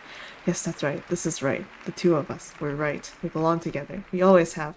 I hug Gidget back, burying my face into her shoulder. A rush of relief washing through me and making my muscles weak and trembly. I am, too. Sorry. I say against her cheek, just holding her, being held. My own cocoon of belonging. When I glance up and look out into the crowd, I see Genzo and Orlon. Genzo's just staring at me, a look I've never seen before on his face. Orlon has his round arm around Genzo's shoulder. He leans in and whispers something, imp-like smile practically brushing against Genzo's ear. But then Gidget pulls away, yanking me from my thoughts. I can see the glimmer of tears in her eyes as she lets out a filmy chuckle. We're gonna be so happy together. Yes. I pull her in close against my side as members of the crowd begin to approach, words of congratulation and adoration on their lips. Yes, we are.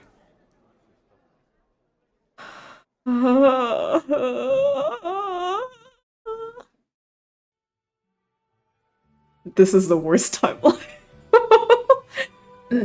It's interesting though, actually, now that I'm thinking about it. Act 2, 3, and now this one 4. Iggy has been with Genzo, Orlong, and Gidget respectively in all of these acts. So, there is an interesting thought there. We spend a while making the rounds after that. I actually enjoy myself for once. I'm not usually one to relish in that kind of attention, but the adrenaline running through my veins after everything that's happened apparently takes control, feeds me courage. Talking to people, laughing with Gidget, dancing with Gidget. An hour or so in, however, my nerves are starting to calm down, and the social exhaustion catches up with me. I'm no longer able to follow along with the conversations, and everything just feels a bit too loud, too bright, too all in my face and happening all at once and all around me. I pull Gidget to the side after an especially long conversation with a trio of bearded gentlemen. Feels like I'm starting to fade. You mind if I call it a night? Need some quiet. Gidget glances up from her champagne. Oh, of course. Anything for you. Her lips curl upward, and she leans in to give me a quick kiss on the cheek. I'm gonna stay a bit longer.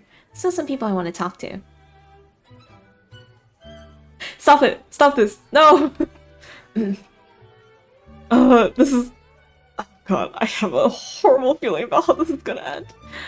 Of course, right. I suddenly find myself feeling incredibly awkward. Do I return the kiss? Do I just leave it at that? I know we just... And she just... And I just... But the sweat is gathering beneath my collar again. Even after everything, little moments like these still make me so anxious. I'm sure it'll be totally fine. Oh boy. In the end, I decided to leave it at that. We'll have plenty more time to get used to things. Anyway, good night. I'll see you tomorrow then. I scratch my calf with the toe of my shoe. Then shift and scratch the other one. Have a nice night. I duck once, twice. Then scuttle off. God, if I'm not the most awkward person alive, will I ever get better at this? I spot the exit through the crowd and begin towards it. About halfway there, though, I realize I don't actually know where to go or what to do. I look around for Orlon, but he's nowhere to be found. In fact, I realize I haven't seen him in quite a while now. Genzo too. Oh no. Please don't make us... Please don't... No more cannibalism. I do a final sweep of the room with my eyes, thinking maybe I just missed them, but no, there's no sign of them anywhere. I chew on my bottom lip with a hum. Then renew my trek toward the door, where I ask one of the attendants if there's a room or something available for me. Of course, right this way, sir. The attendant bows and leads me outside. Thank God. I'm guided up multiple flights of stairs, fatigue pressing on me with greater weight with each subsequent landing. Finally, we turn down a hallway lined with ornately covered doors. He opens the second one on the left and beckons me inside. It's delightfully dim inside, nothing but a fluttering candelabra on the bedside table to light the room. And quiet, too. I can feel my chest start to unclench already. That wonderful silence, it wraps itself around me like a warm blanket. We prepared night clothes for you on the bed, sir, and if you need anything during the night, simply read this bell. The attendant gestured towards a small brass bell hanging on the wall by the door. Oh, thank you, I say clumsily before the attendant bows and walks back out, leaving me alone. Ah, the sweet serenity of isolation. I take a short jaunt around the room to get my feel of the place, ending up at the bed, where I find a set of blue pajamas waiting for me. Wonderful. I slip them on, anxious to get out of the claustrophobic cage of my suit. Then crawl into the bed, loving the way the soft sheets fold around me like a crepe. Quiet. Wonderful quiet. I stare up at the ceiling, just breathing it in. Tonight. Tonight was something else. I still can't quite wrap my head around it. How do I feel about everything? Happy, I guess. I'd gone through a whole whirlwind of different emotions throughout the evening, but now? Now I think I can say with certainty that the lingering feeling is happiness. Hopefulness. Yes, things definitely feel right. Everything will be fine. Close my eyes. Open them. Stare again at the ceiling. Somehow my brain is too active for sleep, even despite the fatigue gripping my body. And so I just lie there. For how long, I don't know. Just basking in the dark. Until there's a knock at the door. I glance toward it, wondering at first if I'd simply just been hearing things. But when I do nothing for a minute, the knock comes again. I begrudgingly push my way out of the bed and pad across the floor. Open the door. Who could... Oh no. It's her. Stanley shyly on the other side and looking up at me with an almost guilty expression tugging at her lips. Hey, sorry if this is a bit forward. I run a hand through my curls. No, it's fine. I just couldn't sleep. Kept thinking about everything and wanted to see you so bad. She brings her hands together, thumb pads kissing. Is it alright if I come in? It's Orlon stock scissors. I throw a glance back at the room. Sure.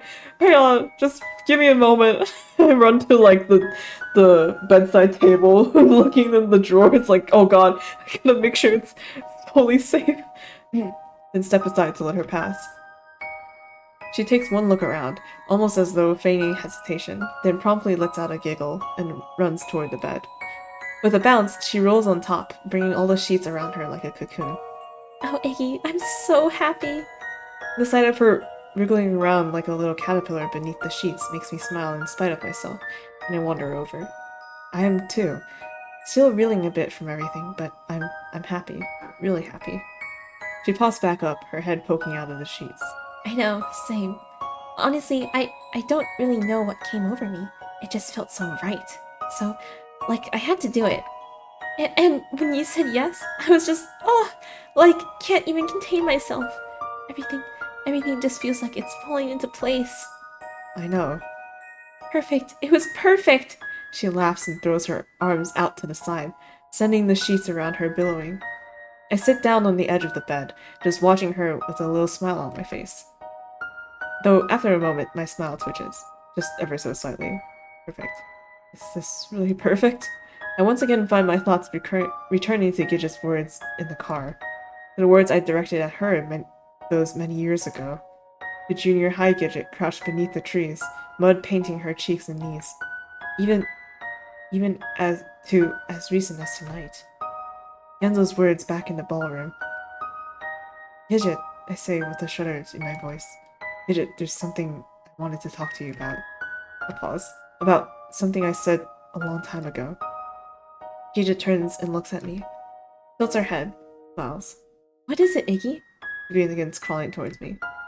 There's something I regret. Regret? She takes my cheeks in her hands with a playful grin. There's no regret here, Iggy. No, I mean, just listen to me. Now she laughs. Look at you, all flustered. How could there be anything to regret? You're perfect. We're perfect. Everything is perfect. Her arms go around my neck and she pulls me in close for a kiss. Regret implies there's something wrong.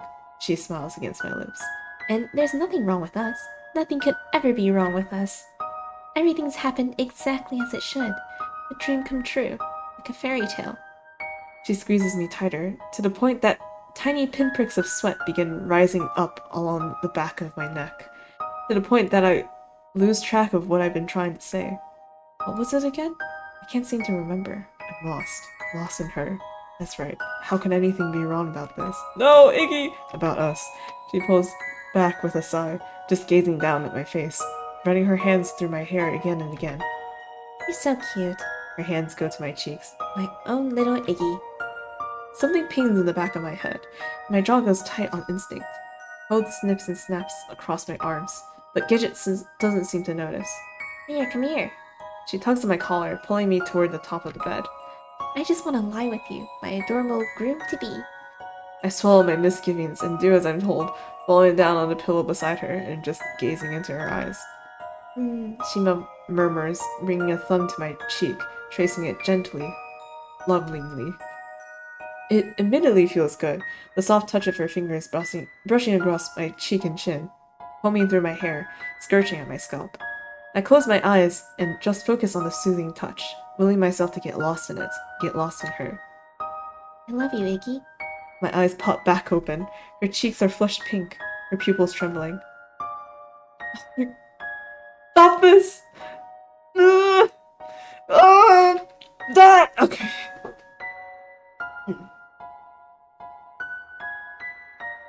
Oh.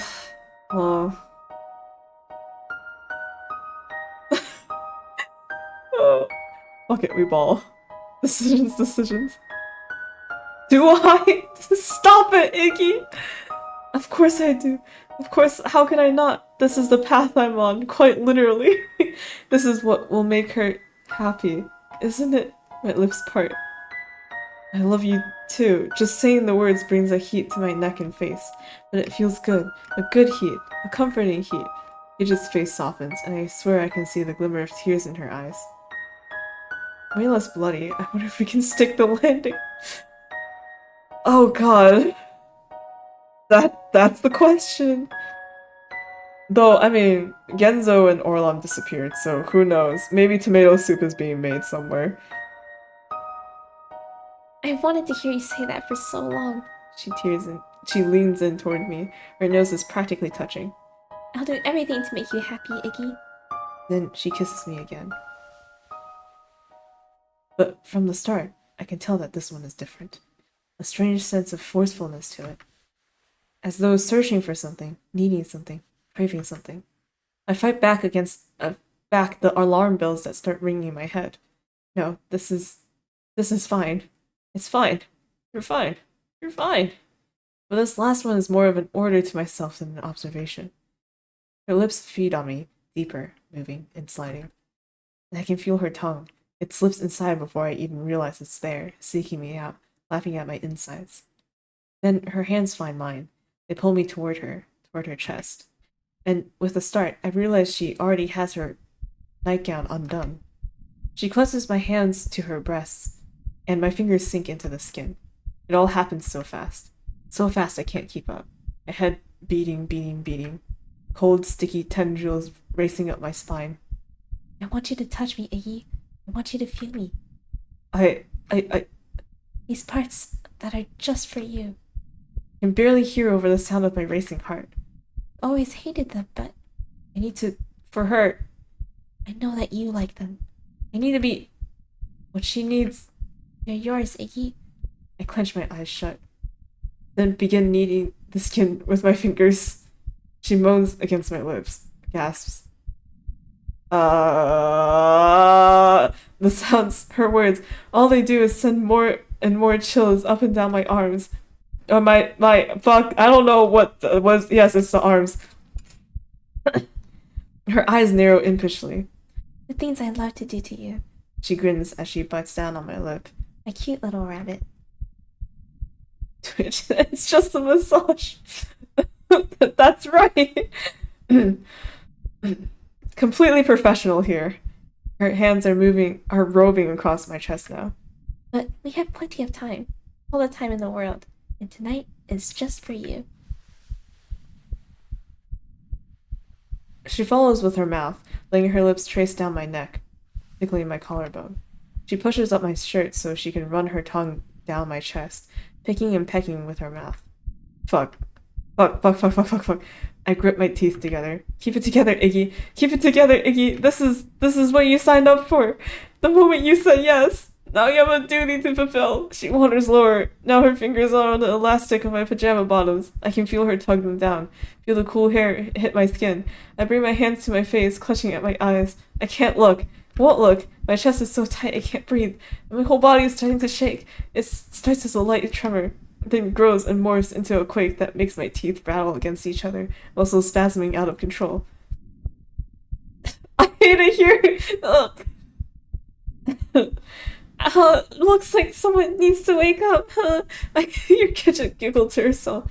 I can feel her breath against my skin as it puffs out in half little bursts. Don't worry, that can be fixed. Gidget, stop! It comes out before I can stop it. A shout from the base of my lungs that comes tumbling out between my clattering teeth.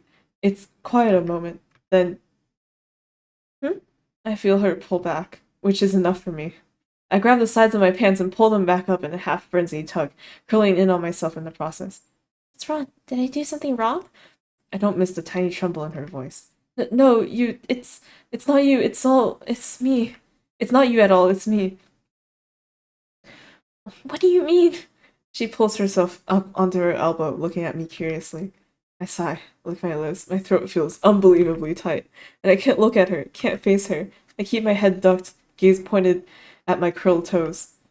I should have told you earlier. I tried, I really did. Another breath, I try to swallow, and the spit gets stuck in my throat. But, like, sexual things, they make me really uncomfortable. She's quiet. Deathly quiet. Wait, you don't like sex? I can already feel the buildup of shame in my belly. It crawls up over me like a cold, wet blanket. No. More silence. This was honestly the closest I've ever gotten before. I wince. Maybe you'll get better. Maybe you'll go away. I don't know. Maybe I just need more time. You couldn't have told me this sooner? The rep tone of her voice catches me off guard. It sends a shiver up my spine, and I finally look up to see her peering down at me blankly. I tried to, but Gidget brings her fingers to her temples, massaging them in frustration. How the hell is that supposed to work then, huh? We can't have a family? Is that what you're telling me? And what about my needs? Are they just thrown out the window? Is that it? What? No, I stood up, shaky arms pressing into the cush of the mattress. Honeymoon's over, you're not even married yet. Honestly, for all the people who would have been working on a big wedding ceremony, they're probably immensely relieved right now. My insides are quickly knotting themselves into painful snarls of nausea. We can figure things out. I know we can. We can find a way to make sure we're both happy, There's definitely ways, as long as we both love each other, we can make it work. We can make it work? How? I can't even touch you? I can't even lie with the man I love? I'm just gonna have to live like a nun for the rest of my life? She rubs at her eyes, palms stretching the skin of her cheeks. This can't be happening. This can't be happening. Why is this happening? I don't I don't really know who she's talking to at this point, but I try reaching a shaking hand toward her shoulder. Gidget, please, we. And after everything I've done to be perfect for you, so you'd want me, that was apparently all pointless, huh? You'd never want me anyway, huh? Wow, what a shocker. You sure know how to make a girl feel special, Iggy. Gidget, stop, it's not like that. And imagine my mother. Hey, Mom, I finally got hitched, but you'll never guess what. He doesn't fuck. Fancy that? Guess you still won't be getting those grandchildren. Gidget! I'm so stupid. I'm so fucking stupid. Everything was pointless. Everything I've done. How could I have ever thought I'd be happy? That I deserved anything beyond the shit I've had to put up with? She flies off the bed in a rage, stomping towards the window, just standing there in the faint light of the moon. She transforms into a werewolf. I'm kidding, sorry. I can see her arms shaking, her toes curling into the carpet. And I feel myself grow small. So small. My body crumples atop the mattress. Silence. Absolute silence. I don't know what to do. My heart feels like it's been torn into 1,000 tiny pieces. And the shame. So much shame. It's eating me from the inside out. My body's still shivering. It's out of control now. And when I curl my arms around my chest, I feel goosebumps up and down my skin. I will the energy to climb back under the covers. Oh no, Iggy. The moment my head hits the pillow, the tears begin leaking down my cheeks. I'm sorry, I say softly. So softly I don't even know if she hears me or not. I'm so sorry. She stays there a while. A long while. So long, I wonder if she's even still there.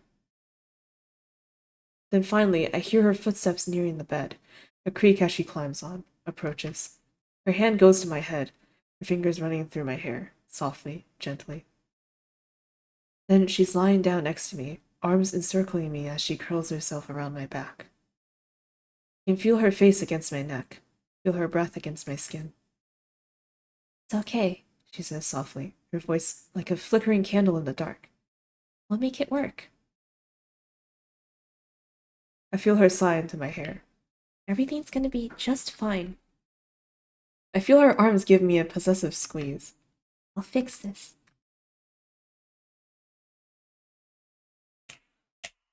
Mom, I'm so scared. The next time I open my eyes, it's morning, and the sun is pouring in from the window to paint warm squares of light across the cheeks. The cheeks? What? The sheets. I've left a nice patch of drool on the pillow, and a thin layer of crust has built up in the corners of my eyes. Still alive and intact?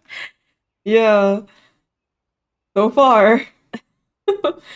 I blink, yawn, roll over to my other side. Gidget is still asleep next to me. She's on her back, face pointed at the ceiling and jaw slack. Thin whistling snores punctuate her breaths. I smile, then frown. Last night, the gurgle of nausea returns to my belly, and I have to clench my eyes shut to ward it off. I try not to think about it. Everything will be fine. Work out. I have to hope that. Keeping my thoughts trained on anything but that is liable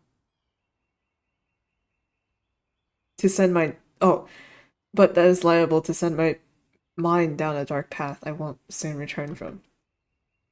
So instead, I reach over and gently take Gidget's hand in mine, softly intertwining my fingers in hers. She gives a little snort in her sleep, but otherwise doesn't move.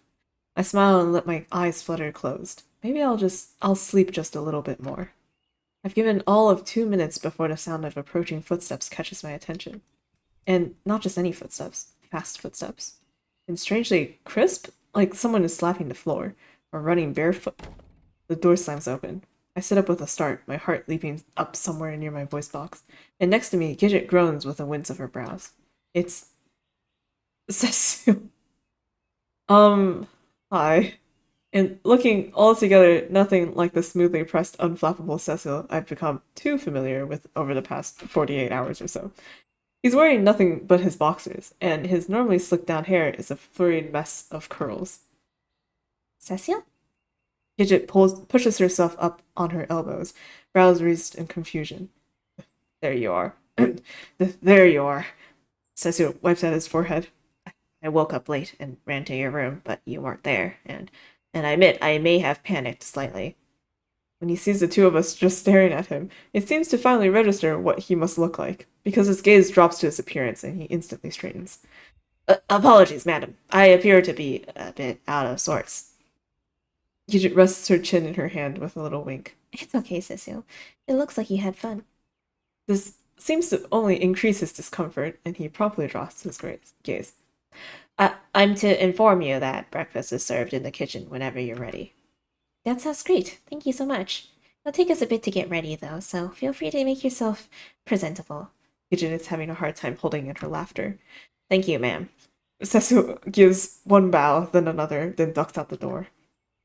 I hear the sound of his bare feet padding away from the door. Talk about a jump start to your morning. Gidget turns to me with a grin. Shall we get ready then? She looks back to herself. No sign of the burst of anger from last night, and her eyes was still softened when she looks at me. This assuages the lingering anxiety I hadn't even realized had been playing cat's cradle with my ribs. Sounds good. It doesn't take us too long to get ready. Gidget heads back to her room for a change of clothes, and I find my own clothes freshly cleaned and pressed on one of the chairs. Interesting. But I pay the strangeness of it no mind, instead slipping them on with all the grace of a half-dozing sloth. I hope there'll be coffee for us. When I open the door to step out into the hallway, I'm greeted by a rabbit attendant.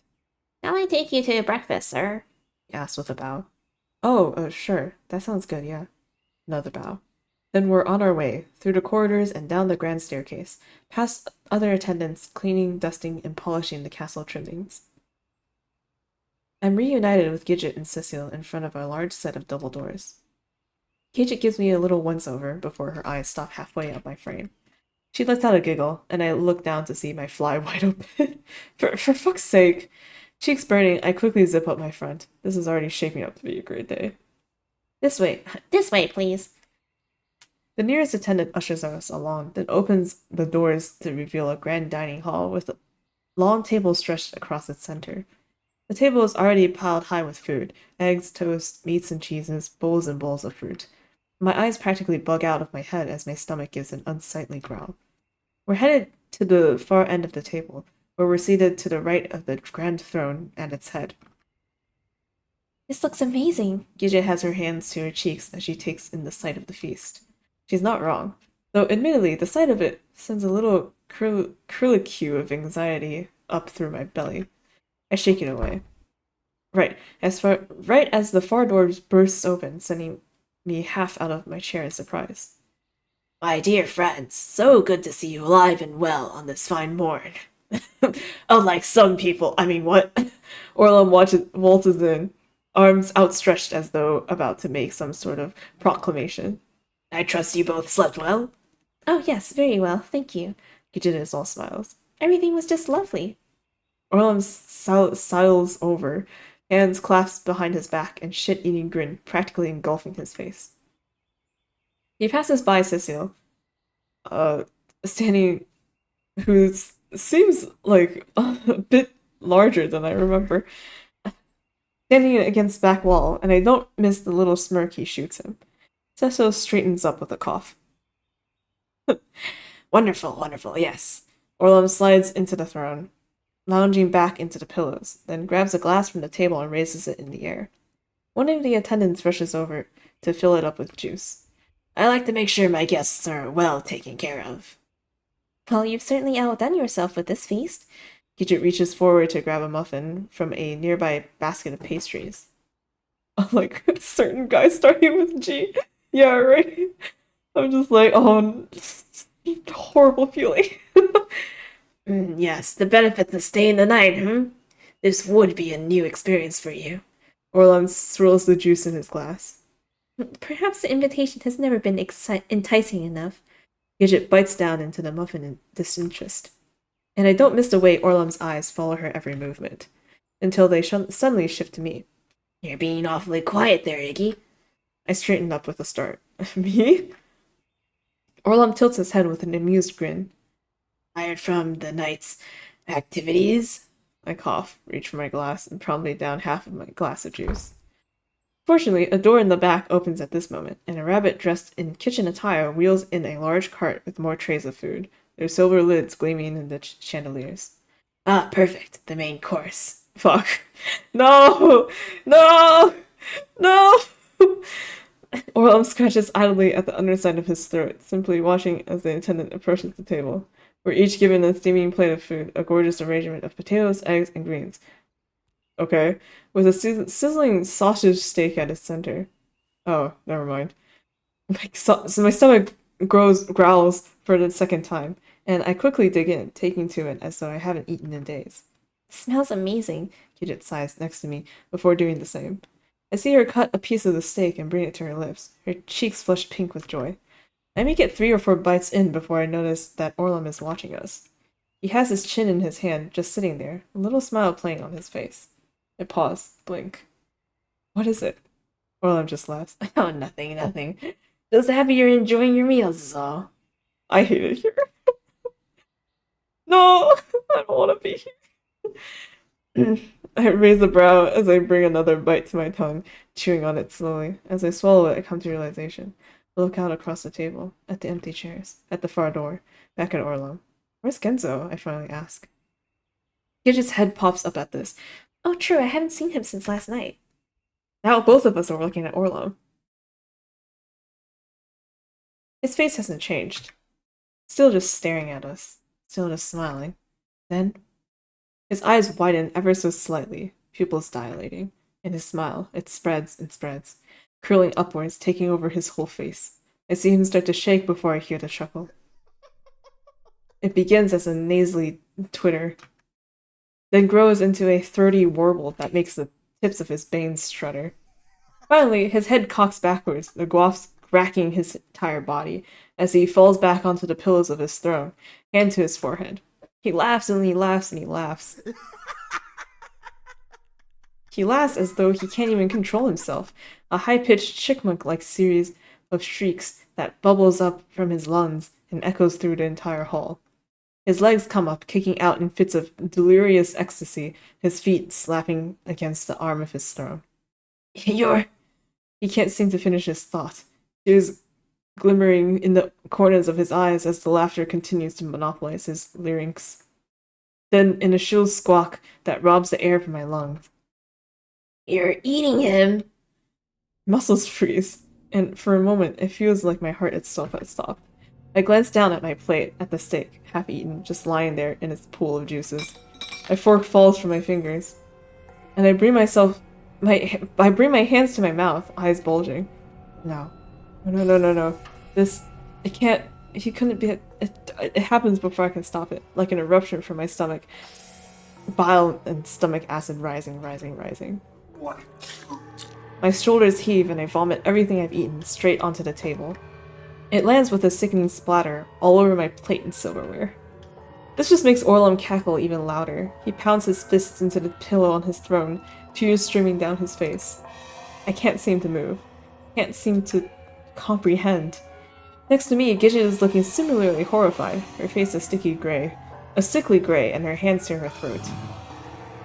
Finally, something inside me must snap because I scooch back from the table with an ear-splitting screech of my chair, rise to my feet, my knees shaking. The room feels like it's spinning, and I bring my hands to my head to try and steady myself. Orlum is sitting up now, still blinking back tears. You don't like it? A pity. And here I thought we'd have such a long future together. Guards! He squeals, the laughter returning. Seize them now! The doors fling open, guards surging into the room, which is enough to clear my head in an instant. I throw a terrified glance at Gidget, who's already up and out of her own chair, Cecile pulling her to her feet. We need to get out. The door in the back! I barely have time to yell before I'm leaping out of reach of an incoming guard. God, Cecile's here! Then I'm running, my heart beating out of my chest and my head going 120 miles an hour. I go sailing shoulder first into the door, Gidget and Cecile right behind me, and find myself in the castle kitchens. A second later, a guard bursts through after us, and I let out a scream, jumping to the right and out of reach of his groping arms just in time. I hit the ground hard, the pain shooting up through my spine. But I don't let it stop me. Can't let it stop me. Already, my fingers are clawing at the ground in an attempt to put further distance between myself and the yellow eyes of that raging rabbit. Gidget! I screech as I scramble to my feet. I see her, on the other side of the guard, behind Cecil and throwing horrified glances back and forth between me and our assailant. I fling an arm out. Just go! Find a way out! Anywhere you can! Then grab a pot from the nearby rack and throw it at the rabbit's head. This stops him for all of 1 second, then he's charging towards me. I allow myself one more glance at Gidget, enough to see Cecil dragging her in the opposite direction, before I turn tail and run. I go careening around a tray piled high with dirty dishes. The momentum and slick surface of the tiles don't do me any favors, and I go flying into a rabbit cook carrying a tray full of freshly baked pie crusts. The cook yelps, and the crusts go flying. I go flying, scooting past him, grabbing onto anything I can to propel me forward faster. There's cooks everywhere, scurrying from one station to the next, holding food and ingredients and utensils, oven doors opening, knives hacking at bone. I don't even have time to think. All I have to do is run, skirting between one culinary scene after the next, and releasing more screams as I go. And behind me, the guards continue charging, pushing his way through with little regard to the additional havoc he's wreaking. Around the next corner, I spy a gleaming cooling rack packed full of trays.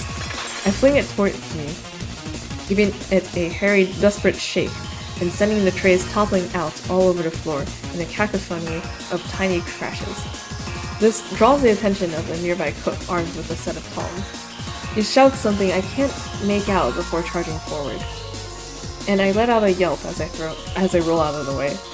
Crawling around falling food scraps, scrambling and scurrying across the tile as my heart threatens to beat straight out of my chest. Finally, I see a door ahead of me. And with a final burst of raw adrenaline, I go barreling towards it, bursting out on the other side with such force that I'm nearly sent straight back to the floor. The sudden calm throws me off guard for a moment. I'm back in a hallway of some sort. A long, empty hallway lined with doors. I wipe at my forehead, trying to figure out what to do, mind racing. But at the sound of yelps and clashing cutlery beyond the door behind me, I realize I don't have time to sit here and sort things out. I take off for the nearest door, wrenching it open and throwing myself inside. Then I just sit there, my back to the door, my heart beating, sweat leaking down my neck. In another moment, I hear sounds from outside. Heavy metal footsteps, a whole flurry of them. But though they stop for a second, they ultimately carry on down the hall, echoing off the floor and ceiling. My shoulders fall, and I let out a breath I hadn't even realized I'd been holding. I'm safe, for now. I let the silence wash over me, allowing it to calm my racing heart. Then throw a glance up at my surroundings.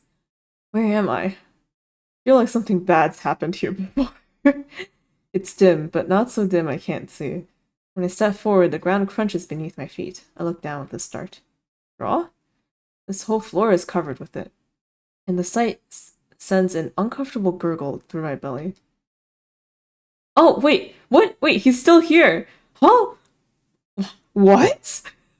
No, it's just his head that's here. What? No! Genso, how is that possible? Wait, so then... What? So then... What a twist! So then Orlum lied? What? Why?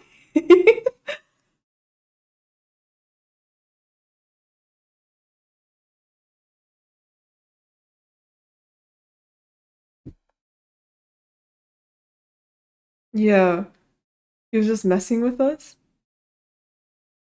It's because his hoodie wasn't there. They were like, we can cook Genzo, but we lost his hoodie.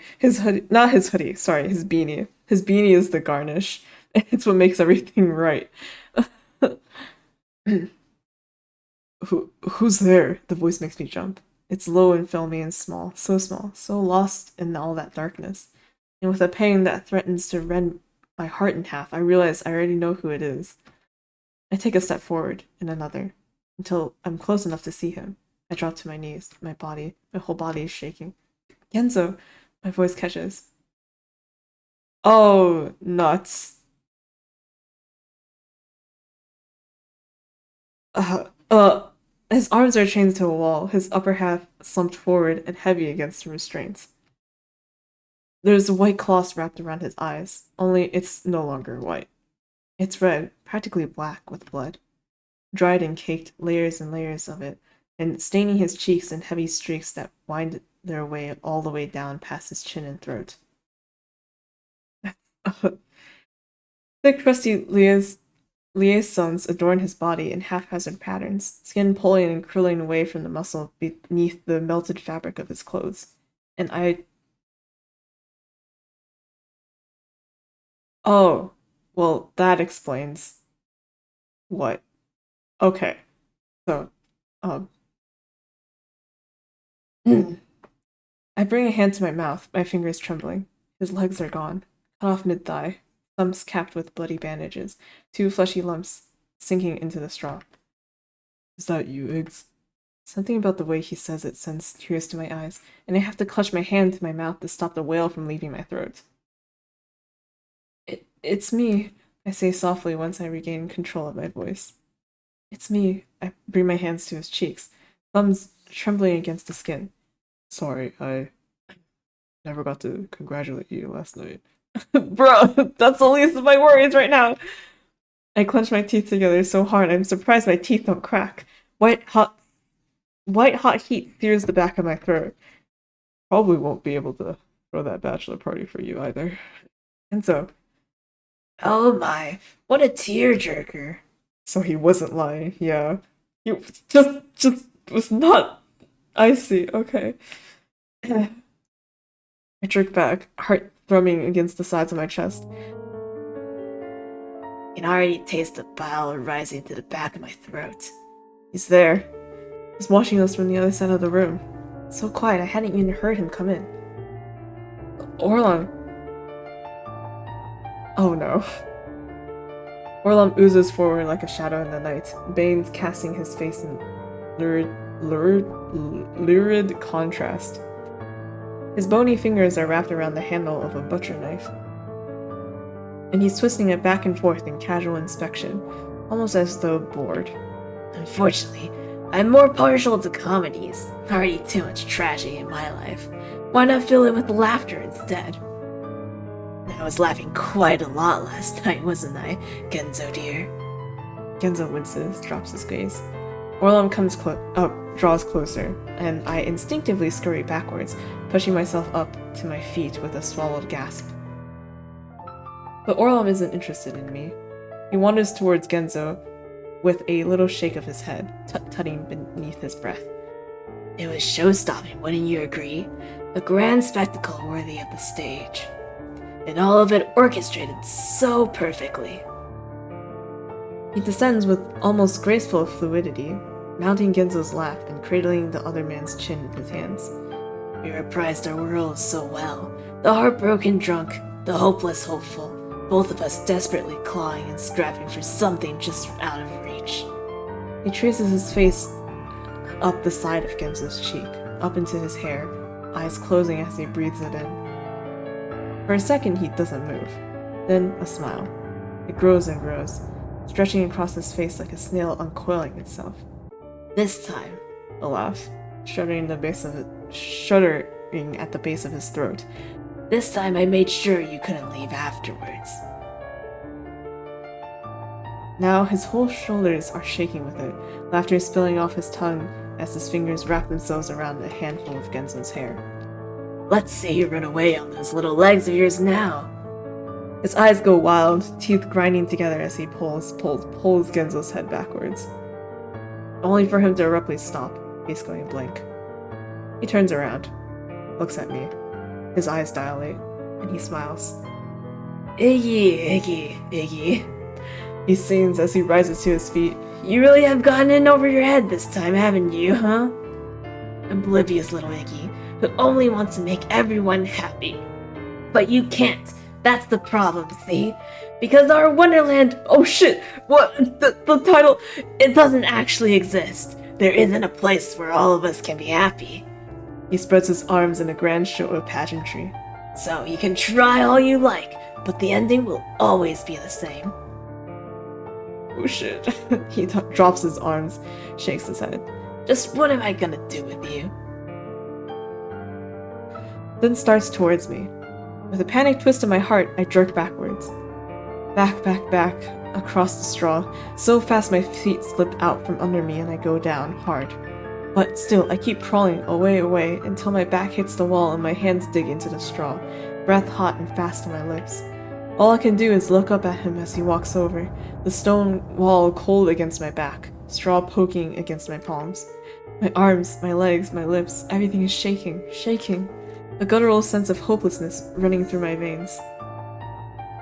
Orlov seems nonplussed, unhurried in his approach. He simply stands over me for a moment, eyes lidded in apathy, before his face twists into a grin. He's on me in a flash, up and in my lap, bony hips pressed against mine as his hands go to my shoulders. Shh, he smiles. He smiles, sweetly, almost affectionately. It's okay. Look at you, trembling like a lost kitten. He threads his fingers through my hair, softly combing up my curls again and again. We can decide what to do with you together, hmm? You'd like that, wouldn't you? I respond with a hic in the back of my throat, a nod. I try to blink back the tears gathering in my eyes, but this just sends them down my cheeks instead. The first option is, of course, the standard option. You have been a bit naughty after all, sneaking into my stalls and fraternizing with one of my high security prisoners. He brings the knife up, pushing the flat side of it up against my chin and twisting my head first left, then right. He tilts his head. Such violations would normally be enough to send you straight into the pot. He emphasizes each word by slapping the knife against my cheek. Then sits back with a shrug. However, I am nothing if not a benevolent ruler. A humanitarian, you might say. Plus, we do have such a long history together, don't we? Now the knife goes to my throat.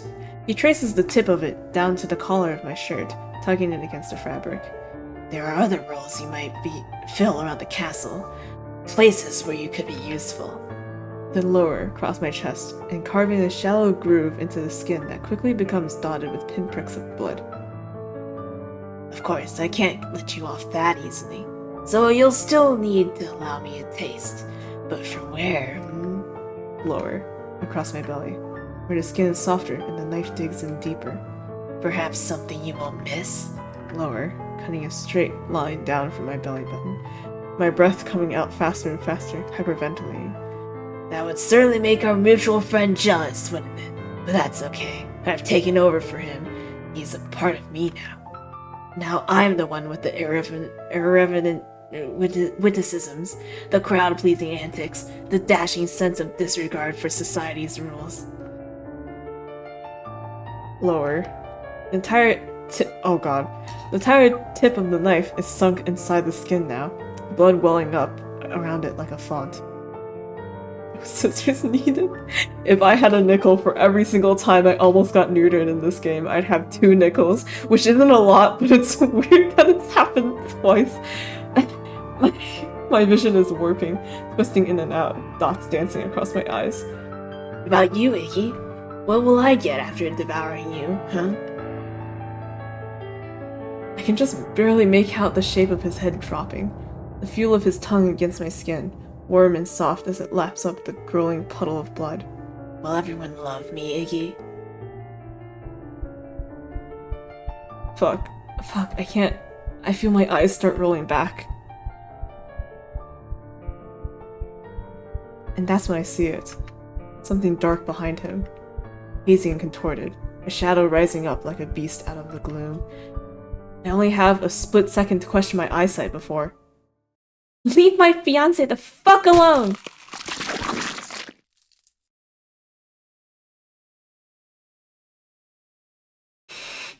Oh god.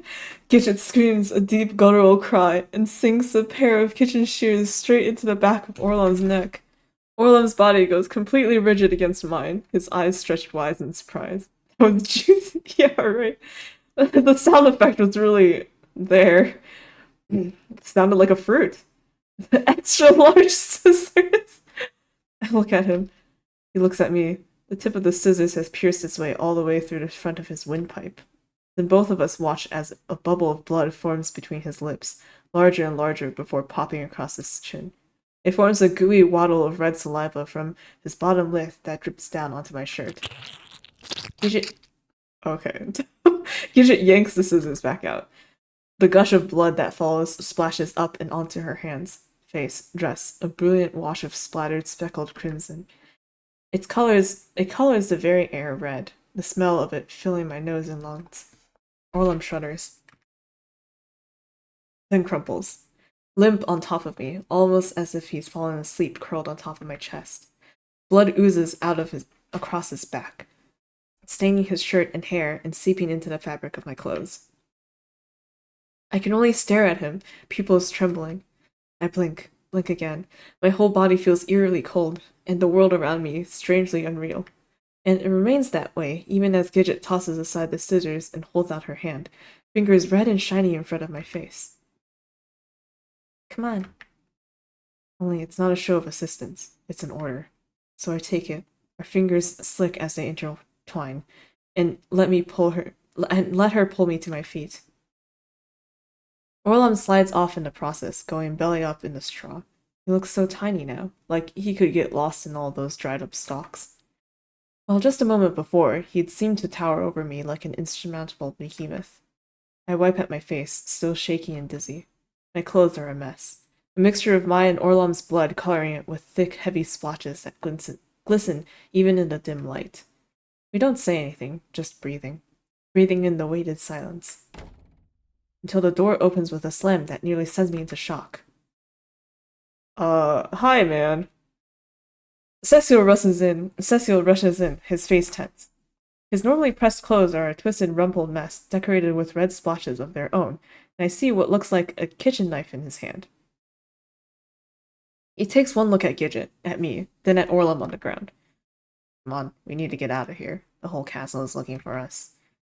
Gidget nods, pushing back strands of her hair that have gotten stuck in the blood on her neck. She starts towards him, and I follow, then stop. Genzo. My heart clenches. Fuck. Guys, wait. I somehow managed to form words. I'm not even sure how at this point. Sheer desperation, I suppose. And when both of them turn to look at me, I stumble my way back to Genzo, still sitting limp against the wall. Genzo, I start, my voice shaking, as I drop to my knees next to him. He doesn't seem to hear me at first. Is he even awake? I give his shoulder a little shake, and this seems to rouse him. I see his nose twitch, then he raises his head. Is the guy here with my burger menu ate yet? I swear, this place has the worst service. Genzo? I shake him again, my voice cracking at the effort. He shakes. Easy on the goods. I just had a major operation, you know. Genzo! Ah! I blink back tears, flooding my eyes. Genzo, they're coming for us. We have to go. Gidget begins stomping toward us, one hand pointing at the door. We have to go now, Iggy. They'll be here any second. Just give me a moment. Just give me a minute, I bark back, harsher than I meant to, which is enough, apparently, to stop even Gidget. I turn back to Genzo. Sorry, I say softly. What are you sorry for? He sniffs. You didn't ruin anyone's life. I laugh. But me, that's like my shtick. I bring my hands to his cheeks. It's okay, though. Every group's gotta have one bad egg. The asshole that always fucks everything up for everyone. Then slide them down toward his shoulders. I can't shut up. That's my problem. I try and I try and I try, and still, the shit just comes running out of my mouth. Toward his throat, my thumbs brushing against his Adam's apple. Except when I actually wanted to. Then it gets stopped up like my mom on bean night. My fingers are trembling. Even now, with death staring down my throat like the world's biggest cock, I can't say it. Can't fucking say it, Iggs. It's okay. You don't have to. I know. Then I squeeze. His own spasms instantly. A choke, a fleshy gasp, bursts from his lips as he jerks against the restraints, and his body goes ramrod stiff, the stumps of his legs kicking out in futile panic. I squeeze and I squeeze, my hands shaking, thumbs pushing straight into his larynx. Until I realize with dread that my lack of strength against the width of his neck is gonna make this impossible. So with a shuddered hitch in my throat, I climb up into his lap above him, pushing down, using the full weight of my shoulders to press and press. Still gurgling and sputtering, still spasming beneath me, and it takes everything I have to keep my balance, to keep myself steady, to keep my weight trained on that last single spot on his throat. My chest hiccups. Not yet. But it's too late. My vision warbles as hot, stinging tears fill my eyes, running like rivers down my cheeks. And before I even realize it, a throaty cry is buzzing on my lips. It grows louder and louder, an anguished wail of frustration as I throw every last ounce of strength I have into my hands, my fingers, my thumbs. Then the sputtering stops. The choking stops. I feel Genzo's body give one last shudder, one last kick. Then go still beneath me, sinking into the straw. I hate it here. I stay there a moment longer, blinking through the tears, blinking through the pain. And sink, sink, sink. Sink 1,000 miles back to the floor, releasing my grip on his neck as my body crumples in on itself. My skin feels numb, my breath stilted, hands cramping, aching. I clasp them together, unable to stop from shaking. Fingers still curled as they rattle against each other. Genzo. Sorry for all this. I'm sorry for me. A touch on my shoulder jolts me out of my daze.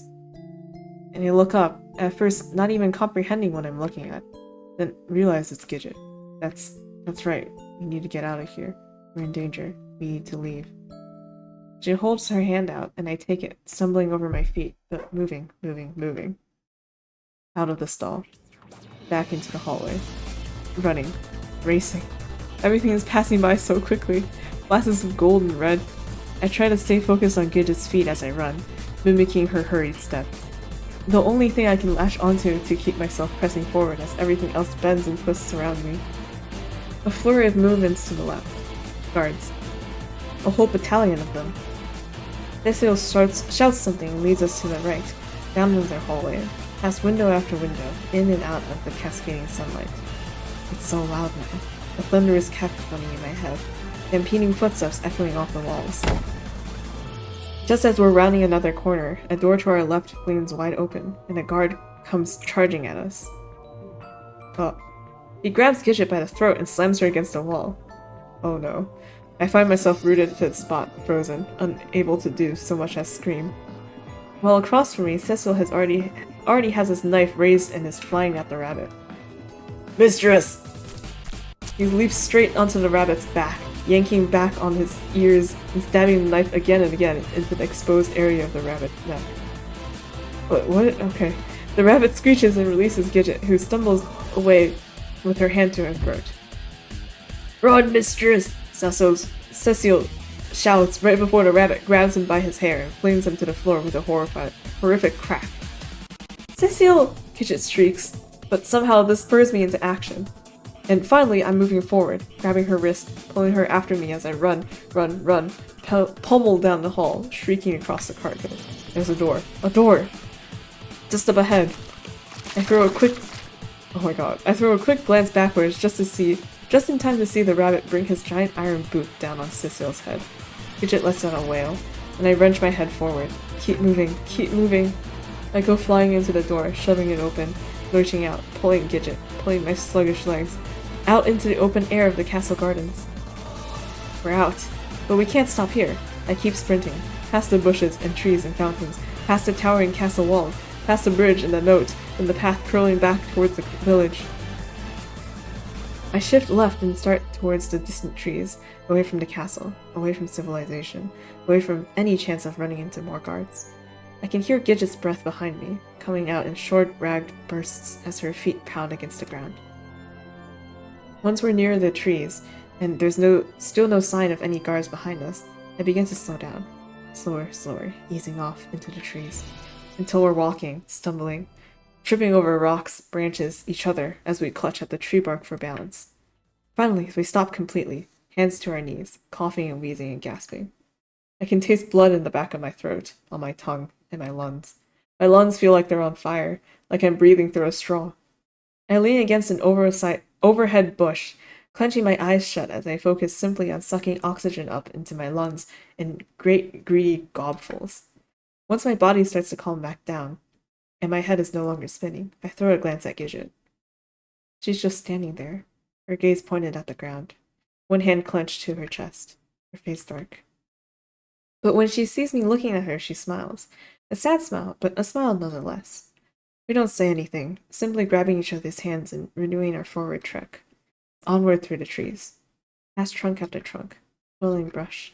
Branches that cut and scratch at our cheeks and necks. On and on until we reach a clearing. Well, we made it this far. A clearing with a cabin at its center. Sitting there quiet and innocuous, we look at each other, then to the cabin. There's something about it that draws me in, like a string leading straight to the door. Gidget must feel it too, because without saying anything, we both start towards it, answering the tug, allowing it to guide us forward. I don't even bother knocking. I open the door, walk inside. It's warm and strangely comforting. There's even something cooking atop the stove, filling the air with a delightfully sweet scent. Isn't this lovely? Gidget finally says, breaking the silence. A little cabin out in the woods. I'm sure nothing can go wrong here. She brings her hands to her cheeks, taking in the cozy ambiance of the wooden interior. It is nice. I scratch at the back of my neck. Everything seems so familiar somehow.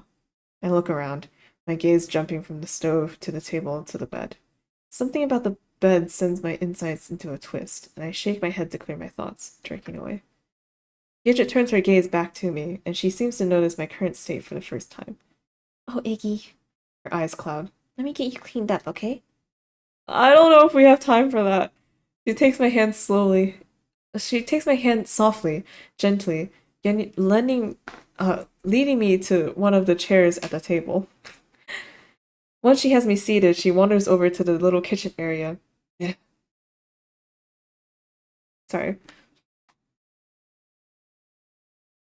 Kitchen area and fetches a bucket, already filled with water, and a rag from off the nearby rack. Then she slides into the seat across from me and dips the rag into the water. Here. She starts at my face, simply running the wet rag across my cheeks and chin, pressing against my brow. It feels wonderfully cool, wonderfully calming, and I lean into her touch, needing it, craving it. She moves on to my chest, lifting my shirt up to let the cooling fabric slide across the bloody slit, bisecting me up the middle. She's delightfully gentle in her ministrations, soft, tender pats that sting at first, then give way to easing coolness. My poor little rabbit. Her lips tremble as she observes the damage. What did he do to you? She is extra careful around my belly, where the blade had gone in deepest. And she wets the rag again and again, simply holding it against the wound rather than actively wiping, until the caked-on blood finally starts to loosen and blot away. Once finished, she fetches another rag and instructs me to hold it against my belly for a few minutes so it can start to clot. I'll make some tea for you while we wait. You'd like that, wouldn't you? A little tea to heal the spirit. She smiles and kisses the top of my head before wandering back to the kitchen area, where she begins scourging around the shelves.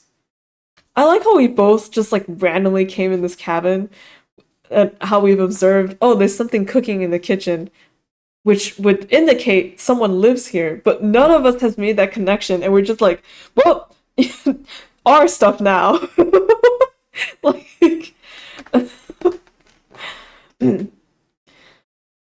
I watch for a moment, then let my gaze fall. I lean forward on the table with my chin in my hand, just breathing, taking it all in.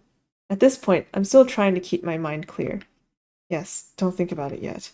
Don't let your mind wander to it yet. You need to keep it together, and you won't if you succumb to your thoughts, succumb to the pain. Surely the host won't mind if we use their stuff a little. I press my lips together. Let my eyes flutter closed. I must almost fall asleep because when Gidget places a small mug of tea down next to me, it jerks me backwards with a start. She giggles softly. Here you are. Then sits back down across from me, another mug in her own hands. The tea smells amazing, warm tendrils of sweetness curling up inside my nasal cavity as I breathe it in. And when I wrap my hands around the mug, I feel the heat travel up and across my arms, a comforting warmth. Thank you. I bring it to my lips, take a sip. It tastes good, too. Gidget watches me, smiles. She tilts her head. This is nice, isn't it? Just the two of us, enjoying a little moment like this. I see a tiny touch of pink rise to her cheeks. Here is very domestic somehow. You know, you, me, both of us covered in blood. It's so... It does, doesn't it? I take another sip. I can feel the liquid filter down into my belly, warming me up from the inside. After everything that's happened, I got a bit worried, but I think things will turn out just fine. She reaches her hand out across the table. So long as we're together. I lift my hand to join hers, fingers wrapping around her palm, just relishing in the comfort of her skin. Most of it isn't even ours. So nice. Then try to pull it back. I can't seem to move. I blink, furrow my brows, try again. I can't seem to make my muscles work. In fact, my whole body seems to be slowing down, lethargic. I don't even notice my other hand slipping down and out of my lap until the mug goes clattering to the floor. What's going on? Wait, so she... Oh, wait! So she drank the tea?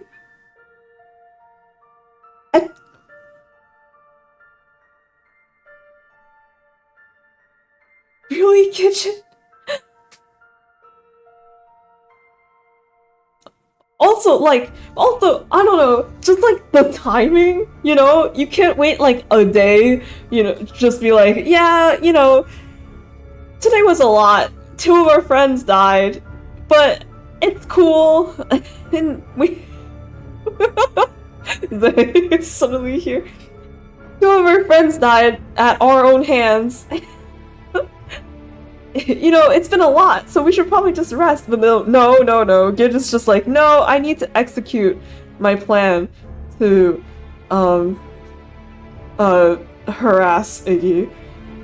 It's been a lot leading to this.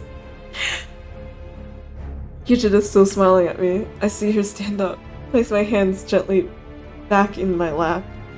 Don't worry, Iggy. Everything's going to be fine. I open my mouth to respond, but I can't seem to form any words. Instead, my jaw simply goes slack. I'm going to fix you. Wait, what? What's going on? Everything's happening too fast and my brain can't keep up. I let out a little moan as I try to say something, my tongue like a limp worm in my mouth. It's the only way, Iggy! Her face goes suddenly stern as she stomps her foot to the ground with such force that it makes the windows rattle. You see, I just couldn't figure it out. I thought and I thought. Why would this place do that? Why would it give me everything I want, make it so perfect, but then stop short right at the end? It was making me crazy, Iggy. Why would it do that, after everything I've done? She goes quiet for a moment, eyes dark, before her mouth twitches. But then, I figured it out. Oh girl. A laugh. Her face looks different, her eyes wide, pupils shrunk.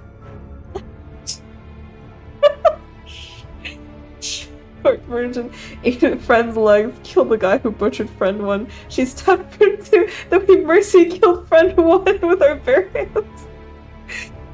Yeah, exactly. That's what happened. and this all happened on the same day, right? We ran away together with Gidget, right? Who's here right now. And she decided, you know, this is a perfect time to drug Iggy, us, the main character. Isn't that great? The timing. I cannot. Where's the logic? Why does Wonderland have no logic? I guess it kind of makes sense. A laugh. Her face looks different. Her eyes wide, pupils shrunk. And she's giggling.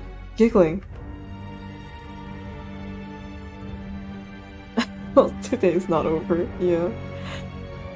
She brings her hands to her cheeks. It was a test. A challenge! This is testing me. It just can't give me everything. I need to prove myself. Prove I'm worthy of the ultimate life. It would be too easy otherwise. Gidget, I finally managed to eke out. though it sounds more half-grown than anything else. Because there's no other way, Iggy. No other way it would work. Everything has to be perfect. You don't understand. I've given up too much. It can't all be for nothing. Now her fingers are digging into the skin of her cheeks. I need to be perfect. You need to be perfect. We need to be perfect. You need to make me perfect. Or else everything will fall apart. Her body curls inward. I can hear her breath, ragged, see the tears glimmering in her eyes. She takes a moment, just staring at the ground, staring through the ground. Then her arms fall to her sides. She smiles, walks towards me. I'll make this right. You're just broken, that's all. But I can fix you. I can fix us. Hooks her arms under my legs and around my back. Oh, girl. Lifts me from the chair. My head falls back limply as my arms splay out to my sides, like a broken rag doll awaiting salvation. We're gonna be so happy, Iggy. She places me down on the bed, just gazing down at me, her eyes quivering. Just you and me. Our own family. Our own perfect life. I can fix it. Oh, God. Then begins to undress. I can only watch in horror as her dress flutters to the floor. Gidget, no. Gidget, please don't. Right now? Iggy! I try to shake my head, my lips sputtering uselessly. I'm doing this for us, Iggy. She climbs on top of the bed, on top of me. Gidget, you don't need to do this. You never needed to change. I was the one who was wrong. I want you to be yourself. Come back, Gidget. What do you want, Iggy? Suddenly we're in... Huh? Her hands are on my shirt, lifting it above my chest. You'll see, Iggy. You'll see how good it is. You'll see how perfect I am. Perfect for you, your angel. I try to move my lips. They slip and slide against each other uselessly, but I keep trying. I need to. Make it stop. Make this stop. Bring her back. Bring back the Gidget I know and love. What do you wish for more than anything else in the whole world? Now she's moving lower, her fingers on my fly. Again and again, I try to form the words, but the sound always dies on my tongue, an unintelligible hum. Additional context. What's that, Iggy? I see her tilt her head to the side, gazing down at me lovingly, adoringly. What has this place done to you? What have I done to you? I clench my eyes shut, focusing everything I can on pushing the words out of my throat, across my tongue, past my lips. Make it stop. At this, Gidget's brows arc, and her look changes to one of confusion. Stop? We can't stop, Iggy. This is the only way, don't you see? This is the only way you can be fixed. But the words are already out. The moment they hit the air, everything was sealed. And in the next moment, the door swings open with a slam. Wait, so is the voice that talks to us Bucks? And when we say make it stop, Bucks literally comes in and kills us? Oh right, I totally forgot about the actual situation. Hey Bucks, this is kind of inappropriate, but I feel like there's a lot of other things in your mind right now. Oh wait, this is also her cabin too. God, fuck us. Okay. Gidget whirls around as Bucks walks in the door, and Bucks takes one look at the scene in front of her, her eyes dilating in surprise before stopping towards us. What the fuck are you doing? But Bucks, this is... I can explain. It's... Gidget scrambles off the bed, her arms raised in defense. I've made the wish after killing Bucks. In the first and second loops, I think. Oh, wait! You're right. Shit, never mind. Then... Actually, wait, what was the... No, you're right. I think the first wish was like, I wanna not exist. And then the second time around, I think it was make it stop, right? And then spin make it stop for the third and now the fourth.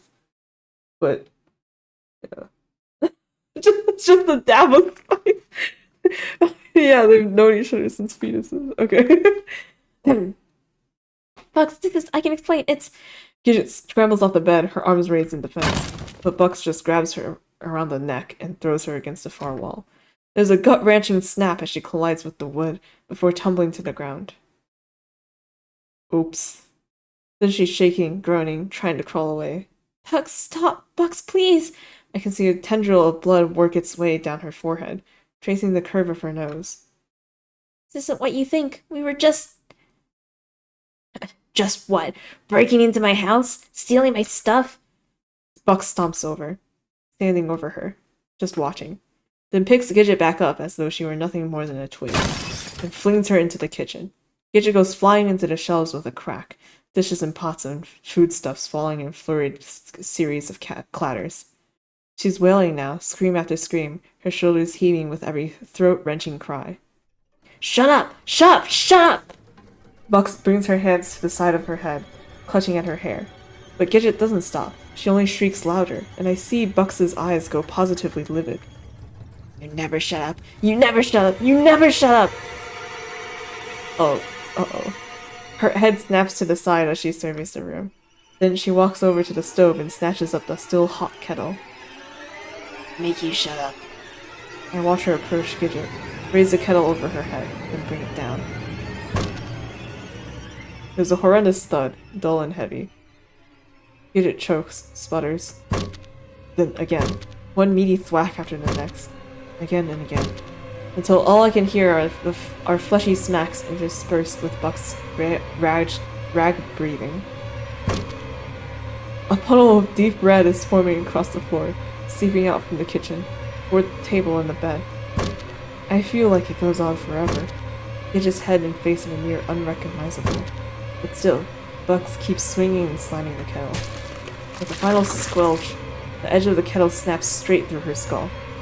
I see Bucks stop, just staring down at her, and slowly rise to her feet. She stands there. Her hands, her face, her neck, everything red.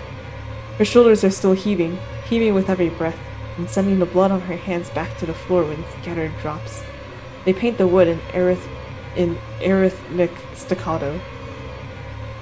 Then she must realize something. She turns around, turns toward me, readjusts her grip on the kettle. Hey, Bucks! I can only watch as she starts over. Watch as she peers down at me, untilted in curious introspection. Watch as she raises the goo-beckoned kettle back over her head. It's okay. I knew this was coming. I knew it as soon as the words left my mouth. And I'm fine with it. I just want it to end. I want all of this to end. Goodbye, Eggie, Bucks says. Then brings the kettle down on my head.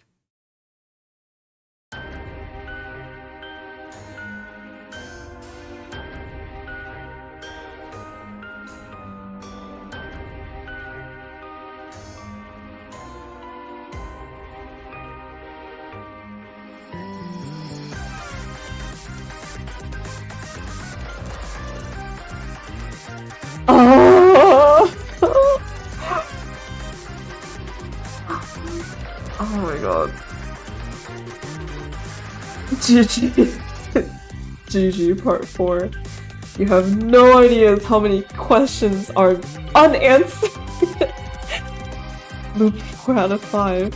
Yeah, right? God, okay. First of all, I'm so sad, upset at like Genzo in this storyline, in this version, cause like he's like tragic gay, but like tragic gay times 1000. Like it's very sad. I feel really bad for him, even though he's kind of a dick to Orlov, and we still haven't really even figured that out yet. But it's still like, man, like what the hell?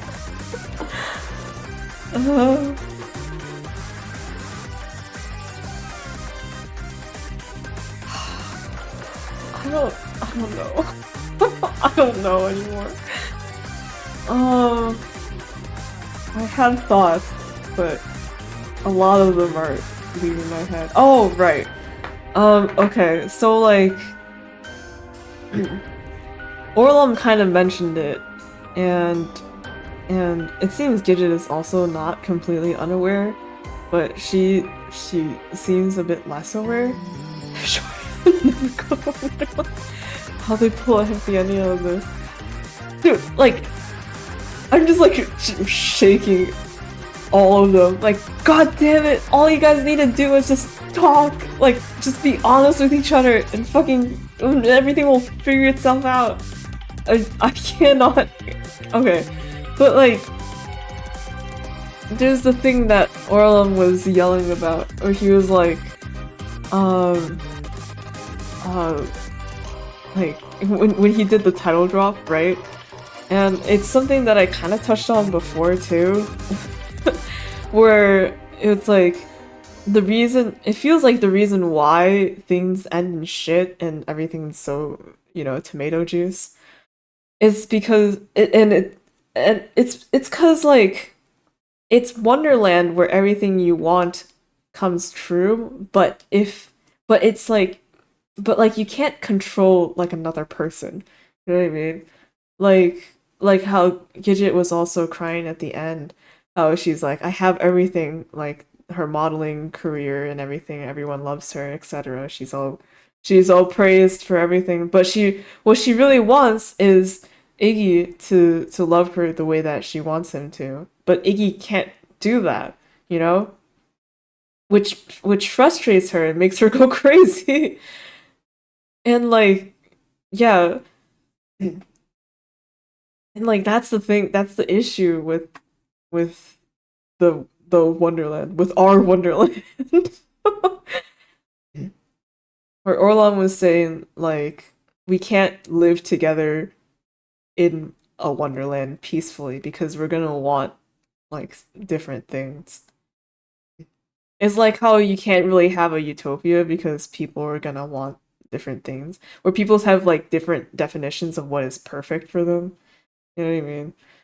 So yeah, like I don't know. Oh god, I don't know. Not everybody can get what they want. Yeah. Yeah, exactly. So, but it seems like I don't know about Orlong, but at least for Gidget, what she wants isn't really what she wants. Cause like through what we've learned, it's like we know that Gidget doesn't like modeling. She doesn't like feminine things in general, including body parts and long hair. And it's like and we know that she doesn't want all these things. It's just spurred on by that very sexist comment that Iggy made back in middle school, where he was like, "Gidget, you don't look like a girl, and only boys should code or something." Right? And that's just like stuck with her forever and changed her whole life. And like,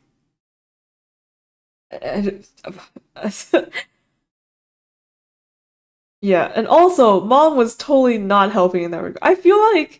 Honestly, I feel like Gidget really likes Iggy, right?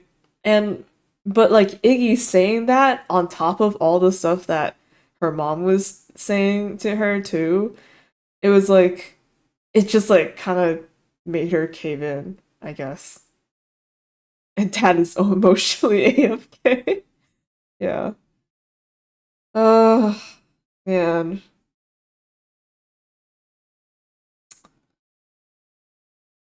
Yeah. Iggy's comment was just like he's just like maybe I just should listen to mom or in everyone else. Ugh, ugh, no. Yeah, it's interesting too that Wonderland like they do ask like what is it that you want and whatever you say they'll grant that wish, right? But it isn't. It's like that one Princess and the Frog. song where it's like um you gotta focus on not what you want but what you need or something. The one that the old lady sings, I don't remember exactly what the lyrics are, but that's what they need to hear. But Wonderland doesn't really make that distinction. They just fulfill whatever wish you say, right? Not whatever wish that you actually need or actually want. Been too long since I've seen it.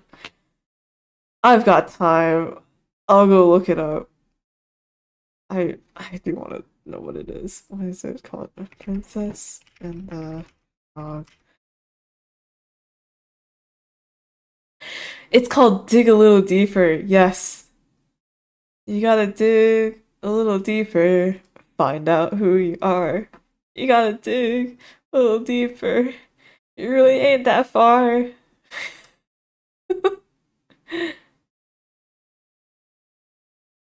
I don't remember the melody for this part, but it's like when you find out who you are, you'll find out what you need.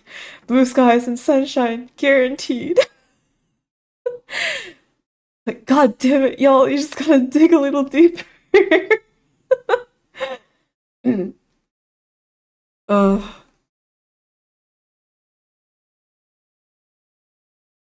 yeah.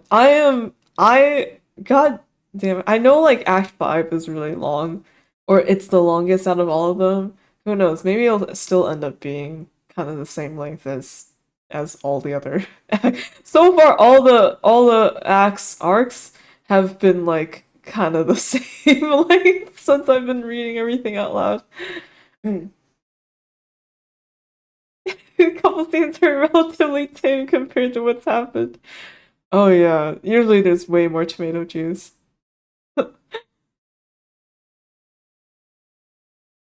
Right? Oh, yeah. And like, no, surprisingly, like our journey through Wonderland has gotten less bloody. Cause like before, like Act 1, what was it? Oh, Act 1 wasn't that bloody actually. Genzo just got boiled. And then Act 2, Gidget shoved her fingers into our eyes, and we looked like fuck for like the rest of the game afterwards. And then Act 3, oh right, and then in Act 3 got less bloody. It got like significantly less bloody because Iggy started like standing up for himself. Iggy started being like super assertive and also ticked off by things by people telling him what to do. Mostly the description of sounds that got to me. Oh yeah. Even with the censorship, it's like there's a lot of descriptions there that really paint the picture in your head. You don't even need to see it.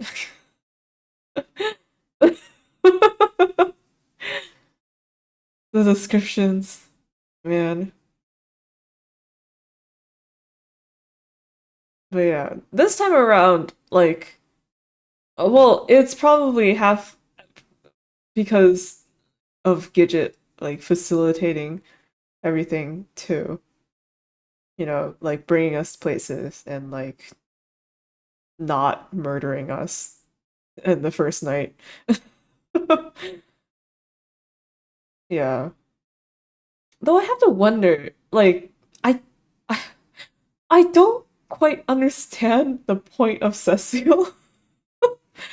What? So why was he here? I that's the thing. Like he had some like interesting lines too. Like when we were on the boat and Gidget was like, "Oh, I want to wear like the super small bikini." And Cecile was like, "Are you sure that's really what you want?" Like Cecile was like almost like a subconscious voice in the back of Gidget's mind that's going like, "Wee wee, girl, it's not too late to stop this and turn your life around." He did help us escape, yeah. I'm not sure. I don't know. And I guess maybe Gidget's wish this time was like a slightly grander than it usually is. Or uh because you mentioned that Cecile was like the agent that she was looking for or something.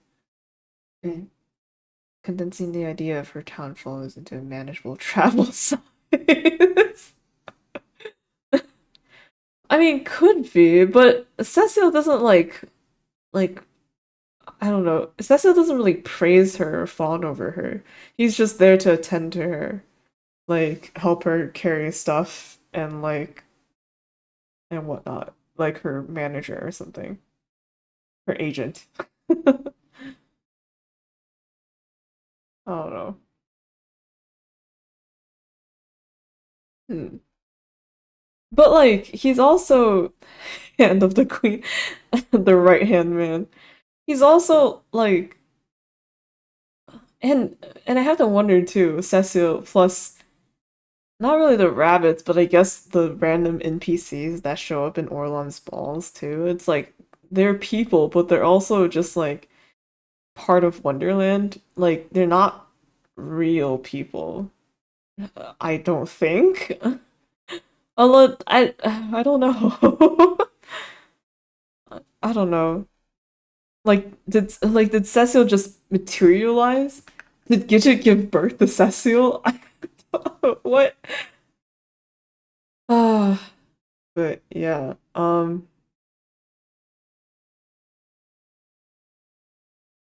The nobles or whatnot. Yeah, I don't know.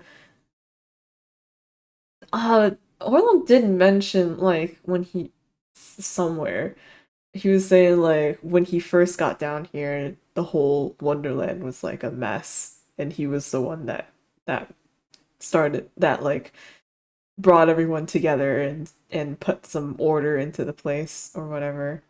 So like it does I do have questions for like, you know, because it seems like ever since we left Wonderland as kids, like Wonderland has still been going on.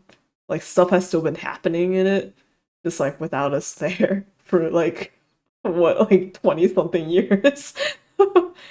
Ready to help fulfill the wishes of each person. Yeah, that's what I was thinking, like literal NPCs, you know? Like Gidget's fans too, where it's like it's just like they don't really serve any other purpose other than to give her the feeling of accomplishment of like being famous or something. Ah, man. I don't know. I'm sorry, Gidget. Am I? I'm kidding. I'm sorry, Gidget. I'm sorry for a lot of things, Gidget. I couldn't make you happy.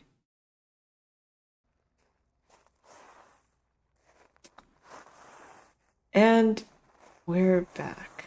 Happy? Happy. Yes, I need to make her happy. I need to make all of them happy. I need to.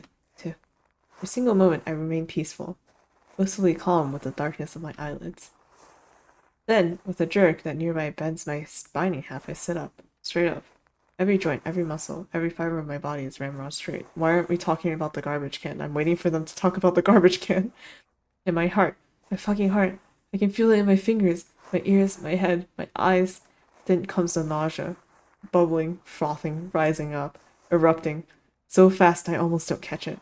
I slap a hand to my mouth, trying desperately to hold it in as I stumble from the bed and race toward the bathroom. I barely make it, half slipping on the tile, as I wrench open the toilet seat and plunge my head inside. Oh god, the sound effect, man! Then it's spilling out, in heaving gasps that make my head thrum. So much it's like I'm ejecting everything inside of me. My fingers shake around the porcelain, holding it so tightly the muscles bulge.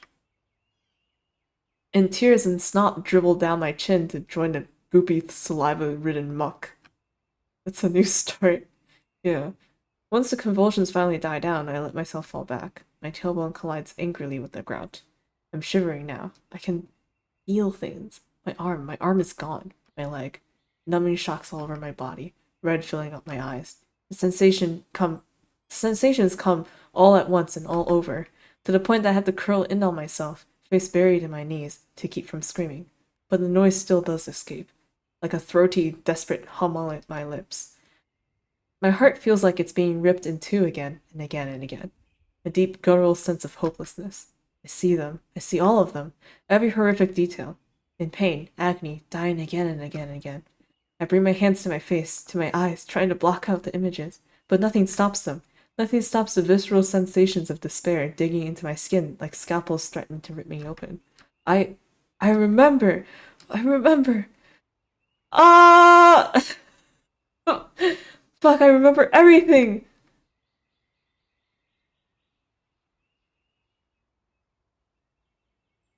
He's remembering! Okay, cool. I guess we start arc 5 remember. God, fucking finally. No, I mean. Like, God damn, it's about time, Iggy.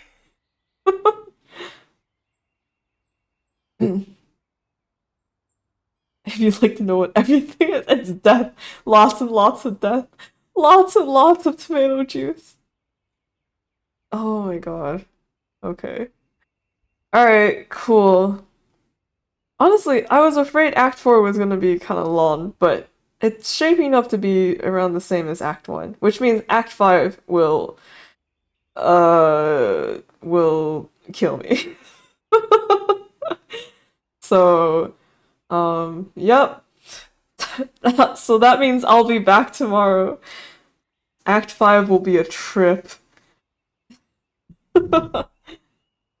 Alright. Um, thanks for joining me again for our Wonderland. Maybe tomorrow will be the last stream. We'll see what time it is. But uh we'll see how much we can get through for Act 5. We gotta know what happens, what the conclusion is. For sure. Alright. Your nightmares be minimal. I'll try my best. Thank you. Alright. Bye bye. Good night. Sleep well. Don't dream of tomatoes. Don't let the tomatoes bite. Okay. Goodbye.